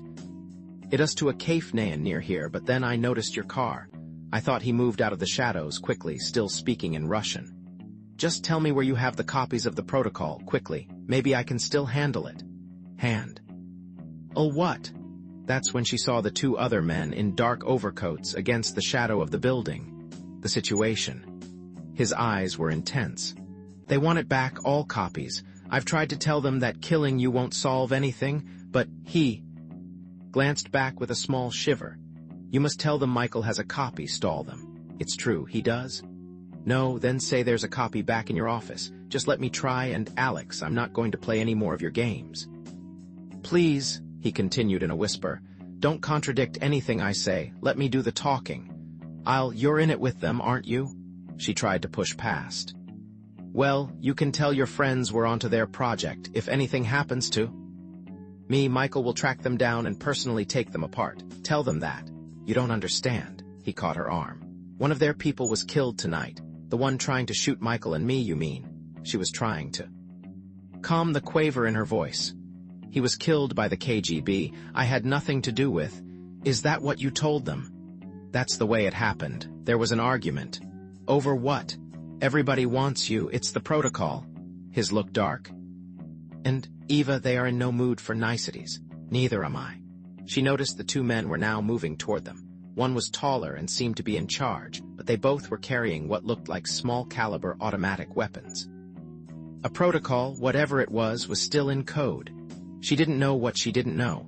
How could she bargain? It was too late to think about it now. Their faces were hard and smooth with the cold eyes of men who killed on command. My God. She thought, what had Michael said about the Minogumi, the Japanese mob? The taller man, she was soon to learn, was Kazuo Inegawa, who had been a London-based Kaban for the Minogumi for the past decade. He had a thin pasty ace and had once been first Kaban for their entire Osaka organization, in charge of gambling and nightclub shakedowns. Even in the early dawn light, he wore sunglasses, masking his eyes. The shorter one was Takahashi Takenaka, whose pockmarked face was distinguished by a thin mustache, an aquiline nose, and the same sunglasses. Alex, she realized, must have lied to them, covering up what really happened out at the palace. Now he was bluffing for his life. You can just tell them I don't know anything about it. She felt the cold air closing in. Eva, that's impossible. They know you were given the protocol. Now where is it? He clearly wanted her to say it was somewhere else. But why bother? It's in the in my purse, she pointed. Why don't they just go ahead and take it? By the way, it's still encrypted. She fumbled in her pockets. Then she realized she'd left the key in the car. There it dangled inside the locked door. Her purse rested on the seat across from the driver's side. Get it, Inegawa commanded his lieutenant. Takenaka bowed obediently, then turned and tried the door handle without success. So, he frowned. Inegawa muttered a curse and brutally slammed the butt of his automatic against the curved window. The sound of splintering glass rent the morning air. Quickly, Novosty stepped forward and reached through to unlock the door. Then he pulled it open and leaned in. Why is he doing it? He wondered. Easy answer. He's trying to keep control of the situation. Whose side is he really on? Then he backed out and handed her the brown leather purse while he tried to catch her eye. She took it, snapped it open, and lifted out the gray computer disk. There, she said as she handed it to Inegawa. Whatever's on it, you'll have to figure it out for yourself. That can't be the only one, Novosty sputtered. Surely there are other copies. That's it, sweetheart, Inegawa earned it in his hand, then passed it to Takenaka and said something in Japanese. The other man took it, then barked high and bowed lightly. Are you sure this is the only copy? Inegawa asked. The only one. He nodded to his lieutenant, who began screwing a dark silencer onto the barrel of his automatic.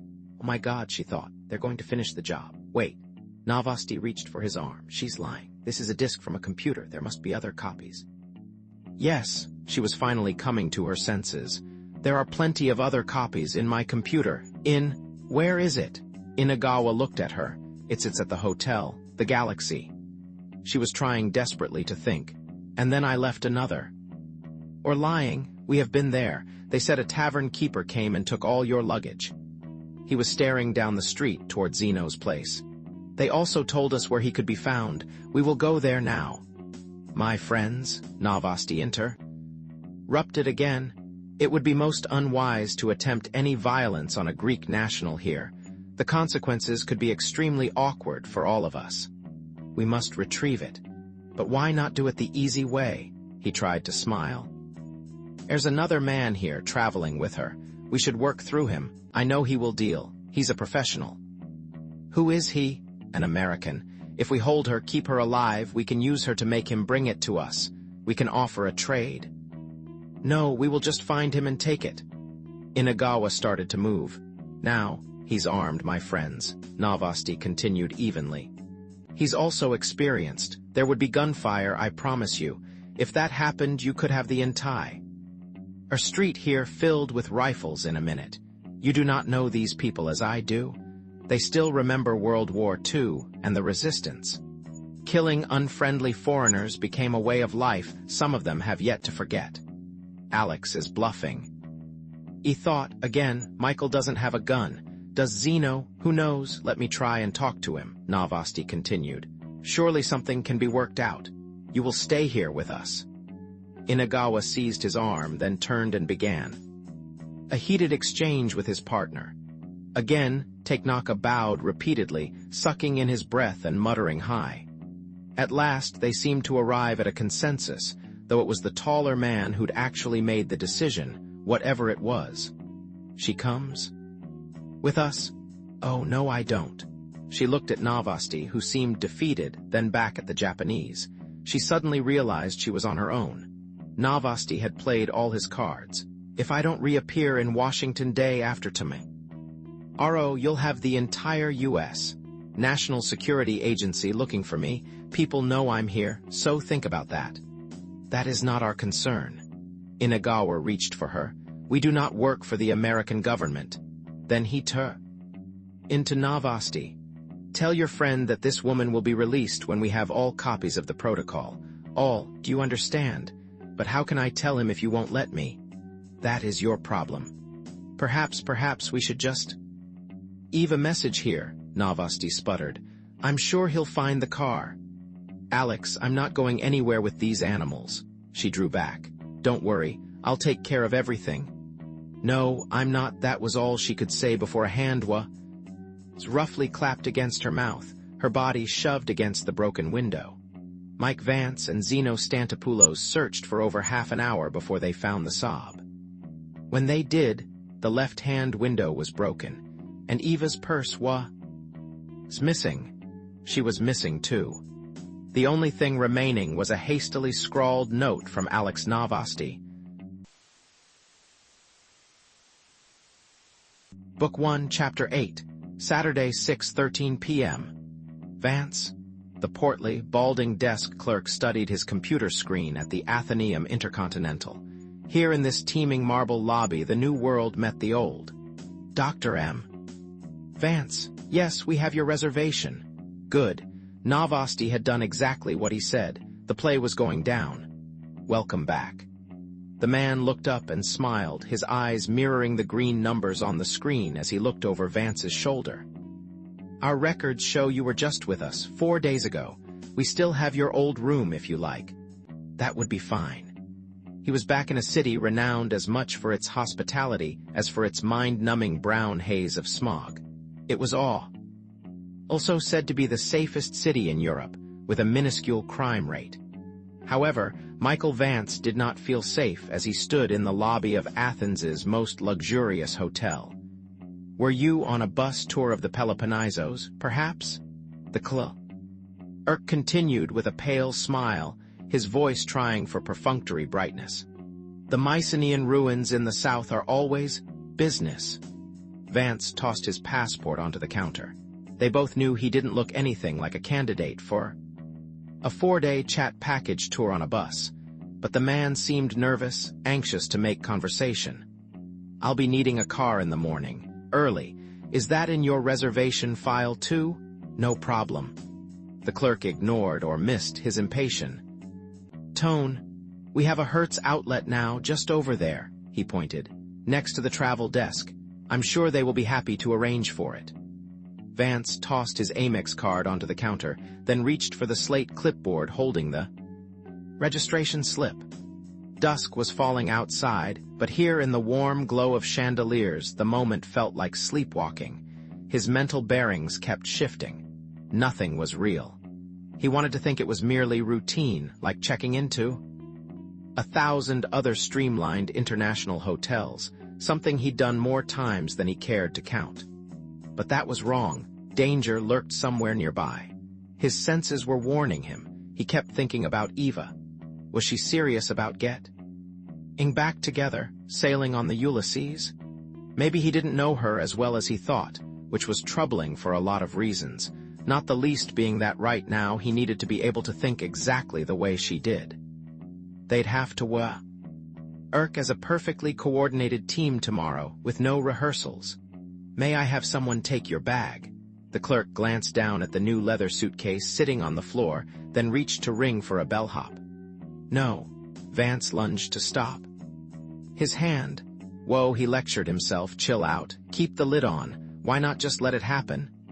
"Here, maybe you want them to do it here. Why wait?" The clerk tried to hold his composure. "As you wish. Of course you know your room." "I can find it." He tried to smile, then thumbed over his shoulder. "You're busy anyway. The tour coming in, yes." The clerk was shoving across the heavy brass key. "You remember our schedule. Breakfast is served until 10 over there in the dining room, 11 in your room." "Thanks." He picked up the bag, heavy, and turned. The rental car desk was across the lobby, past the tour group now pouring through the revolving doors. They clearly were just off a Paris flight, chattering in French, brandishing tour badges and quarreling about luggage with Gallic impatience. "I need a car for tomorrow. Early." The dark-haired woman at the desk looked up as he began fishing for his credit card and driver's license.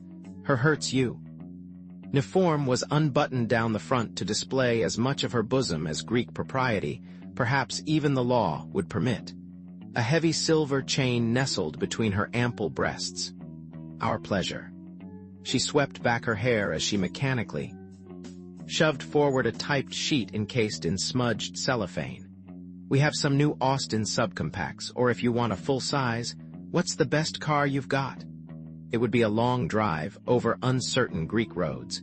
He wanted to take "Oh, chances. We do have an Alpha, sir, only one. A Milano." She absently adjusted the V-neck of her uniform. "For VIPs, I should warn you it's expensive." She bent forward to whisper, "To tell you the truth, ini poli akrivo. It's a rip-off." She leaned back, proud of her new American slang. "Take my advice, and can you have it here out front at 6 in the morning? I can check." She sniffed, then reached for the battered phone. A quick exchange in Greek fall. "Oh," then she hung up. "They say it just came in. There should be no problem." He glanced around the lobby once more as she picked up the charge card and license to begin filling out the form. There was still no sign, no indication. And yet the whole scene felt wrong. Something was warning him. That's what it was. The man standing across the lobby at the far side next to the elevators. He had a newspaper folded in his hand, but he wasn't reading. He was speaking into it. Hotel security. Not a chance. For one thing, he wasn't Greek. Although he was too far away to see his face, something about the way he stood gave him away. Where the hell was Novosty? This wasn't supposed to be the drill. He suddenly found himself wondering how much clout Alex had left. Maybe Novosty was out of the play. Maybe the rules had changed. "Could you please hurry that along?" He turned back to the dark-haired girl. "You said you wouldn't be needing the car until tomorrow, sir." Formal now, abrupt. "I just changed my mind. I'd like it tonight. Right now, as a matter of fact. Do you want the insurance? It will be an extra. No, yes. Look, I don't care. Just let me sign that damned thing and give me the keys. Well, give me a chance. She petulantly turned the form toward him and shoved it across the desk.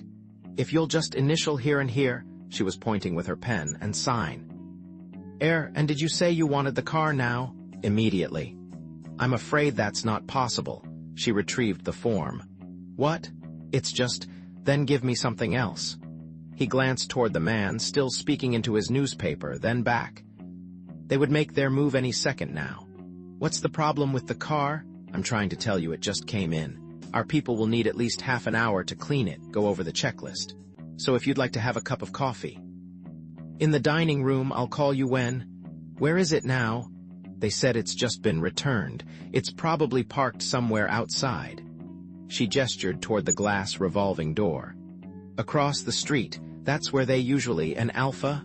That's right, dark blue, but like I said, it's not. Give me the keys.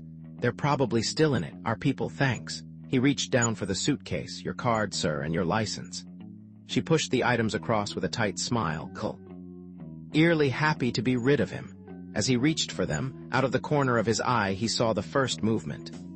The man had stuffed the newspaper and walkie-talkie into his trench coat and was approaching across the marble lobby. Just as Vance expected, the garb was polyester, the hair a slicked-up punch perm, but he still couldn't make out the face. He didn't need to. He knew who they were. The encounter at Knossos flashed through his mind. They know I've got a copy of their protocol. And until that gets iced, there's always a chance their secret is no longer a secret. But they can't know we've cracked the encryption, unless she told them. Which she never would. No, they couldn't know that yet, which meant he had the bargaining chip he'd need, except for one problem. They were about to try and break the rules, just like the old days. Maybe they'd forgot he knew how to break rules too, as he pushed through the milling crowd of French tourists. Suitcases and knapsacks piling up near the entrance, he sensed the man was gaining. But only a few feet more and he'd be at the revolving door. Halfway home, this wasn't going to be easy. There'd be a backup. Probably just outside. At the entrance, as he reached for the rubber flange of the revolving door, he knew the man was just behind him, maybe 2 steps. Just right. He turned to see a hand emerge from the polyester suit jacket, grasping a heckler and cock. AA-1 machine pistol, a cut-down version of the MP5. The barrel was rising, the hard face closing in. But it was the suitcase he wanted, so why not give it to him? Here. He jammed his foot into the revolving door, leaving a small opening, then wheeled around, hoisting the case. The quick turn brought just enough surprise to break his attacker's momentum. As the man involuntarily raised his left hand, Vance caught his right wrist, just back of the pistol's grip, and shoved it forward into the door. Then he brought up his elbow and smashed it into the attacker's jaw. As the man groaned, he caught his other wrist and shoved him around. Now, he rammed his shoulder against the revolving door, closing it and wedging the gun inside. Let's keep this simple, okay? No muss, no fuss. He threw his full weight against the man's body, bending him back around the curved metal and glass of the door. There was a snap and a muted groan as the wrist ball shattered. The machine pistol clattered to the marble floor inside the circular enclosure. Sorry about that. Before the attacker could regain his balance, he kneed him into the next revolving partition and rammed it closed. Only 1 foot remained outside, kicking at an awkward angle across the floor. Now where's the other one? He glanced around as he drew away. There's sure to be 2. Somebody was on the other end of that radio. Novosty, did he set this up? He swept up the suitcase and shouldered his way through the auxiliary door on the side. Odd, but the scuffle had gone unnoticed amid the din of the arriving tour. Or maybe Parisians weren't ruffled by anything so everyday as an attempted murder. Now what, as he emerged onto the street, he saw what he was looking for. The other assailant was waiting just across the wide entryway, past the jumble of bellboys, taxi drivers, and the last straggle of tourists coming off the bus. Their eyes met, and the man's right hand darted inside his dark suit jacket. Use the crowd, Vance thought. Enough hand-to-hand heroics. These guys mean business. Since the pile of luggage coming off the bus separated them, He had an advantage now, if only for a second or so. Without thinking, he seized the straps of canvas knapsack sitting on the sidewalk with his free hand and flung it with all his strength. Caught his attacker squarely in the chest, breaking his rhythm and knocking him back half-a. It was only a moment's reprieve, but it was all Vance needed to disappear around the rear of the bus, which was pouring black exhaust into the evening air, blocking all view of the avenue. Maybe he could move fast enough to just disappear. As he dashed into the honking traffic, headlights half blinding him, he surveyed the street opposite looking for the Alpha. There. A pair of headlights swerved by, inches away, accompanied by honking and a cursing Greek driver. Only a few feet more now and he'd be across. There. A blue Alpha. It had to be the one, but it was already moving, its front wheels turning inward as the Hertz attendant backed it around to begin pulling out. He wrenched open the door and eased a brown sleeve. The arm inside belonged to a young Greek, barely 20, his uniform grease-covered and wrinkled. He looked up, surprise in his eyes, and grabbed for the door handle. Change of plans. Vance heard the Alpha's bumper slam against the car parked behind as the startled attendant's foot brushed against the accelerator. Den Catalavino? Out. Vance yanked him around and shoved him toward the asphalt pavement. And stay down. Now the bus had begun pulling out from the entryway across the street. Although traffic still clogged the avenue, he was a clear target. He threw the suitcase onto the seat, then slid in and reached to secure the door. As he pulled it shut, he heard the ping of a bullet ricocheting off metal somewhere. Next came a burst of automatic fire that seemed to splatter all around him. The young Greek pulled himself up off the pavement and reached down. Vance waved him away as he shifted the transmission into drive. At that moment, a slug caught the young attendant in the shoulder, spinning him around. He gave a yelp of surprise, then stumbled backward. But now he was out of the way, clear, with what was probably only a flesh wound. Vance shoved his foot again. The accelerator, ramming the rear fender of the car in front, then again, knocking it clear. Another spray of bullets spattered through the back window as he pulled into the flow of traffic. Your time will come, friend, he told himself. Tomorrow. God, we finish this little dance. He finally became aware of the pumping of his own heart as he made his way north up Singru Avenue, trying to urge the traffic forward by sheer will. The thing now was to get out of Athens, take Leaf, Oros, Athens and west, then head up the new highway one toward the mountains, lose them in the country, find some place to spend the night. His final destination was only about 200 kilometers away. He just had to be fresh and ready tomorrow with everything in place. But at least he now knew the game had no rules. Maybe knowing that gave him an edge, and so far his timing was still intact. He'd handled it. Maybe not too well, maybe with too much risk. But he'd handled it. Novosty's note had said there would be a straight swap. But the other team clearly had no intention of bothering with niceties.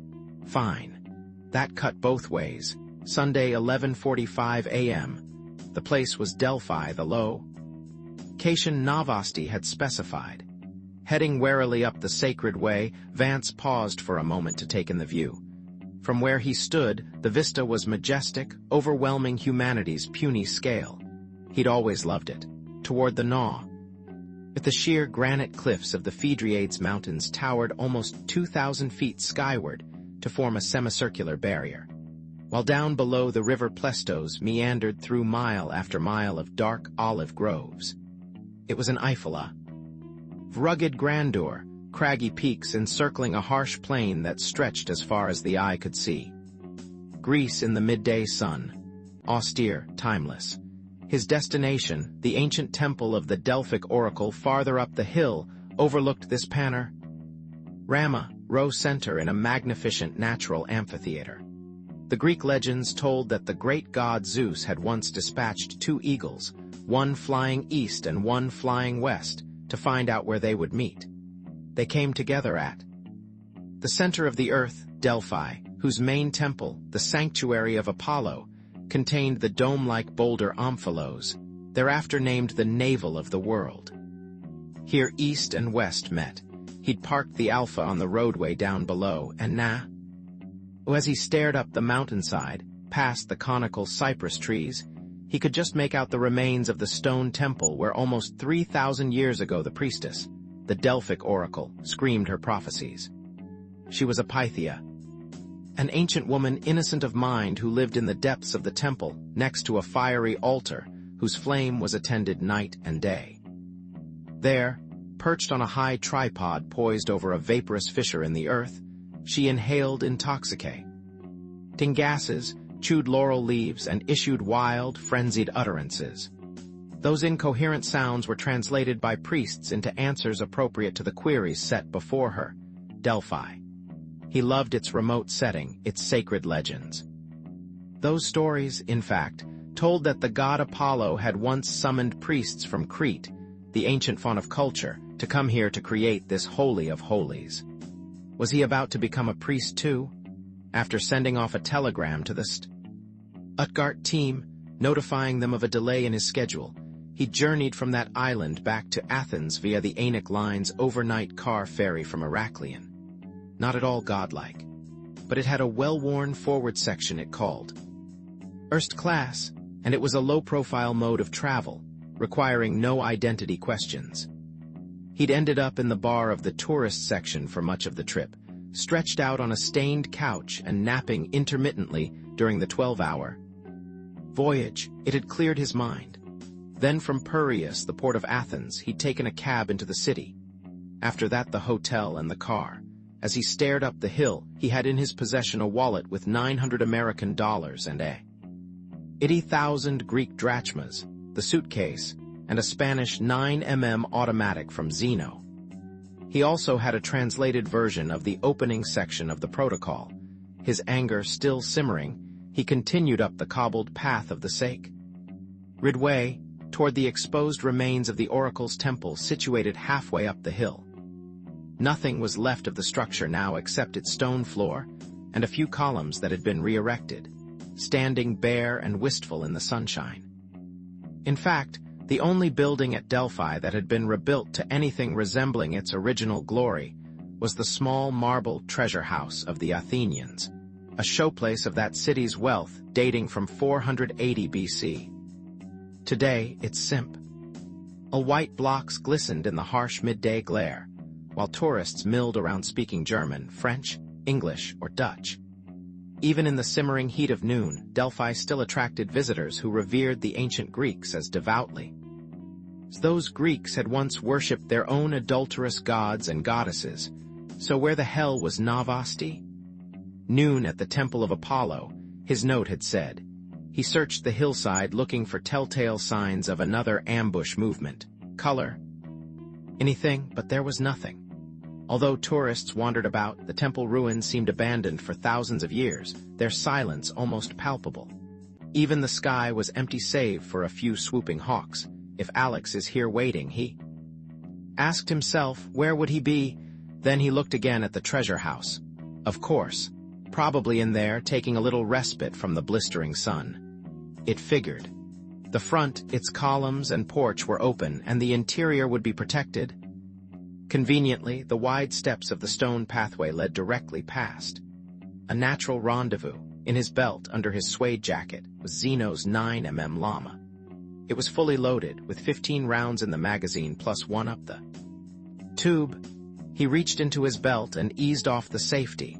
Holding it beneath his coat, he continued on up the cobbled pathway toward the front of the treasure house. As he moved into the shade of the portico, he thought for a moment he heard sounds from inside. He stopped, gripping the llama, and listened. No, nothing. Slowly, carefully, he walked up the steps. When he reached the top, he paused, then gingerly stepped in through the open doorway. It was cool and dank inside. And empty. His footsteps rang hollow on the stone floor. Maybe Novosty's dead by now, he thought fleetingly. Maybe his luck finally ran out. He turned and walked back out to the porch, then settled himself on the steps. In the valley beyond the milling tourists, the dark green olive groves spread out toward the horizon. The protocol. The mind-boggling protocol. Something was afoot that would change the balance of world power.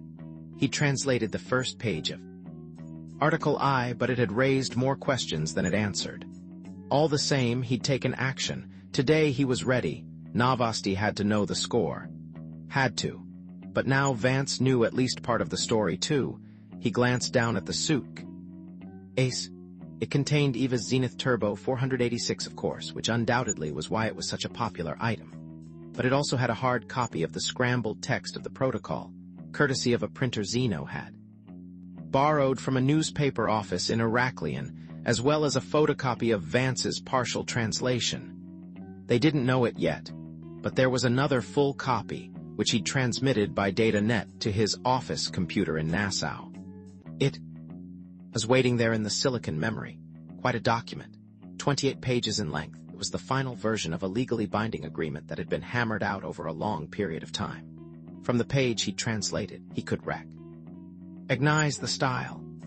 The text referred to the rights and obligations of two distinct entities, the Union of Soviet Socialist Republics and Mino Industries Group. As he seated himself beneath a lone almond tree and took a last look, the olive groves down below, he was tempted to pull out the translation and reread it one more time. But that was unnecessary. He'd memorized it, right down to the last comma. Article I-1. For the full and complete compensation of $100 million American dollars, $100 million, to be deposited in the Shokin Geigoku Bank of Tokyo on or before May 1, Mino Industries Group will legally transfer to the USSR full ownership of one operational prototype. This transfer to be executed on the agreed date, May 1, May Day. At the time of this transfer, the prototype will satisfy all technical performance criteria enumerated in Document 327A, Specifications.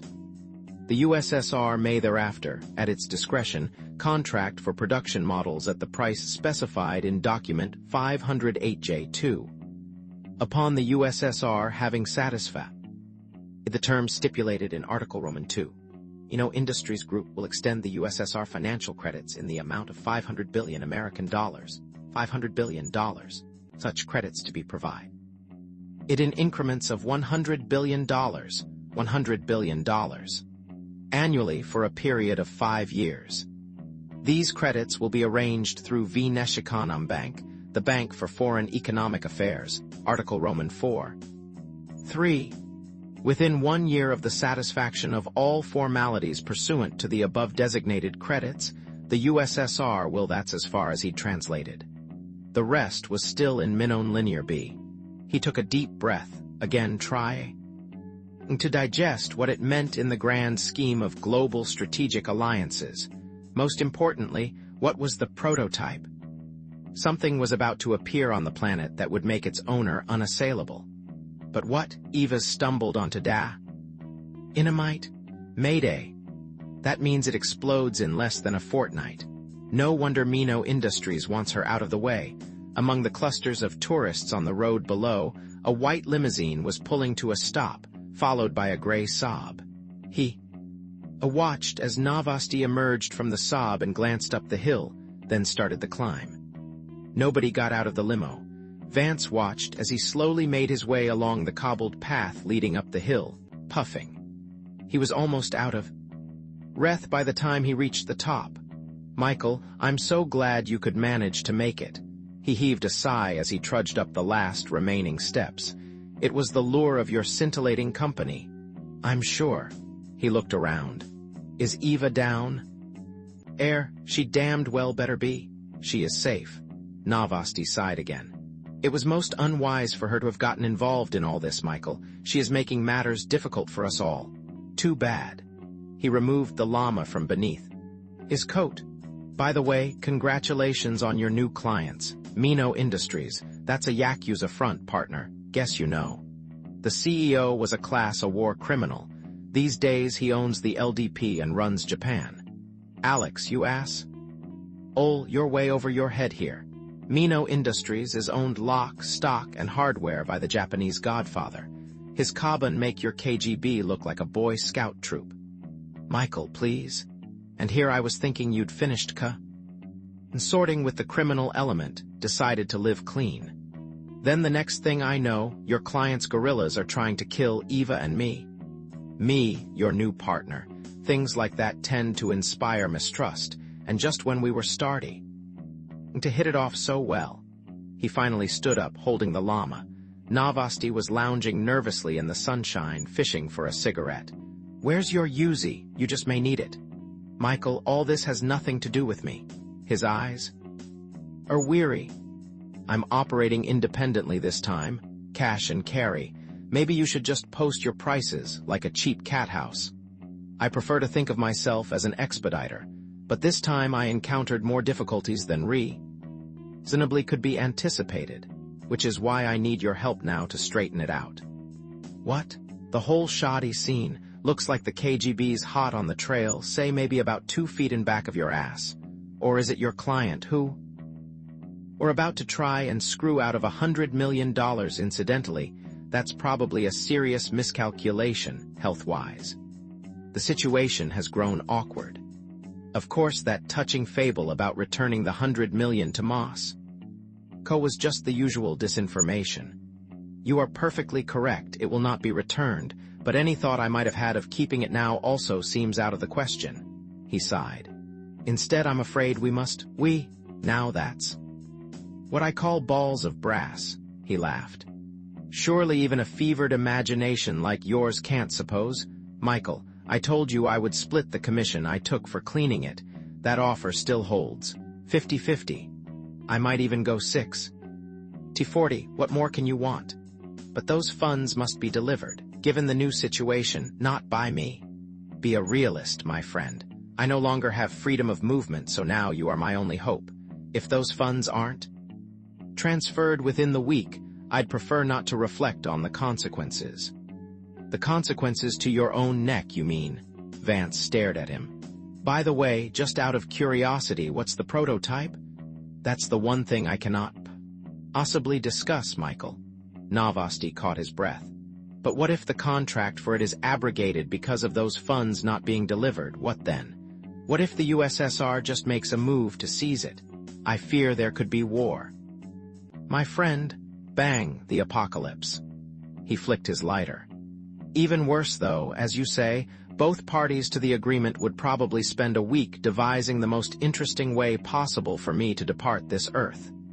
If the KGB somehow locates and freezes the embezzled funds before you can finish transferring them, it could scuttle the whole deal. Mino Industries would probably be very annoyed, not to mention certain parties back home. Precisely. You can see. We are on a knife edge here. But first things first. You must return Eva's pirate copy of the protocol, please. I beg you. It must disappear. I have promised them that, as an act of good faith. I'm afraid the participants in Tokyo are near to losing patience with me. And what about her? She's with them now. He pointed down the hill to the long white limousine. Unfortunately, they have taken over the situation. Better buckle your seat belt, pal, it's about to be a bumpy afternoon. She is safe, don't worry, they have assured me. It is only the protocol they care about, the matter of security. They know you have her only other copy in the computer. Now please let me just give whatever you have to them, then let's all try and forget she ever had it. You know, those hoods down there tried a little number on me last night in Athens. He hadn't moved. It took the edge off my evening. Michael, I tried to tell them that was imprudent, but they are very concerned about time. Just be reasonable, my friend, and I'm sure everything can be straightened out. He sighed again. You know, these tactics of kidnapping and such are very distasteful to me as well. But when she told them she didn't have all the material, that you still had a copy, they decided that taking her into their custody was the best way to ensure your cooperation. They don't know me very well. He looked down the hill. Tell your buddies they can go take a jump. Nobody blackmails me. Nobody. I plan to hang on to this little suitcase till she's out of danger. That's how we're going to work things. Tell them it's her insurance. They release her right now, or I'll personally blow their whole deal sky high. Tell them yourself, Michael. I'm just here as an observer. He gestured toward the white limo parked below, nestled in among the line of tourist automobiles and buses. And while you're doing That, perhaps you should ask her if that's her wish as well. They refuse to release her until they recover the materials she had. They are calling it protection. He stared down. You've got a hell of a nerve, all of you. Alex, when this is over... Please, let's just get this ghastly protocol affair sorted out. He rubbed at his beard. Then we can all concern ourselves with what's really important, the money. Right, I almost forgot. He scanned the hillside. Was everything set? He'd seen no sign. But then that's how it was supposed to be. The other problem was the tourists everywhere, complicating the play. But maybe the tourists would be a help, would make it start out slow. Think, how can you use them? Clearly, the other side had hoped for an abandoned place in the middle of nowhere. They had to be off balance now, too. He hesitated a moment, then decided. Go for it. He had the llama, just settle it here and now. He took one last look at the temple as he rose. The Delphic oracle. That's what Eva had been all along. She'd somehow divined the outlines of the story, but after the disappearance of her old lover at the NSA, she didn't dare speak it directly. Everything was coded lang. Gwidge, so what better place than here on this mountain to finally have a little plain talk? As they passed down the last stone steps leading to the roadway, he found himself thinking about Mino Industries. Did they really have $500 billion lying around? Not likely. To come up with that kind of money, even in Japan, you'd have to be deeply plugged into legitimate financial circles, pension funds, insurance companies, brokerage houses, banks, all the rest. But the Minogumi had connections that went wide and deep everywhere. Their Oyabun, Tanzan Mino, had been in the game for a long, long time. Now, as he approached the limousine, one of its white doors slowly began to open. Then a Japanese emerged, dressed in a black polyester suit. He wore dark sunglasses and his right wrist was in a cast. The eyes were very familiar. Also, one of his little fingers was missing, but Vance's gaze didn't linger long on the hands. His attention was riveted on what was in them. Yep, he'd seen it right last night. It was a Heckler and Koch machine pistol. One of those could lay down all 30 rounds in an 8-inch group at 30 yards. World-class hardware, it figured. The Minogumi was known everywhere as the best-run Yakuza syndicate of them all. Hardened criminals, they considered themselves modern-day samurai, upholding some centuries-old code of honor. It was a contradiction only the Japanese could fully accommodate. Heavy-duty connections, Vance told himself, the very best, which meant Novosty was in even bigger trouble than he probably imagined. The latest rumor in the world of hot money was that Tanzan Mino and his Yakuza had, through dummy fronts, just bought up half of Hawaii. If that were true, it meant he laundered real money these days. Who the hell needed a small-time operator like Alex? Then the man reached in and caught Eva's arm, pulling her into the midday glare. Thank God, he thought, she still looks vaguely okay. Will she be able to stay on top of this once it gets moving? Noticed she was wearing a new brown dress, but her short hair was tangled, her face streaked with pain. The bastards. They must have worked her over trying to find out everything she knew. There were 2 representatives, Novosty had said. So the other man was still in the limo in the driver's seat, covering in case there was trouble. Good move, because there was definitely going to be trouble, a lot of it. Tanzan Mino's goons were about to have all the trouble they could handle. Michael, oh Christ, she finally recognized him. Thank God, just give them Ken. You understand what's going on here? He raised his hand. These guys are Kabun, professional hitmen. They have a very sick sense of humor. They also have no intention of, please, they have given me their word. Novosty interrupted him, then glanced back. You can see she is well. Didn't look well at all. She seemed drugged, standing shakily in the brilliant sunshine, a glazed stare from her eyes, hands twisting at her skirt. Eva, he thought, what did they do? Whatever it was, it worked. You looked defeated, helpless. Michael, just let them have the computer. She spoke again, her voice quivering. They say it's all they want. Then they'll, Eva, it's all a lie, the big lie, so just lighten up and enjoy this. We're not giving them so much as the time of day until they let you go. First tell me, how badly did they rough you up? I want to know. Michael, please. You will be happy to learn that Dr. Michael Vance is a specialist in international finance. Novosty interrupted, addressing the tall Japanese.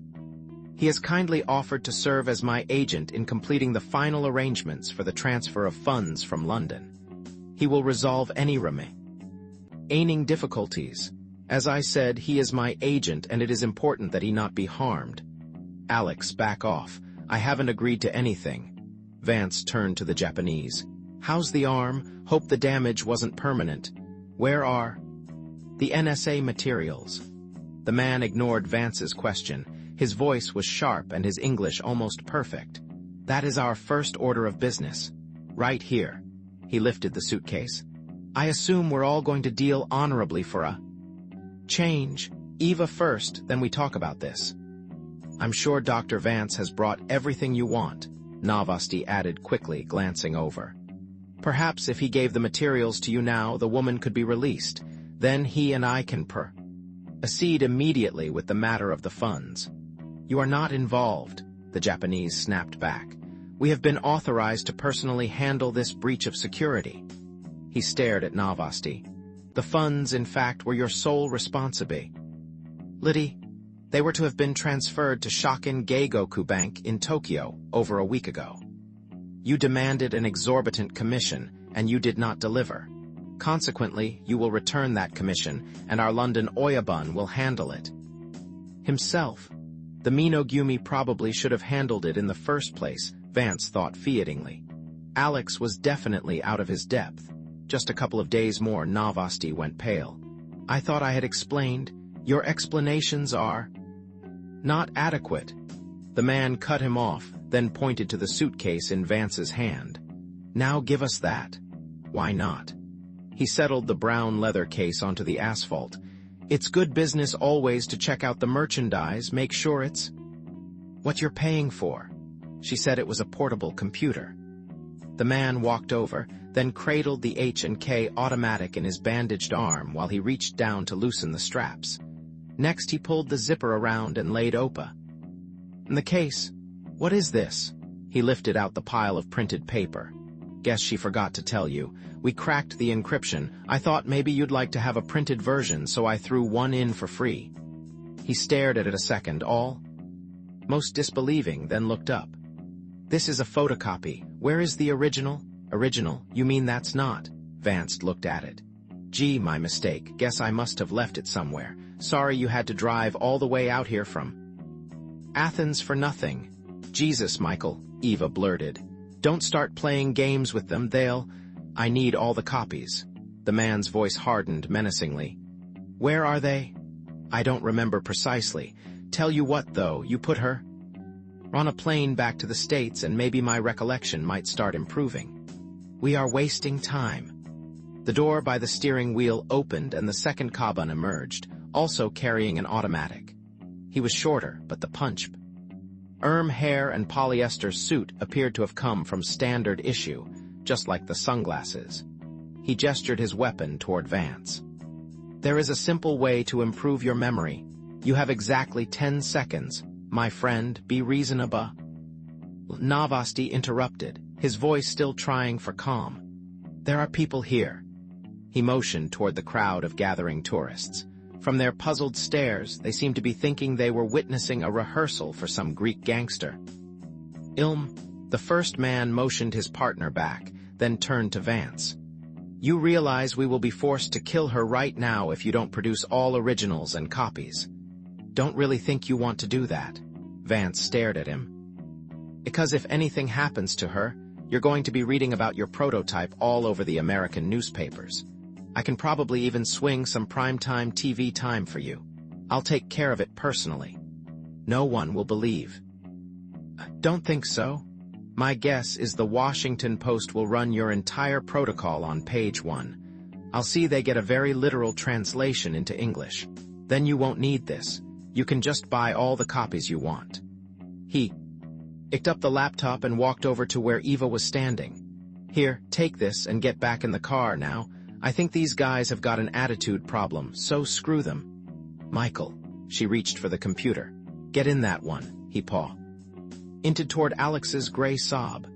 And take the next plane out of Greece. That place we talked about. Anywhere, just go. We're getting nowhere, the second man barked again. Then he leveled his automatic at Vance's right knee and click. Off the safety. There was a gasp from the gawking tourists, and the crowd began stumbling backward for cover. We have ways of extracting information. Oh shit, he thought, whoa. The man's voice suddenly trailed off while a quizzical expressions read through his eyes and a red spot appeared on his cheek. Next his head jerked back and his automatic slammed against the car door, then clattered across the asphalt. Not a second too soon, Vance thought. No, Eva screamed. What's happening? She lurched backward, then turned and stumbled for the Saab, carrying the computer. The first Kaban glanced around, then raised the H&K in his left hand, trying to get a grip. He'll hit the ground and roll, Vance thought, like any under fire. And he did exactly that, with a quick motion over onto his back and then to his feet again, clicking off the safety as he came up. You want to kill us both? Vance was holding his llama now, trained on the sunglasses that had been crushed by the roll, momentarily distorting the man's line of fire. Then go for it. He squeezed the trigger. The walnut stock kicked slightly, but he just kept gripping the satin chrome trigger. Now the gunman's automatic came around, its muzzle erupting in flame. The crowd scattered, shouting in half a dozen languages, terrified. Vance just kept firing. Dull thunks into the figure stumbling backward as the H&K machine pistol erupted spasmodically into a hot, dry air. Kill him, Michael. Oh God, yes, the bastards. Eva was still yelling as she slammed shut the door of the Saab, yelling, cursing, screaming. Less than a second later the motor roared to life. Now Novosty was diving across the pavement toward the open front door of the limousine. Michael, we've got to split up. Get out, he yelled over his shoulder. I'll have to go to London now. There's nowhere left. They're going to come for the money. Vance scarcely heard him as he held the llama steady and kept on squeezing until the magazine was empty and only vacant clicks coursed through his hand. The screech of tires brought him back. He looked up to see the white limousine careening along the edge of the road. Barely avoiding the ditch, its door still open, Novosty at the wheel. Eva was already gone.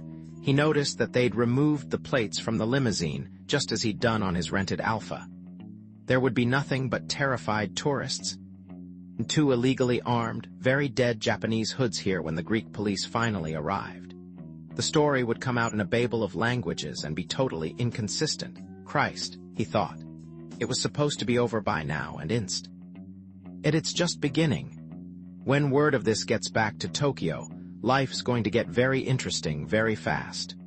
The Minogumi knows how to play for keeps.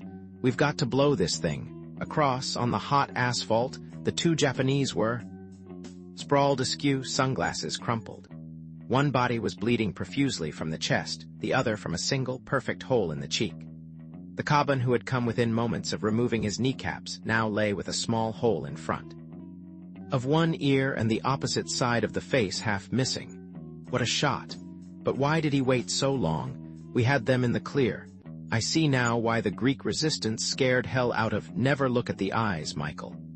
The voice sounded from the boulders of the hillside above, where the muzzle of a World War II German carbine, oiled and perfect, glinted. Remember I told you, it gives you very bad dreams.